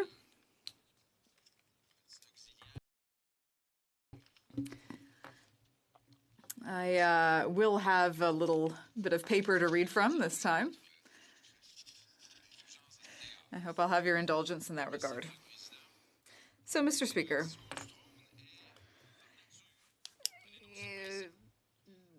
the speech from the throne is intended to lay out certain principles, and sometimes those principles, intentionally or not, may be somewhat vague and imprecise. The speech, which was read out by the Governor-General yesterday, was very revelatory. It was a very detailed, precise speech, full of clear commitments, with timelines and numbers. Even so, well, a speech like that could hide its true intentions.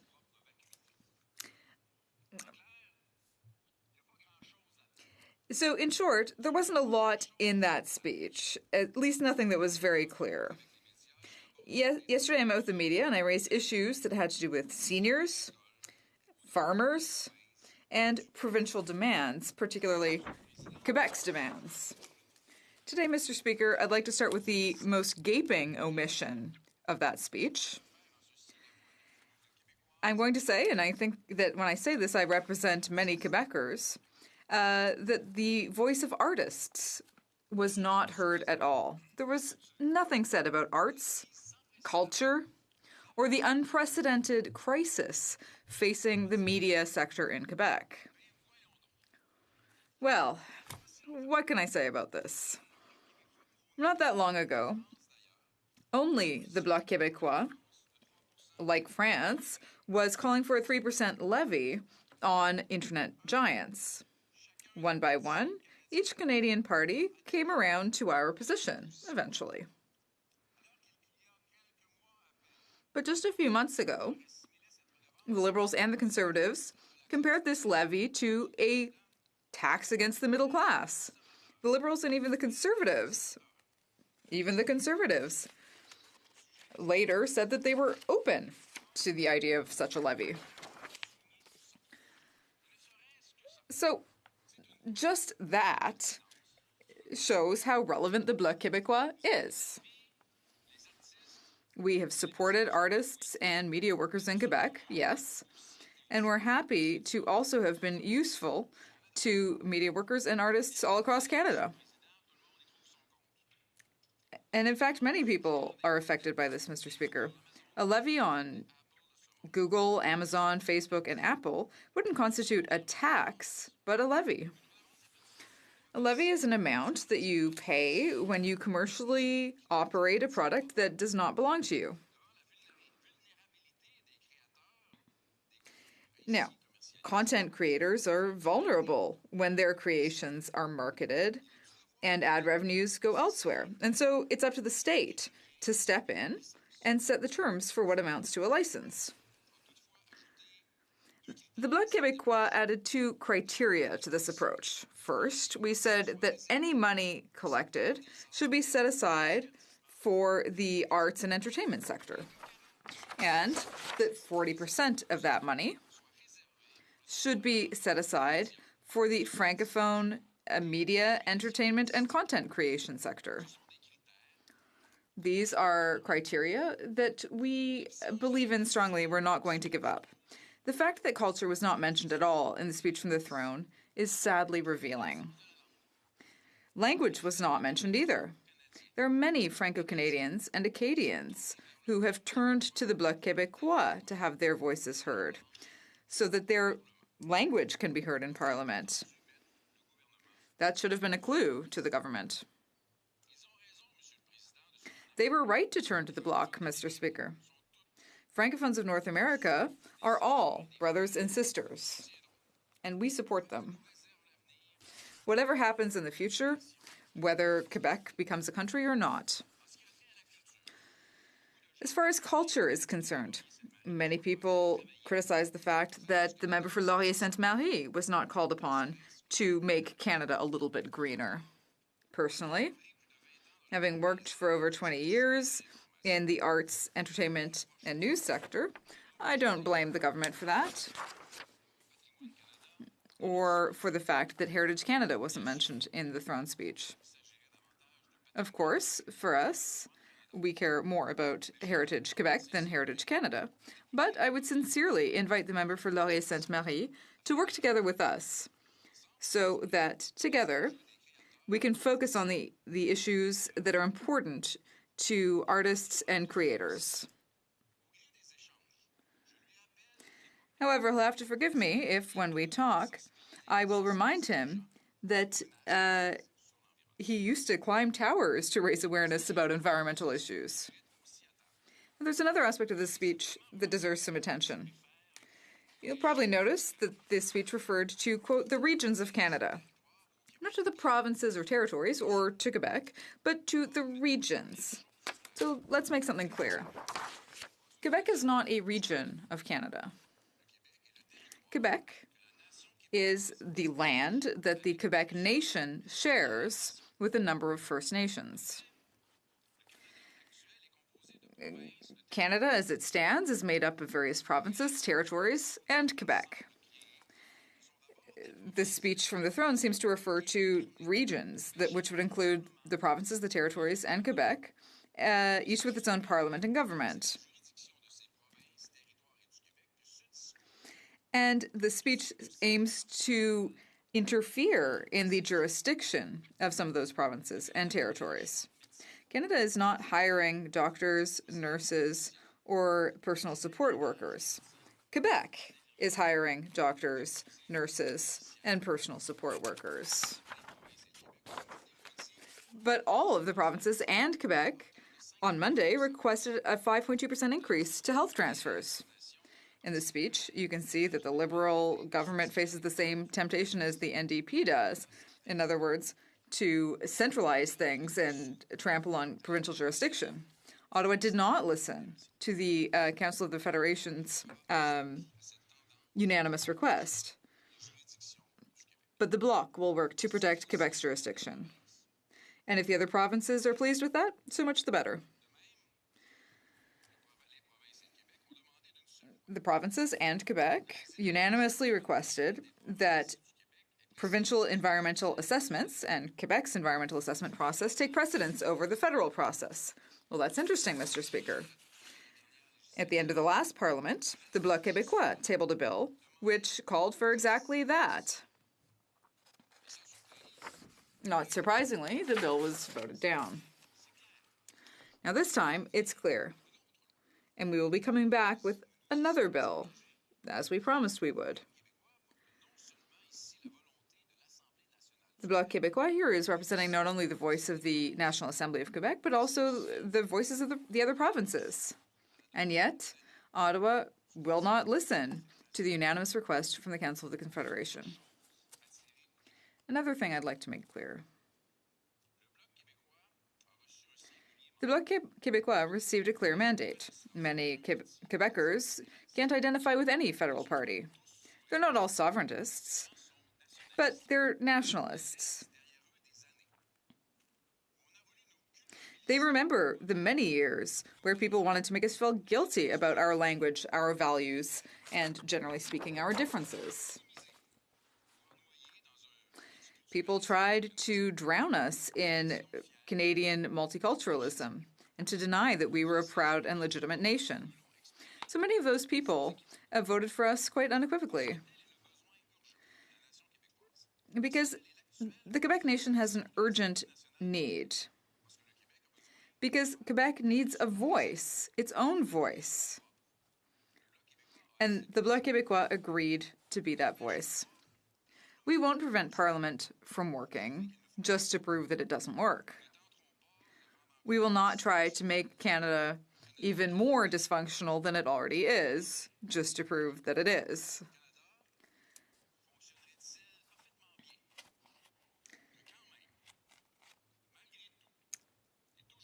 Despite everything, a nation will always be better served and better represented if it appropriates all of the attributes of its own sovereignty.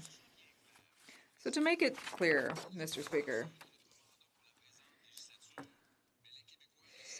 although we may not be aiming specifically for this during the current mandate, Quebecers know that the Bloc Québécois is a party based on the concept of independence. Feels good to say that. Mr. Speaker, let me come back to three more themes. First, the government says that it wants to improve things for seniors. Well, so do we. We said that during the election campaign. We proposed that the monthly payment to seniors be increased by $110 a month. Not only do we believe that this would enhance their purchasing power, given that these people have built the prosperous society that we live in today, but we also believe that this is necessary if we want to support the economy and the changing demographics of regions in Quebec. Our position, unlike the position laid out in the speech from the throne, is clear. We will continue to explain that if the government doesn't respond to this legitimate request for our seniors, they will have to take note of that. And seniors will soon be judging this government for its action. Supply management is another important issue. Now, the Bloc Québécois isn't taking all the credit for the good things that have happened there. But it's clear that, as with the tax on web giants, if the Bloc weren't there, things wouldn't have progressed as much as they have. Now, they're going to be making compensation payments to farmers in the first year, and that's perfectly reasonable. Farmers are asking for confirmation that the conditions will be the same over the next 8 years. Farmers want to know what the compensation will be following the new NAFTA agreement that was negotiated with the U.S. and Mexico. Processors also want to know what will be done for them. The Bloc Québécois also wanted a bill to be tabled so that supply management will never be used as a bargaining chip to support any other sector, like the Ontario automobile sector, nor will it be used as a bargaining chip in a more broad economic context. Nous déposerons cette loi. We will be tabling that bill, Mr. Speaker. Now, the next subject, oil. Now, the word oil was not in the speech from the throne. Those who want to be sure of what I will be talking about. La science. Science is a stubborn thing, Mr. Speaker. Human activity leads to growing greenhouse gas emissions. The climate is warming. The human and economic costs of climate change are exorbitant, and this is just the beginning. Canada has one of the worst records on this issue. There's no measure in the fight against climate change that would allow Canada to compensate for its high production and export of oil and gas. Science is very stubborn, Mr. Speaker. We're not insensitive to what's happening to people in Western Canada. As citizens of the world, we believe that we need a plan, not a plan to reduce or adapt to climate change, but we believe that we need a plan to get out of our current economic model. We need to do so carefully, gradually, and intelligently, without pushing anyone into poverty. But we need to get out of this carbon economy in the next few decades. We will support any initiative that will allow the economies that depend on oil to transition towards a new economic model that is compatible with the environmental issues that we're facing.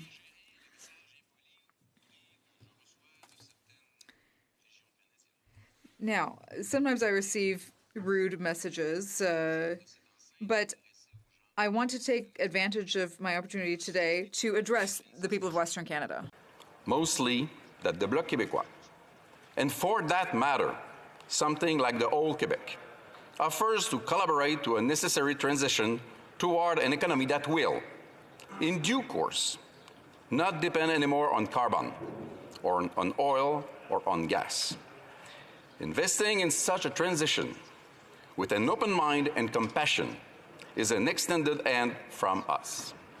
However, we do not want to be part of any further contribution to any further climatic impact of an economic model of the past.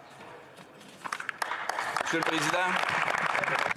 Mr. Speaker, the speech from the throne, which we heard, says more about what was not in it than what was in it. There was no mention of culture, of language, or media. There was no talk of tax havens or the fate of Government of Canada employees who are waiting to be paid fairly and accurately. Whereas Phoenix is a system which is like a zombie, it just won't die. There's human rights, and there's the issue of human rights, but there was no word about the repression which took place in Catalonia. It is not right for a dominating power to impose its will on a minority.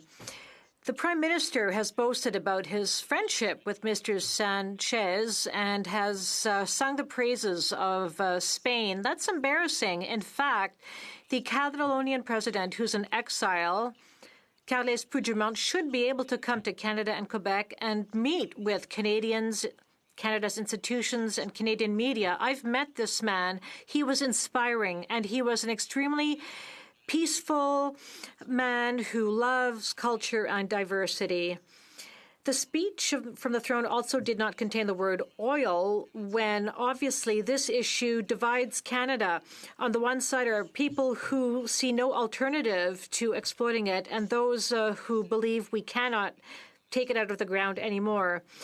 The only way we can move forward in that regard is if we focus on alternative sources of energy. I understand that the Prime Minister tried to please everyone, but the speech was vague, although we understand why, because we're in a minority government. The Bloc Québécois was very specific about what it was asking for, but we know we don't aspire to form government.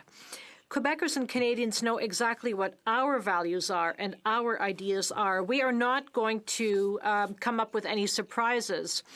We represent 32 ridings in Quebec, and the people in those ridings asked us to represent our ideas, Mr. Speaker, and to do so in a very healthy and courteous way. So we are offering to work in collaboration with other parties. We want to work in a collaborative way because one day we will be two separate nations. We will be friends and sovereign, each of us. Thank you very much, Mr. Speaker. Therefore, Mr. Speaker, I move, seconded by the member for La Prairie, that the amendment tabled by the Conservative Party be amended by replacing what follows: a national unity crisis which requires respecting provincial jurisdiction and scrapping any project which does not respect Quebec's jurisdiction in the area of the environment, addressing the underfunding of the healthcare system, and supporting the creative and media sector who are suffering from the non-taxation of digital giants. These protections must be enshrined in law. Thank you very much, Mr. Speaker.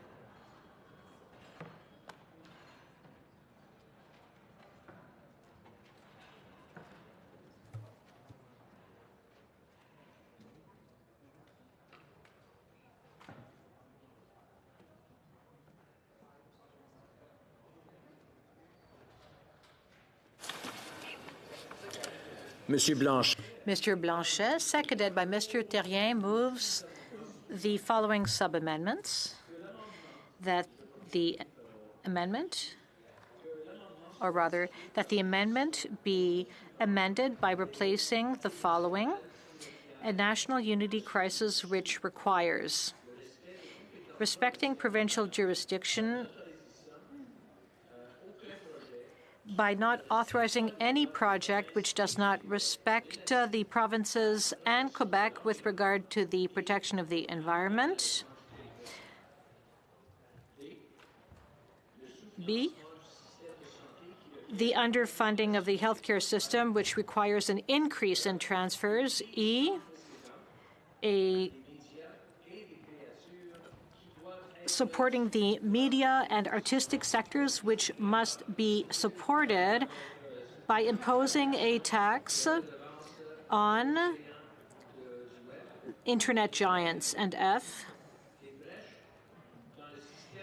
breaches in the supply management system, which must be the subject of protections enshrined in law, and that all be done in accordance with the rules. Questions and comments. But before proceeding with questions and comments,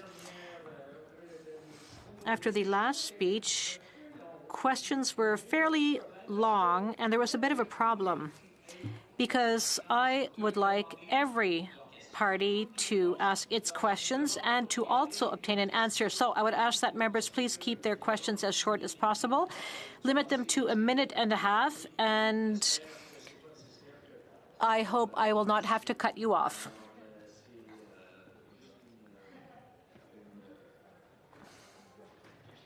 So this is just a brief reminder to each and every one of you. Questions and comments. The Honourable Member for Saint Laurent.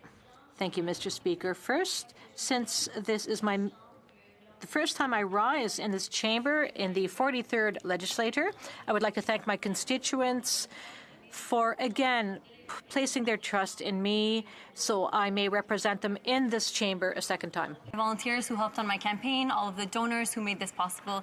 Merci beaucoup. Thank you very much. Canada and Quebec both know it is very important to work to fight against climate change right now, and Quebecers know this better than anyone else. It's very important. This is a priority issue for this government. So, through you, Mr. Speaker, I would like to ask the leader of the Bloc Québécois and whether we can count on him and his party, whether we can count on their support when we introduce environmental policies. Can we count on the Bloc leader and his party to support us on the environment? The honourable member for Belleuil-Chambly. Mr. Speaker, it will be more than a pleasure to say yes. In fact, I would go even farther. When measures will be introduced which will actually make a difference in bringing down greenhouse gas emissions and fighting climate change, we will be there. In fact, we made many such suggestions. In fact, we even put forth a very ambitious bill which would encourage Canada to meet its own targets. But we will go in farther. We are going to ask Canada to stop being inconsistent. That is, on the one hand, it is a petro-state which has very high greenhouse gas emissions, but on the other hand, it is bringing forth mitigation strategies, and we believe that we should carefully transition away from oil. Mr. Speaker, I was told that the Bloc Québécois is a sovereigntist party. And this is why I was so surprised when during 15 long years, I listened to the demands of the Bloc Québécois. They were asking for federal programs to help Quebec media. They were asking for federal programs to support Quebec's culture. They were asking for more government involvement, or they asked for an increase in transfer payments under equalization, and now they're asking for federal programs to help with Quebec's environment. So they are, in fact, asking the federal government to interfere in the environmental jurisdiction of the provinces, not just in Quebec. So I'm surprised they're still called the Bloc Québécois. They should be called the centralizing bloc, because that party, day after day, is asking for the federal government to grow and to become more costly. So can the leader of the Bloc agree to use the new name I have offered, the leader of the centralizing bloc, the member for Belleuil-Chambly? Mr. Speaker, well, it would be a pleasure if the Conservative Party agreed to talk about the two or many Conservative parties. It seems there are several Conservative parties out there. But as I've just said, the Bloc Québécois we want independence. And we're clear about that. If it bothers you, let us go. It's quite simple, Mr. Speaker. Now, it seems that there's a bit of propaganda. This is politics, after all. If it seems that we're a burden and we have the bad habit of speaking French, and if we have the bad habit of not wanting government workers to wear religious symbols, well, let's agree to disagree. You on the one side, Quebec on the other side, two sovereigntist nations who can work together, probably better than is currently the case. But in fact, on my last paycheck, I am paying taxes to Canada. I pay Canadian taxes. So as long as Quebec pays its taxes to the federal government, Quebec will demand certain things. And we are going to have more seats on this side of the House, and who knows, maybe one day more on the other side as well. Questions and comments. The honourable member for Rosemont-La Petite Patrie. Thank you very much, Mr. Speaker. I'd like to congratulate the member for Belleuil-Chambly for being elected and the first questions he asked in the chamber today and for his speech. Now, throughout the entire election campaign, the Bloc Québécois presented itself, its brand, as the best defender of Quebec's interests. And in fact, it almost said it had the monopoly on defending Quebec's interests. But yesterday, when the Liberal government delivered its speech from the throne, the leader of the Bloc ran to the mics and said he would support the speech from the throne. So there's a mystery there. And I was wondering, well, there must be something really good for Quebec in the speech from the throne. There must be something that caters to the interests of Quebecers in the speech from the throne. Well, compensation for supply management, that was already announced in the past. The fact that the word oil doesn't appear in the speech, well, the Liberal tradition to find more markets means Trans-Martin, but there's no mention of increasing our greenhouse gas reduction targets. There's nothing for the Canada Space Agency. There's nothing for the Davie Shipyard. There's nothing on employment insurance. There's nothing on taxing internet giants. There is nothing on getting rid of tax havens.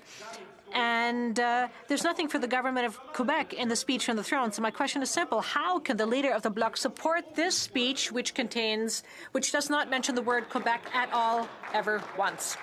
The honourable member for Belleuil-Chambly. Well, I would almost go so far as to say that the speech from the throne did favours for the NDP. That said, I'd like to thank the member for Rosemont-La Patrie for basically having repeated what I said in my speech. Not so long ago, the NDP was the main spokesperson for Quebec, but that time has passed. I think it is time, or rather, it would not be intellectually honest to pretend that everyone here wants to go back into an election tomorrow. I think we want to respect the mandate that all Canadians and Quebecers have given to all of us. What does this mean? It means we must all strive to work together. In some cases, it'll be harder. And I don't see us waking up every morning in agreement with the Conservatives. However, we must try. And I would even say that we're not that far from the NDP's platform when it comes to certain issues. We can work with everyone. I think there's a lot of common ground with the Green Party. We can work with others, and we know that this is Quebecers have asked us to do.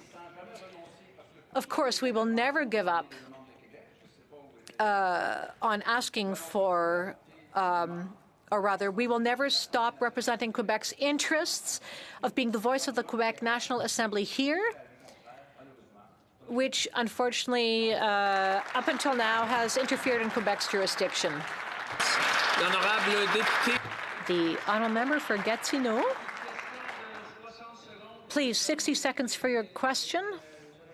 And let's hope the answer will be equally brief. Thank you, Mr. Speaker. On behalf of the government, we would like to welcome our colleagues from the Bloc Québécois and welcome as well to the leader of the Bloc Québécois. Thank you to him for his support for the government's agenda and for supporting the speech from the throne. We also appreciate the fact that he's reaching out in a spirit of collaboration.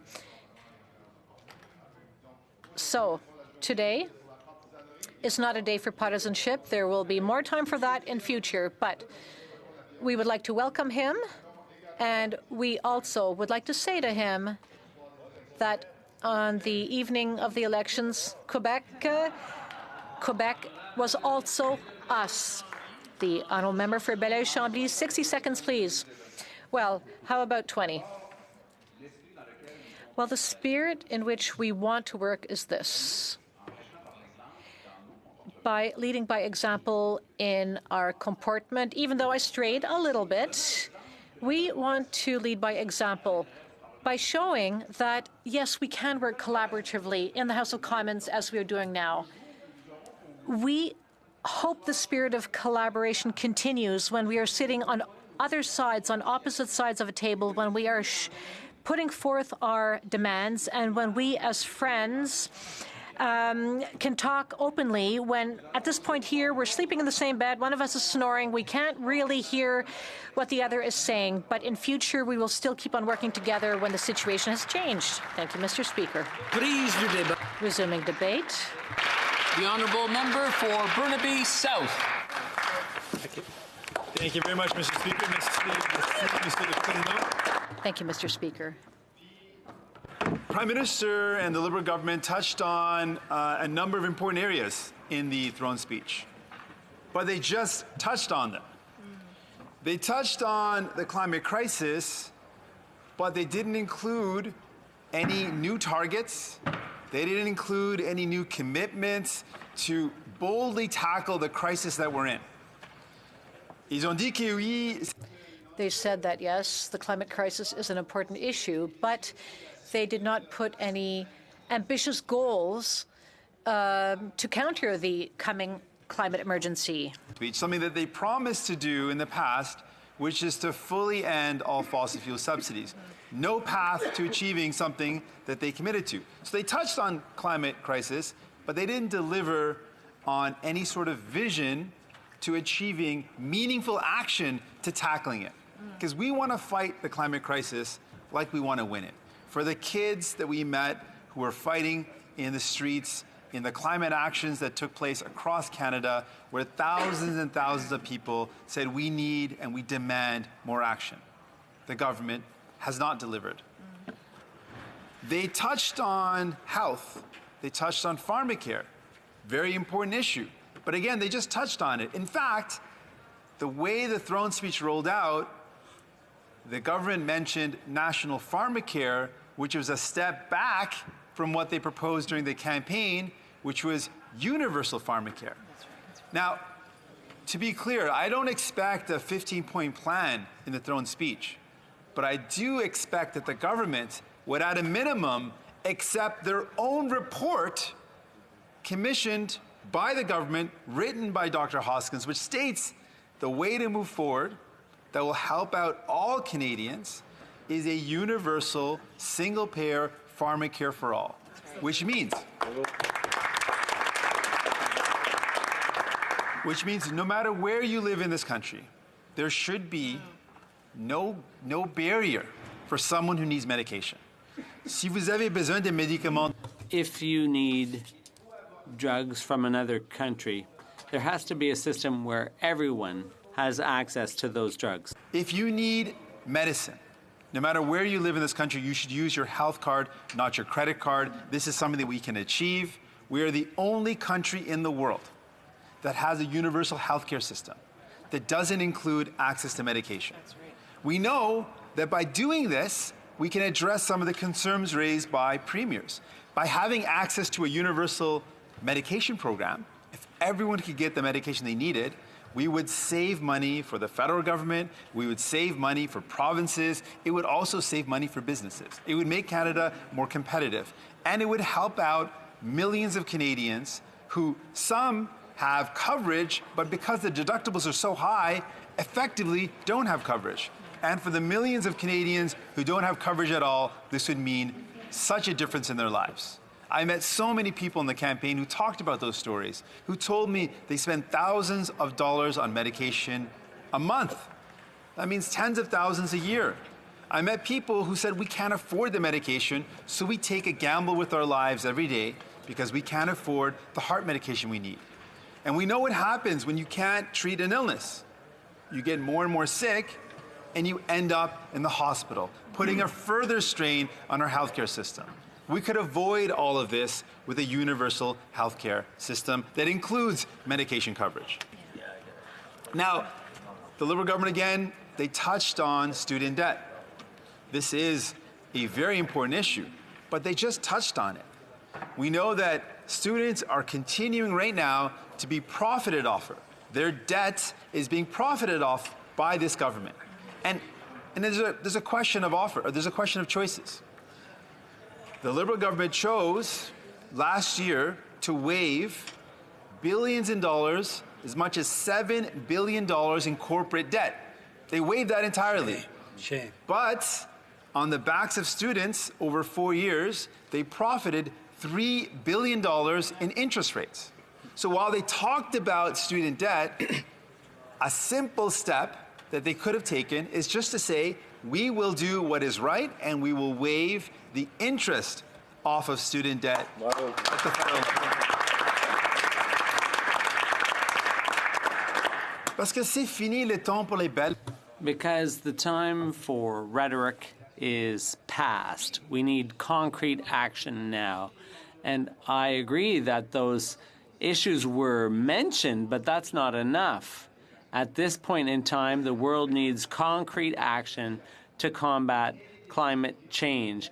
To help students with their debt levels, we need concrete action. The Liberal government touched on cell phone and internet, and they said that they're going to take steps to make it more affordable. Again, something I support, and it is encouraging. But their attempt to do that is basically to have a conversation with the cell phone companies. I can tell you right now, Mr. Speaker, that having a conversation is not going to lower the price of the cost of cell phone services. And just to put a point on this, in Canada, we pay the highest, some of the highest cell phone and internet fees in the world. And it's not a coincidence because governments have allowed the telecommunication companies to do so.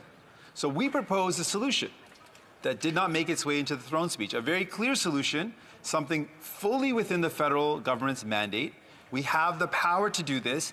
And in fact, other jurisdictions around the world have done the very same thing to a great success. Put a price cap in place. If our price is so high, let's put a price cap in place like the United States has done, like Australia has done, and the result is it drives down the cost of cell phone services. And again, just to highlight how important this is, we know in this modern age, access to the internet, cell phone service is not a luxury, it is a necessity. People need it for work. People need it for their education. You need access to the internet to access services that you and your family need. So the cost of cell phone services and internet services are impeding people in their day-to-day lives. It's hurting families who need it for work, for their education, and to access services. And this government has an opportunity and the power to do something about it. But again, in this throne speech, I wasn't expecting a 20-point plan, but I was expecting the government to say, we understand that something needs to be done. We are paying the highest rates in the world, and there's no excuse that makes sense. We are a large country, so is Australia. We have remote communities, so does Finland. And they have far less prices on their cell phone and their internet services because the government did what we expect government to do. When there's an industry that's taking advantage of people, then government has to stand up and defend people. But instead, what we're seeing with this government is they're defending the profits of the powerful industries instead of helping the people and families that actually need that assistance. That's why their priorities are wrong. Now, there's some things that the government went beyond just touching on. They did include some more details. On justice for Indigenous people, I acknowledge the government touched on truth and reconciliation, which is incredibly important, and we have to implement the recommendations. That is something that we are committed to doing, and we're going to make sure that this government actually does.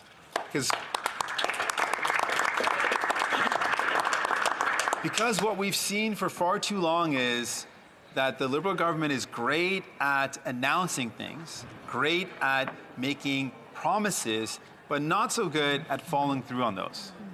And we know that we need to go beyond that. It was also very encouraging to see that the government mentioned the calls to action, but also the recommendations put forward by the missing, murdered, and Indigenous women and girls. Something incredibly important, something that would save lives, and it is vitally important that we don't just mention it, but we follow through by implementing those important recommendations.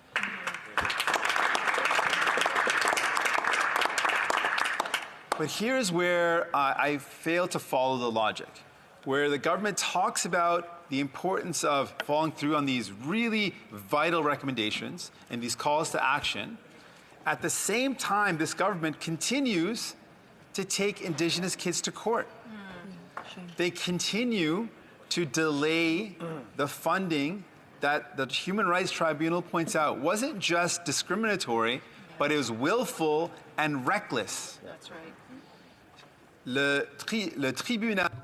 The Human Rights Tribunal found that this government had discriminated in a deliberate and careless way, a reckless way, wanton way against Indigenous kids. They should immediately stop dragging Indigenous kids into court. I can't wrap my head around how a government can, on one side, talk about the importance of reconciliation, of justice, of fairness, and on the other side, ignore a Human Rights Tribunal ruling, delay the funding to end the discrimination, and to continue to take Indigenous kids to court. Those two things do not coincide. They don't make sense. And that's why I'll continue to call on this government to stop taking these kids to court, pay the fee that is required to ensure that justice is served, make sure that this injustice ends, make sure that the kids that have been discriminated against have fairness in their lives, and make sure that no other kids in the future face this unfairness. Because, Mr. Speaker, the impact of this discrimination, it's not an academic discussion. It's not just the fact that there was discriminatory funding. Mr. Speaker, kids have died. Indigenous children have died because of the lack of funding. And they will continue to die unless this government does something about it. Now, there is one encouraging thing that this government put into the throne speech that was a new addition. They accepted what we've been pushing for, which was to mention national dental care. And that's something that is vitally important. When we were in our communities across this country, we spoke with people. They were deeply concerned about health care. They were deeply concerned about the cost of medication. But many people didn't even imagine a future where they could get dental services. There's so many people that right now are not even considering it as an option to take care of their teeth. And if you think about our healthcare system, this is one of the major gaps in our system. You can go into the hospital if you've got emergency surgery required for your heart. You can have complex surgery that puts you back together with your entire body, your lungs, if there's issues with your joints. But if you've got a problem with your teeth, you have nowhere to go. And there's millions of Canadians that do not get the dental care they need. And we know if you don't have healthy teeth, it impacts the rest of your health. And so we've called on this government, and we called on, during the campaign, the country to imagine a future where we include a national dental care program.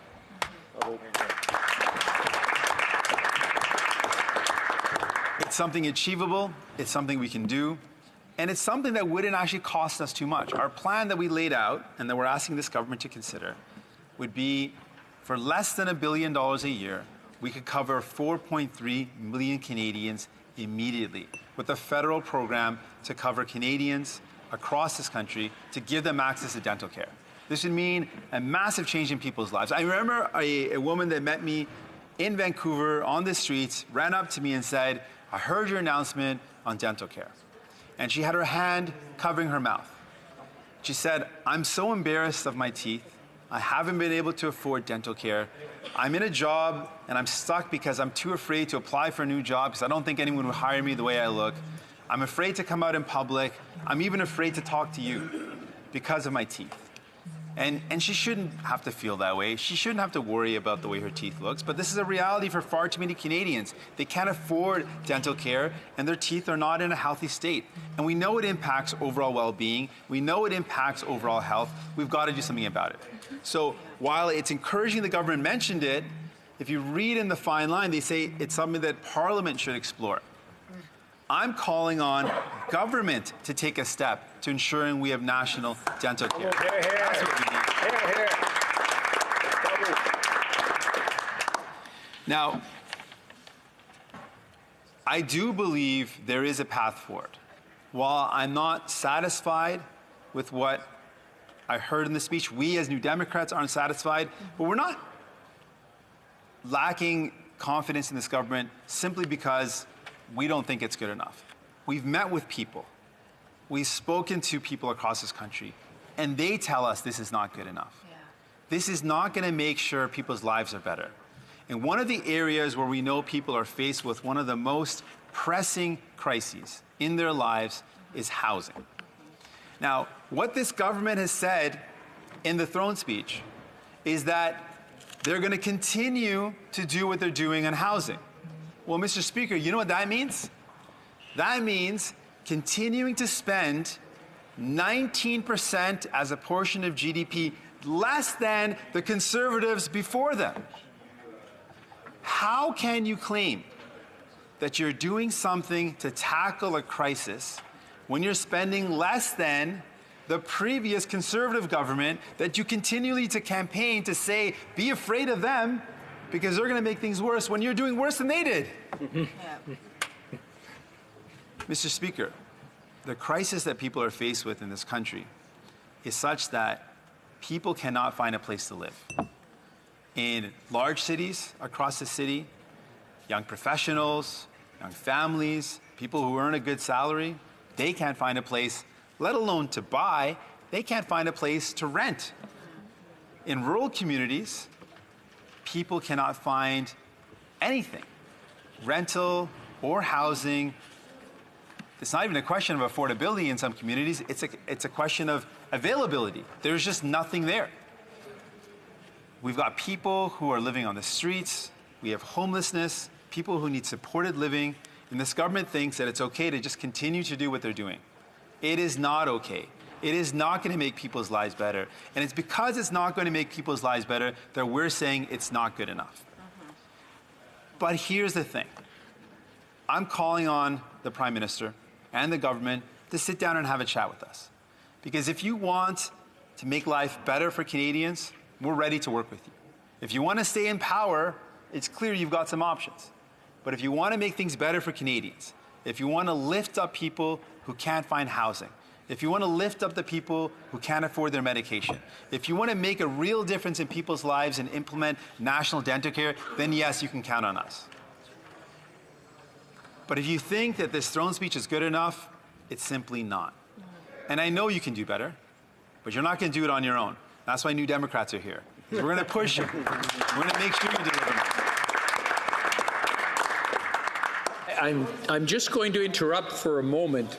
And I know the honourable member comes from the Ontario legislature where we say you. In this House, it's you, meaning the Speaker. I assure you that I won't be taking part in a lot of the stuff that's going on the government side. I'm neutral. I just want to make sure that the honourable member speaks through the Speaker and not to the Speaker. I wouldn't want to let the member down. The honourable member for Brampton South. Thank you for that clarification. I've got no doubt in your ability to make sure that we keep this House moving and make sure things are fair. Thank you for that clarification. If I could just get a gesture from Mr. Speaker, what's remaining in terms of time. Thank you very much. So in closing, Mr. Speaker, I just want to point out again that there is a powerful opportunity. We have an opportunity now to work together to move ahead issues that will improve people's living, their lives. All Canadians, all Quebecers, men and women, all of Canada wants to move forward together, and we can do it. We have a plan, and if the government wants to come up with a plan to truly improve the quality of life for all Canadians, we will certainly be on board. But if you just want to stay in power, don't count on us. We want to do what needs to be done, always thinking about how this is going to help ordinary Canadians. In this Parliament, that's going to be our focus. In all the work we do, we are focused on one thing, making sure that government works for people, not for the powerful. The government works for families, not for the powerful corporations. We are here for the people that need help the most, and we're going to continue to fight for them. Thank you very much. Merci beaucoup. Hey, bravo. Questions et commentaires, questions and comments. The Honourable Member for Winnipeg North. So thank you, Mr. Speaker. You know, I've had the opportunity for a couple of decades, almost 20 years, of being an MLA in the Manitoba legislature. And one of the important issues was at the time in which I was a healthcare critic. And that was the issue of medicines. And, you know, for the first time in the last 3-4 years, we have a leader, a national leader who happens to be the Prime Minister, and a government that has made significant moves towards a national Medicare system for prescribed medicines. The constituents in which I represent, and I believe Manitobans and indeed Canadians as a whole, would love to see a national pharmacare program. It's something in which our ministers of health have been working diligently at putting into place. My question to the leader of the New Democratic Party is for him to acknowledge, especially being a provincial legislator before a legislator, and that is that Ottawa cannot do it alone per se. There's an obligation on our part to work with the provinces and, I would argue, other stakeholders to ensure that we do implement a truly national program. So we can click our heels and do all those wonderful things, but until we recognize that there needs to be that cooperation amongst the different levels of government, it's going to be extremely difficult to achieve what we on this side want and Canadians want. Would he not agree that there is an obligation to work with the provinces in getting a national pharmacare program? The Honourable Member for Burnaby South. Thank you very much, and I thank the member for the question. We absolutely need to work together to achieve anything in this country. And in order to make advancements in healthcare, we absolutely need to work with our provincial partners, provincial premiers and governments. But here's the thing. To be able to work together with provinces, we need to have a vision. And what this government hasn't provided is a clear vision. One of the things that this government can do very easily is to accept their own report. Yes. Mr. Speaker, the government commissioned a report. Yes. The report found that the best way to make sure we implement pharmacare is to make sure that everyone in the country is covered. It would seem to me pretty simple that the government would say, yes, we're going to move towards a national pharmacare, and this is what that means. We're going to accept the report that we ourselves commissioned. The report that backs up what all the experts are saying is if you want to lift up people, save money for provinces, save money for the federal government so we can reinvest it back into healthcare and make sure people get the type of healthcare that they need, it has to be a type of pharmacare that covers every single Canadian, that it's public, that it's single payer, and it truly allows us to take on the powerful pharmaceutical companies. That's what I'm asking this government to do. Yes, we need to work together, but we've got to provide leadership. Right now, that leadership is lacking. I'm going to push this government to provide the right type of leadership to achieve the right type of plan. Questions and comments. Questions et commentaires. I believe it's the Honourable Member for Saskatoon University. No? Yes. What is it? I'm sorry? Regina Louvan. Regina Louvan. I'm sorry. Finally. Thank you very much, Mr. Speaker. And as this is the first time I'm able to rise in the 43rd Parliament, I want to thank my constituents for putting me here. I want to thank my wife and my family for allowing me to do this job, and everyone that gave me their confidence to represent them in this House of Commons. Mr.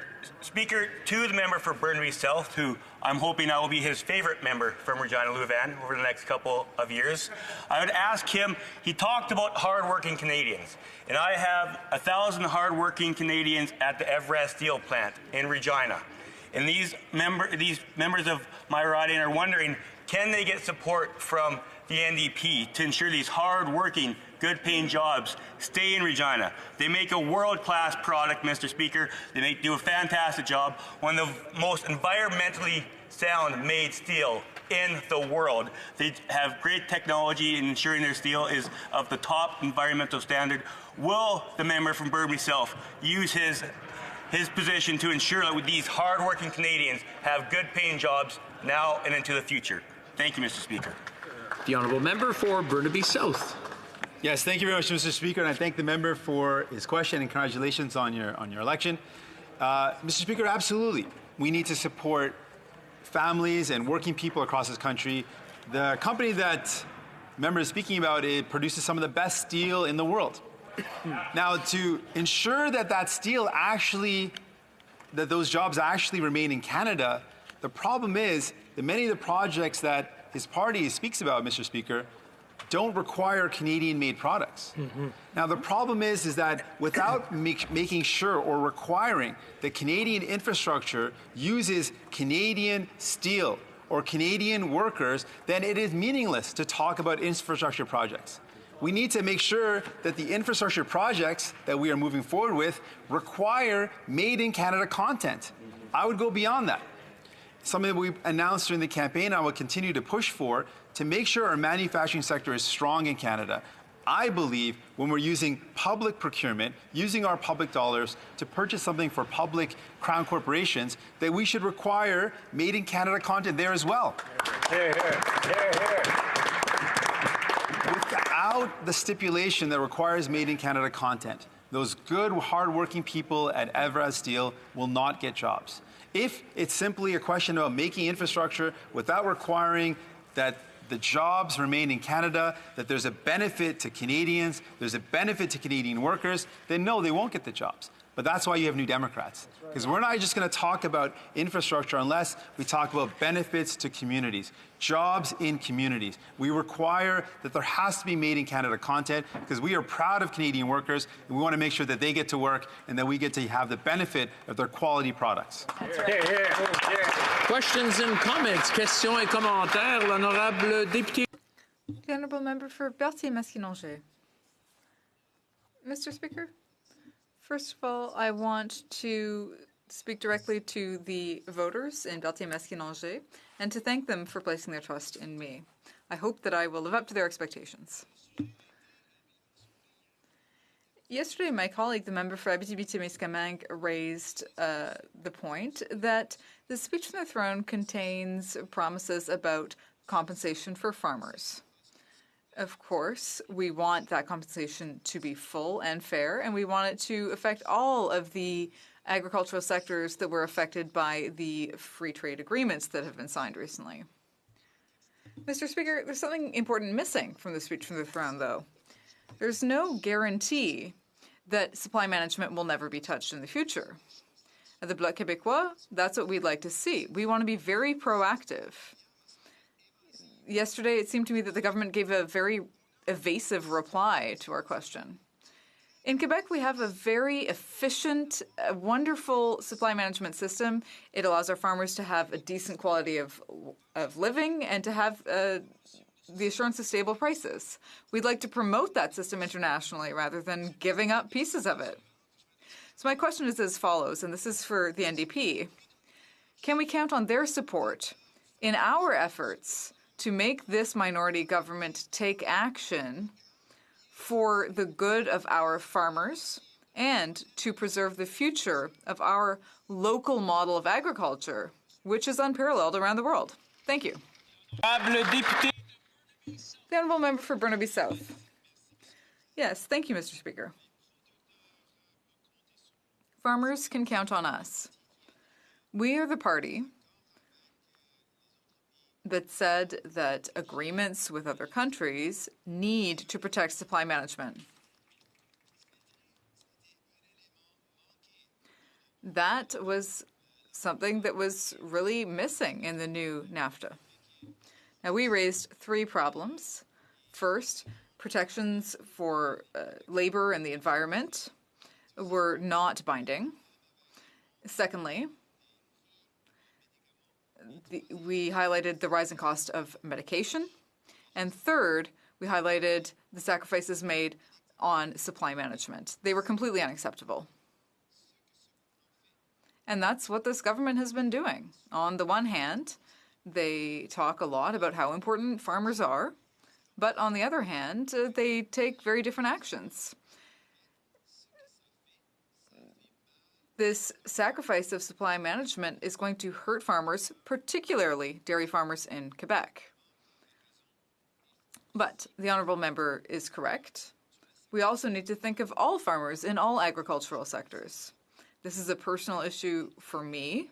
My parents were farmers, and I believe that we need to always protect farmers because they feed our entire country. If we want to be a sovereign country, we need to have a strong agricultural sector, and the NDP will always protect and promote our agricultural sector. Thank you. Reprise du débat. Resuming debate. The honourable member for Malpec. Thank you, Mr. Speaker, and I'm very pleased to take this opportunity to say a few words on the speech from the throne.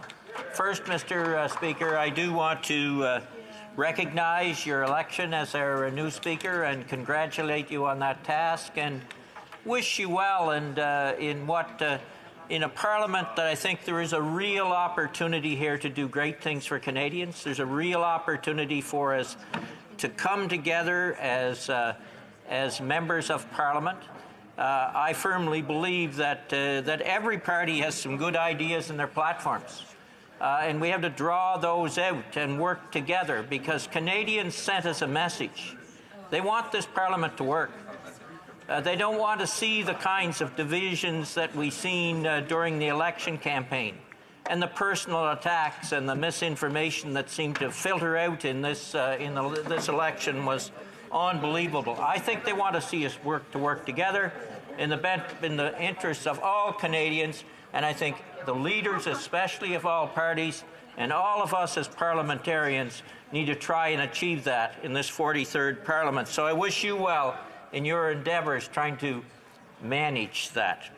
As well, first let me also say and give a huge thank you to the people in the riding of Malpec Prince Edward Island for their support. This is my 9th term that I've been fortunate enough to be a member of Parliament, and it is always an honour. And this place, no matter how often you get up to speak in it, this place is somewhat intimidating. Not many people get the right to stand here and state their remarks, challenge others in debate, be challenged yourselves by others that may question you, which is what democracy should be all about. The give and take within a parliament where there's views on all sides, but you come together, and as a result, you make better policy. And I want to say in beginning that, you know, sometimes, in fact, quite a number of years ago, I think the debates in this place were more open, were more forceful. We're not always done by speech writers and others. And that's the kind of place I believe this place really should be, where you get up, spout your ideas. You may have to give up on some of them. When I first came here, which was 26 years ago, God, I thought I had all the ideas and I had all the answers. I know today I didn't. In fact, I think I have less answers personally today than I certainly thought I did then. But you need to have that discussion and that debate because everybody has some good ideas, and the constructive criticism is what should take place in the parliamentary chamber and at committees as well. I might say when I mention committees, for the new people that are here, it really is at committees that the work really does get done. Where I find at committees, when we get to travel together and get to know each other at a more personal level, away from the partisanship and the party lines, that's when the real work gets done. Where ideas come out and you build friendship across the aisle here that is 2 sword lengths wide. You build friendships and you work forward and you move forward together, and that's what this place should be all about. And I hope in this 43rd Parliament, that's what we can do in this chamber and at the committee level. Let me then turn, Mr. Speaker, to the throne speech itself, and I want to just read the opening 2 sentences. Quote, "This fall, Canadians went to the polls and they returned a minority parliament to Ottawa. This is the will of the people, and you've been chosen to act on it. And so we open the 43rd Parliament with a call for unity in the pursuit of common goals and aspirations. As I said, Mr. Speaker, a moment ago, that will be a challenge, I know. But as mentioned earlier, this election I found on the ground in my riding, and I've heard from many others, and as I said, I've been through 9. I think this was the most bitter, divisive election that I ever was in. An awful lot of false information out there. I don't know how it, when false information is produced, and it's produced enough times and it's never challenged, it becomes the truth in some people's minds.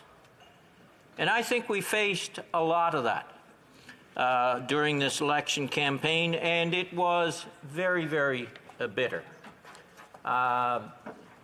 We've seen divisions across the country as a result of what I think is really false information. The simple naming of some bills as the No More Pipelines bills. It's not a No More Pipelines bills. There may be some difficulty with that bill. I believe it was C-69. But from the government's perspective, it was a way to deal with the environmental issues and also give the opportunity to put pipelines and other natural resource measures in place without the constant challenges of going to court further down the road. That was the intent. But the simple naming that was done on that bill put a flag up in front of many people, and it really became divisive. We've got to try in this Parliament to get away from that kind of wording, stick to the facts, and try and make the place operate better. Let me then turn to the first section of the speech from the throne, Mr. Speaker, that talks about fighting climate change.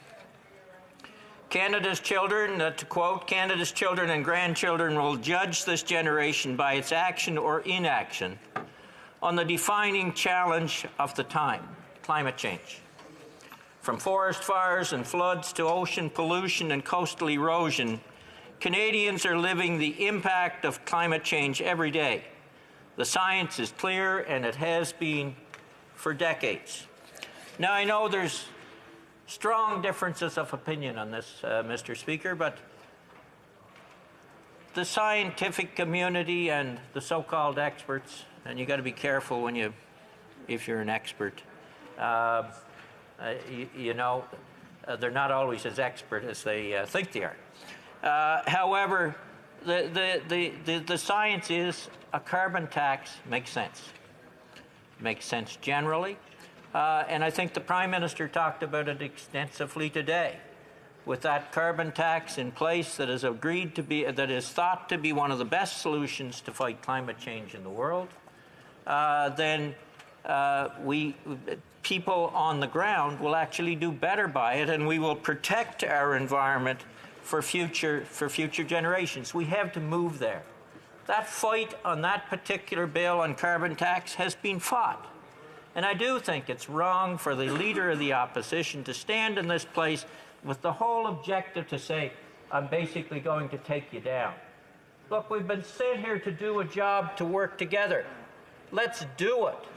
Let's deal with the environment, and also let's build on our natural resources in other ways as well.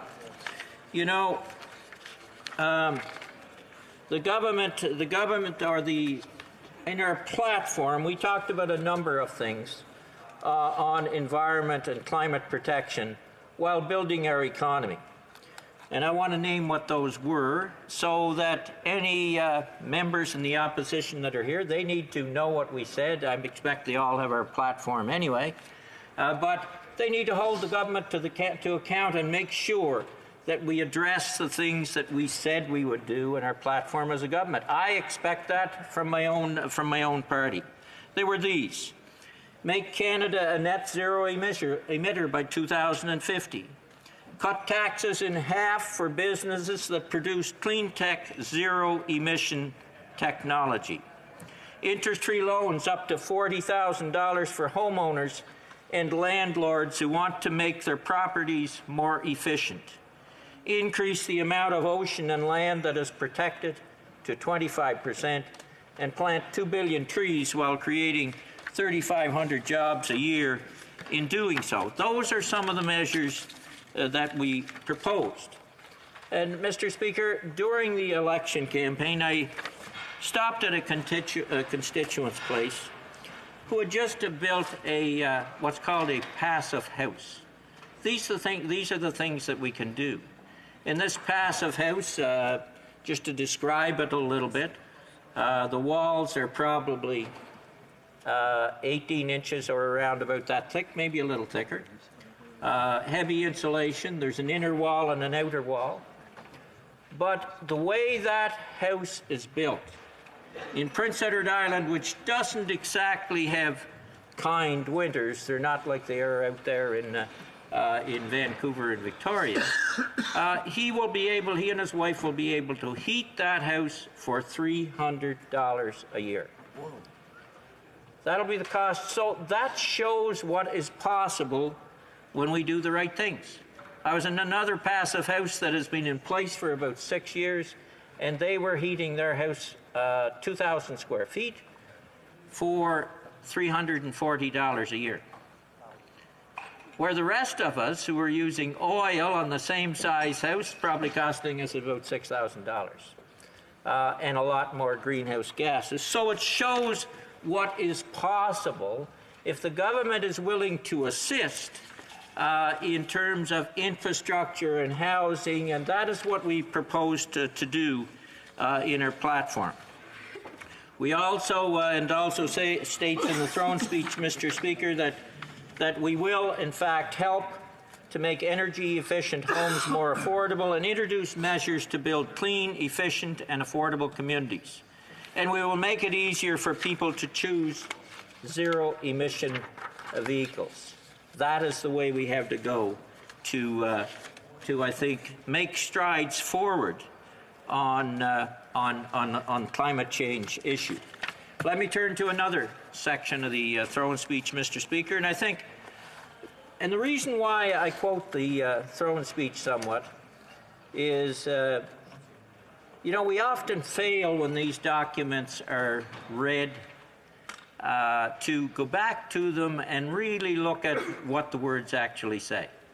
We have our own agendas and we want to push them. We have our own lines that we may want to get on the cameras with and hope our constituents hear us. But let's look down, delve into what the government is really proposing. Strengthening the middle class. As its first act, the government will cut taxes for all but the wealthiest Canadians, giving more money to middle-class families and those who need it most. What did we propose in the platform? Let's remind you again. Raising the basic personal amount, exemption amount, to $15,000, putting more money in everyone's pocket. That helps a tremendous percentage of the population by raising that basic exemption level. I think it was $12,200 and it'll go up to $15,000. So that takes taxes away from $2,800. That's good for all Canadians. We're proposing to cut cell phone bills by 25%, and that's outlined in the throne speech. We're going to try and save small businesses up to $7,500 by lowering small business taxes from 11% to 9%, and we started on that in the last Parliament. We make it easier for Canadians to purchase their first home by giving them up to 10% of the purchase price for the first time, with the first-time home buyers' incentives. So those are some of the things that we're proposing to do, Mr. Speaker, by taking actions to strengthen the middle class. We could also talk about the trade agreements that we've signed. We could talk about some of the things that were done, which I found rather shocking on the campaign trail, I was amazed at how many people really didn't know about the Canada Child Benefit, although it was coming into their home. In my riding alone, that amounts to over $2 million a month, going directly to families tax-free. That's the kind of initiatives we were able to do in the last Parliament as a government, and we need to continue to build on that in the 43rd Parliament. The throne speech goes on at length, and I'll not get into it in great detail, but it goes at length on walking the road of reconciliation. And there's always controversy over the reconciliation file with the Indigenous community. It's controversy among people. But look, and the Prime Minister mentioned this as well, we have made some strides in this regard. And the Indigenous community is the fastest growing sector of our population. They're the greatest human resource that we have in this country to prosper for themselves and to prosper for Canadians, to build our economy, to build safe communities and homes. And there has been trouble, some serious trouble in the past, caused by governments and others, and we need to certainly work with those communities and build them to be safe and prosperous communities with their own culture protected in a way that they can be proud of their history and proud of their country and wanting to work together to move the Canada forward for all Canadians and others around the world. The other aspect that we talk about in the throne speech, Mr. Speaker, really relates to the to pharmacare and some of the healthcare issues. And I want to quote from the throne speech because I think it outlines the point. Too often Canadians who fall sick suffer twice, once from becoming ill and again from financial hardship caused by the cost of their medications. The NDP leader mentioned this earlier today. Given this reality, pharmacare is the key missing piece of universal health care in this country. The government will take steps to introduce and implement national pharmacare so that Canadians have the drug coverage they need. And that is extremely important, Mr. Speaker, for us to get this done. All of us who campaigned and knocked on doors, I'm sure we've met people who couldn't afford the pills that they needed to get well, or other members of their family suffering from not being able to provide the necessary drug care or other measures, dental care as well, so that they could live healthy lives for their remaining time. So we need to get that done, and I know that will be a strenuous debate because we have to look at it, I know as a government, we have to look at it from the cost side, and governments have to look at it, what is the federal responsibility as well as the provincial responsibilities, and how can you bring those two together, and how far can you go in terms of that pharmacare program, whether it's fill in the gaps or go all the way to a full-out system. That will be a very important debate. I see, Mr. Speaker, I'm near out of time. Let me close by just saying this. In a former time, I was president of the National Farmers Union. And I was given the opportunity in that capacity to travel this country in every region of the country and live in farmhouses for quite a number of years, right across the country. Whether it was in Peace River or BC, Ontario.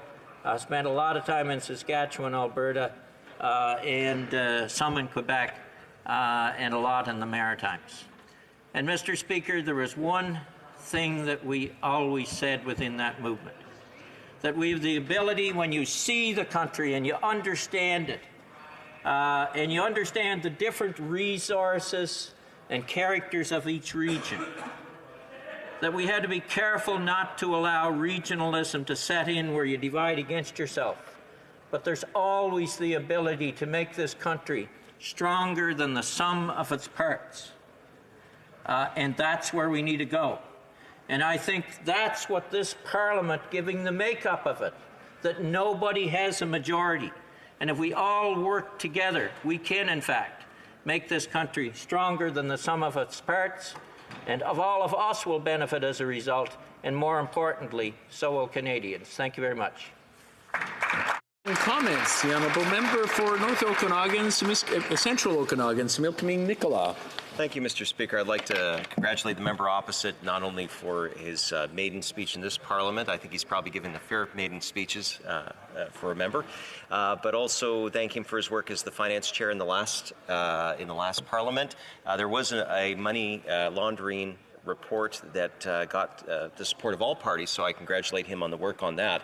But, Mr. Speaker, this member has told us to take the promises made by this government seriously in the last election. Mr. Speaker, we had ministers, the current Minister of Public Safety and the current Minister of Finance, show up in British Columbia in June, promising $68.9 million towards enforcement action on money laundering. And the Attorney General, David Eby, said in September, there are things only Ottawa and federal police officers can do. Mr. Speaker, the monies have not been forthcoming to allow our CNP to work with the province to tackle money laundering in my province. Does he not believe that his government needs to start living up to the promises it made in the last Parliament before we start talking about promises made in the last election? The Honourable Member for Mount Peck. Thank you, and Mr. Speaker, I would say to the member opposite who asked the question, it was a real pleasure to work with him in the Finance Committee as well, and I do think that we did an excellent job on the money laundering report, and I believe it was Attorney General Eby that we had from the government of BC that appeared before the committee, and I expect that's who he speaks off at the moment. I guess in response to his question, all I could say, and I would say this to those responsible within the Executive Council or the Cabinet, is let's get the negotiations done and get the money rolling. I know several people in the Cabinet that I've talked to have said that money laundering report was a good report. They were pleased it was an all-committee report and wanted to see it accomplished. It was told to me it'll be a step-by-step process, and so I would say to my own crowd, if I could put it that way, let's get on with the negotiations, let's get the job done, and let's address the money laundering issue head-on. Comments, questions et commentaires, l'honorable député. The Honourable Member for La Prairie. Thank you, Mr. Speaker. This is my first speech in the House. Thank you to my constituents in La Prairie. Thank you for those who voted for me. My colleague from Prince Edward Island talks about division. He's seen that clearly Canada is divided. It's divided between different visions. For years, this government is in conflict with itself, and it's like a ball and chain. And in this case, it's not an exception. I'll read you a paragraph from the speech from the throne. While the government is taking robust measures to fight climate change, however, it was working just as hard to make sure Canadian oil goes to new markets, and it is supporting Canadians working in the natural resource sector who are going through a very difficult time. Well, Mr. Speaker, we've got a choice to make. We'll fight climate change or export oil. You can't do like a hockey player who's trying to use certain maneuvers to get the puck where he wants the puck to go. If we are to exploiting oil will generate greenhouse gas emissions, and Many of these greenhouse gas emissions went up under this government, so we have to make a clear choice. How can we reach these ambitious targets as laid out by the government without reducing greenhouse gas emissions, which are the result of getting the oil out of the oil sands? I would congratulate the member opposite on his election. And I know he comes from the province of Quebec, and I know many of the members opposite come from areas where agriculture is key. And I think if there was ever a lesson learned by the CN strike, Mr. Speaker, it was as how important those natural resources are. You can't shut them off tomorrow. We can't do that tomorrow, or we'd shut off the economy. We have to find ways to balance the environment and the economy. So we need to continue to work with the oil and the natural resources industry in this country. Try and use the research and development to try and bring down, as we have done a lot, bring down the amount of greenhouse gases that are produced by those industries. Hopefully use new technology to do better. And those natural resources, whether we like it or not, are a part of the mainstay of our economy, and they're going to be needed for 30 years or longer. They create a lot of jobs in this country. And we use the benefits of those resources, and part of the plan of this government is use the economy from those resources and those industries to work on and pay for environmental safeguards and ways of lowering greenhouse gases. It can't be all of one and none of the other. We have to find the balance. That's the reality of the world that we live in. You can dream otherwise, but you're dreaming. And there's an old saying, Mr. Speaker, dream, but don't let dreams be your masters. You have to do both, and that's what this government is trying to accomplish under our climate action plan and our efforts to build the economy. Questions and comments. The Honourable Member for Nunavut. In 2017, I stood in Center Block and I talked to suicide in my territory. I also called on leaders with power and ability to make change. I got tired of waiting, so here I am. My territory has held the very unfortunate title of the highest suicide rate in the country for years. We're looking at basic human rights. When I'm talking to my constituents, that's the first conversation that comes up. How do we talk about opportunity and having the option to thrive and strive as we should as Canadians when we don't have the basic human rights?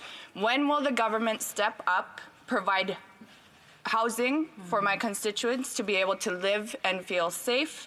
When will the government step up and eliminate our boil water advisories? When will the government step up and lower living costs so that people can afford to feed themselves and their families?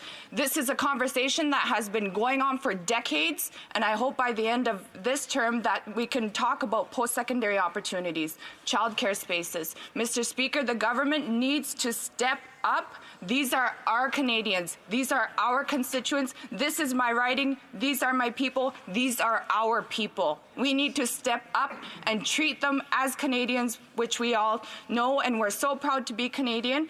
But where are our basic human rights? You're here. Member for Malpeque.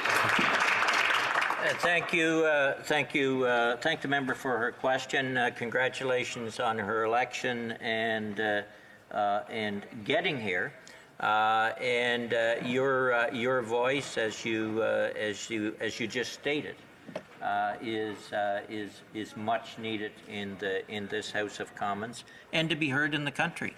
And I know you mentioned boil water orders. The government has made some substantial progress on that. There is a lot further distance to go.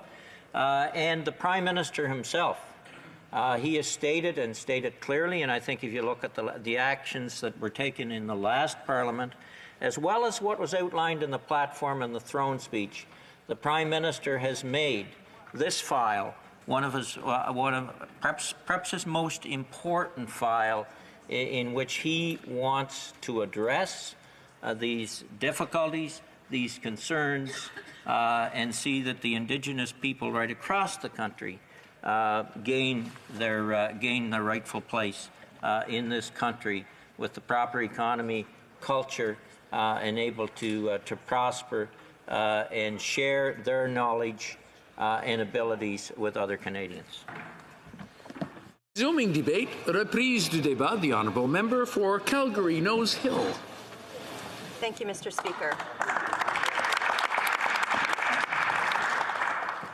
I want to thank my constituents in the riding of Calgary Nose Hill for giving me a very clear mandate to do one thing: to stand up for them, to fight for them, and to be their voice here in this place.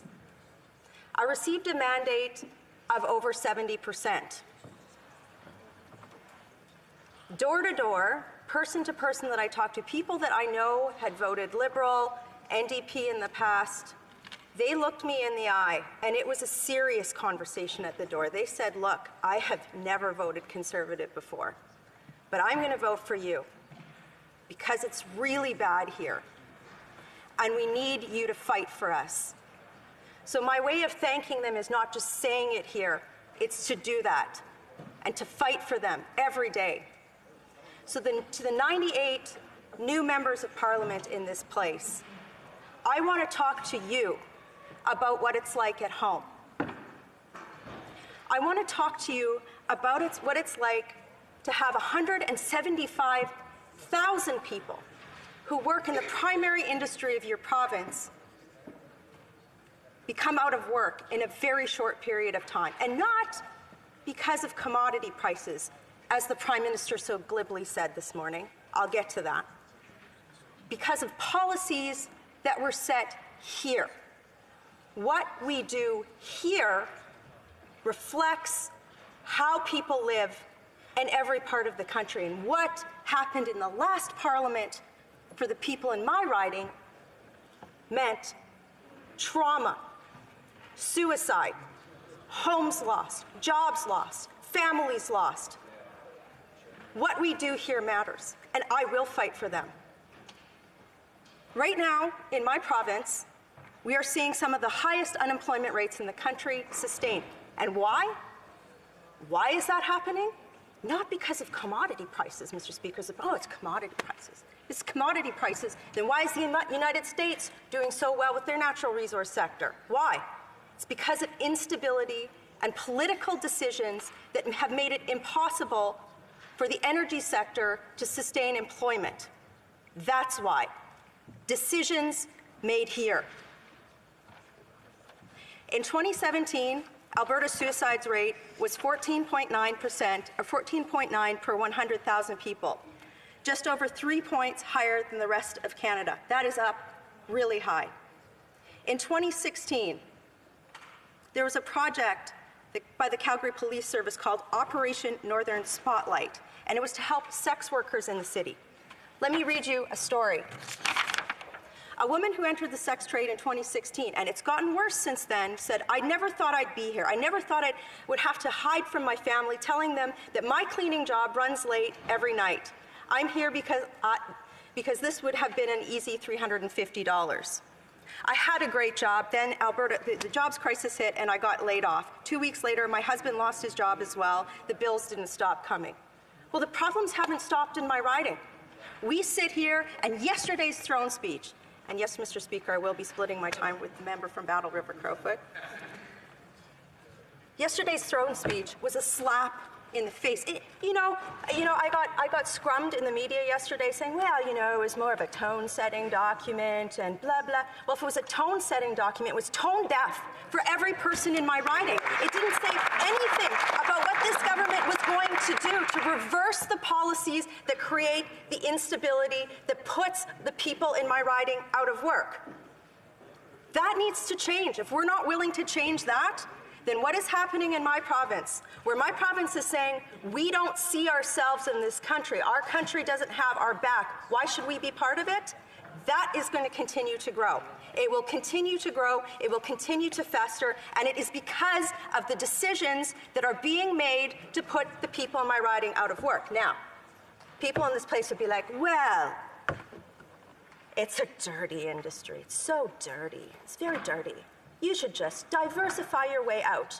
While they then go fill up their car with Saudi oil, while they drink their kale smoothie with its components parts being imported from California, while they promote their industry, like aerospace, which planes create greenhouse gas emissions, or auto sector. Wait, cars create greenhouse gas emissions, or they go to Walmart and buy a cheap Chinese t-shirt that is created in one of the highest greenhouse gas emissions in the world.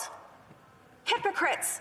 Hypocrites. Anybody who says that the people in my riding have dirty jobs and don't have the right to work is a hypocrite, because nobody is willing to take climate action individually in this country. They are putting the entire responsibility on the people in my riding and saying that that's good, that is what it's going to take to get this job done, and it won't. The people in my province have a right to work. They have a right to prosper. I am sick and tired of this debate.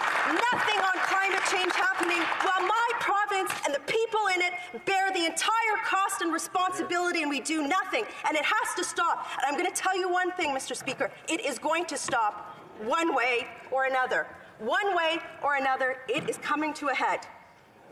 Everybody in here who thinks that what is happening in this province, it's just the separatist movement, it's just a few fringe people. I'm going to tell you, it is not fringe. People do not feel like they have a place in this country. They don't feel like they have a fair deal. You know what they see? They see that hypocrisy that I just mentioned, and they see a prime minister who fights for jobs with SNC-Lavalin, who stand alleged of bribing Muammar Gaddafi's son with prostitutes. They see the former fisheries minister signing special deals that he had ethics commissions violated for over clam fishing. Scandal after scandal, special deal after special deal. You know what?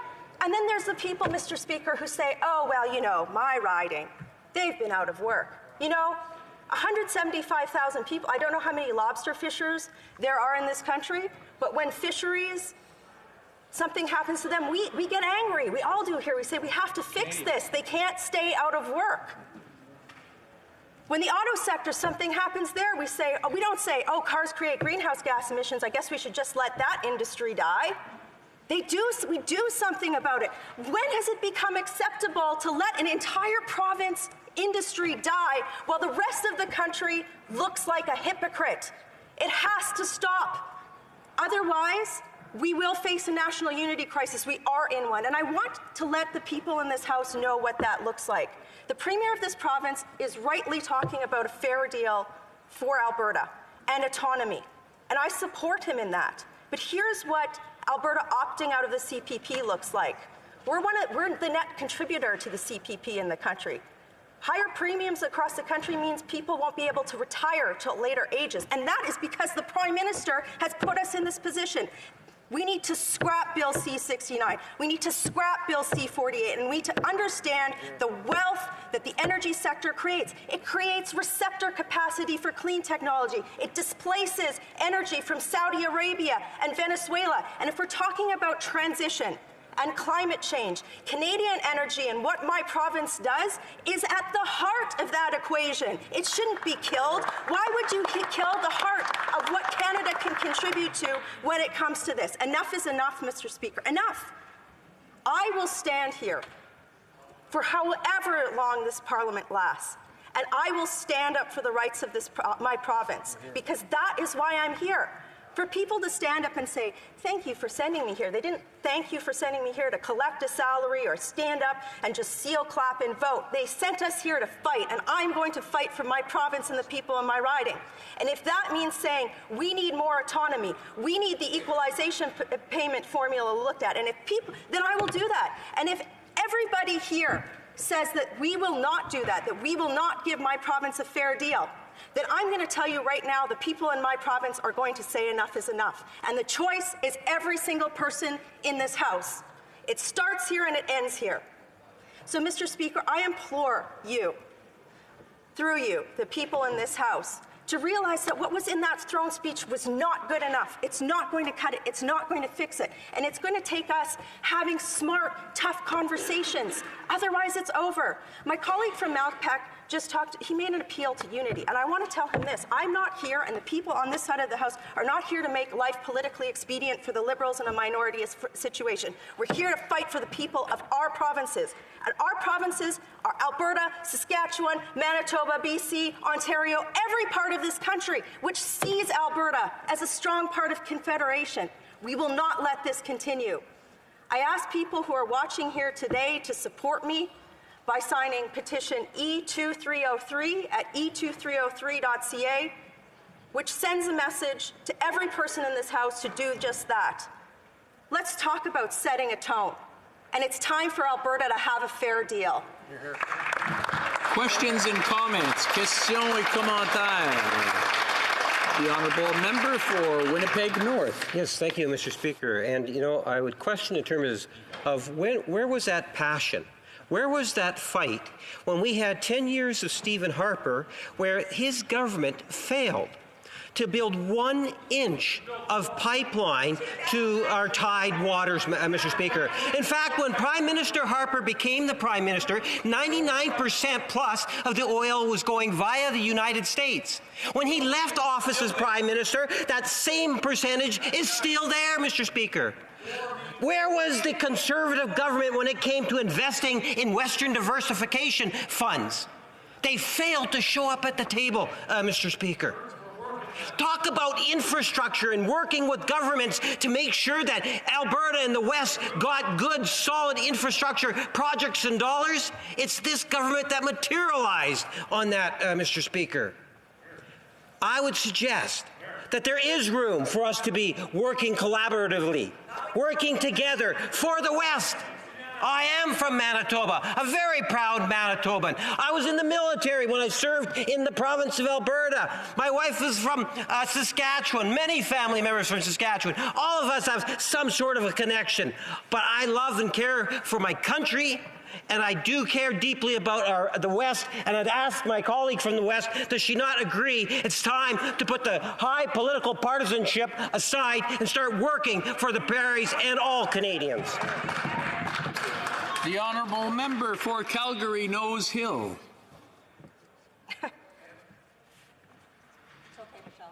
Anybody who watched that who lives in my province knows what it was. I believe Joe Biden has a tour it's called Malarkey. Come on. You know, like, really? That's the deputy House leader, and that's the, like, he knows that's garbage. That's tone deafness. And you know what? The last government, as he quoted, the last government was his government. Newsflash.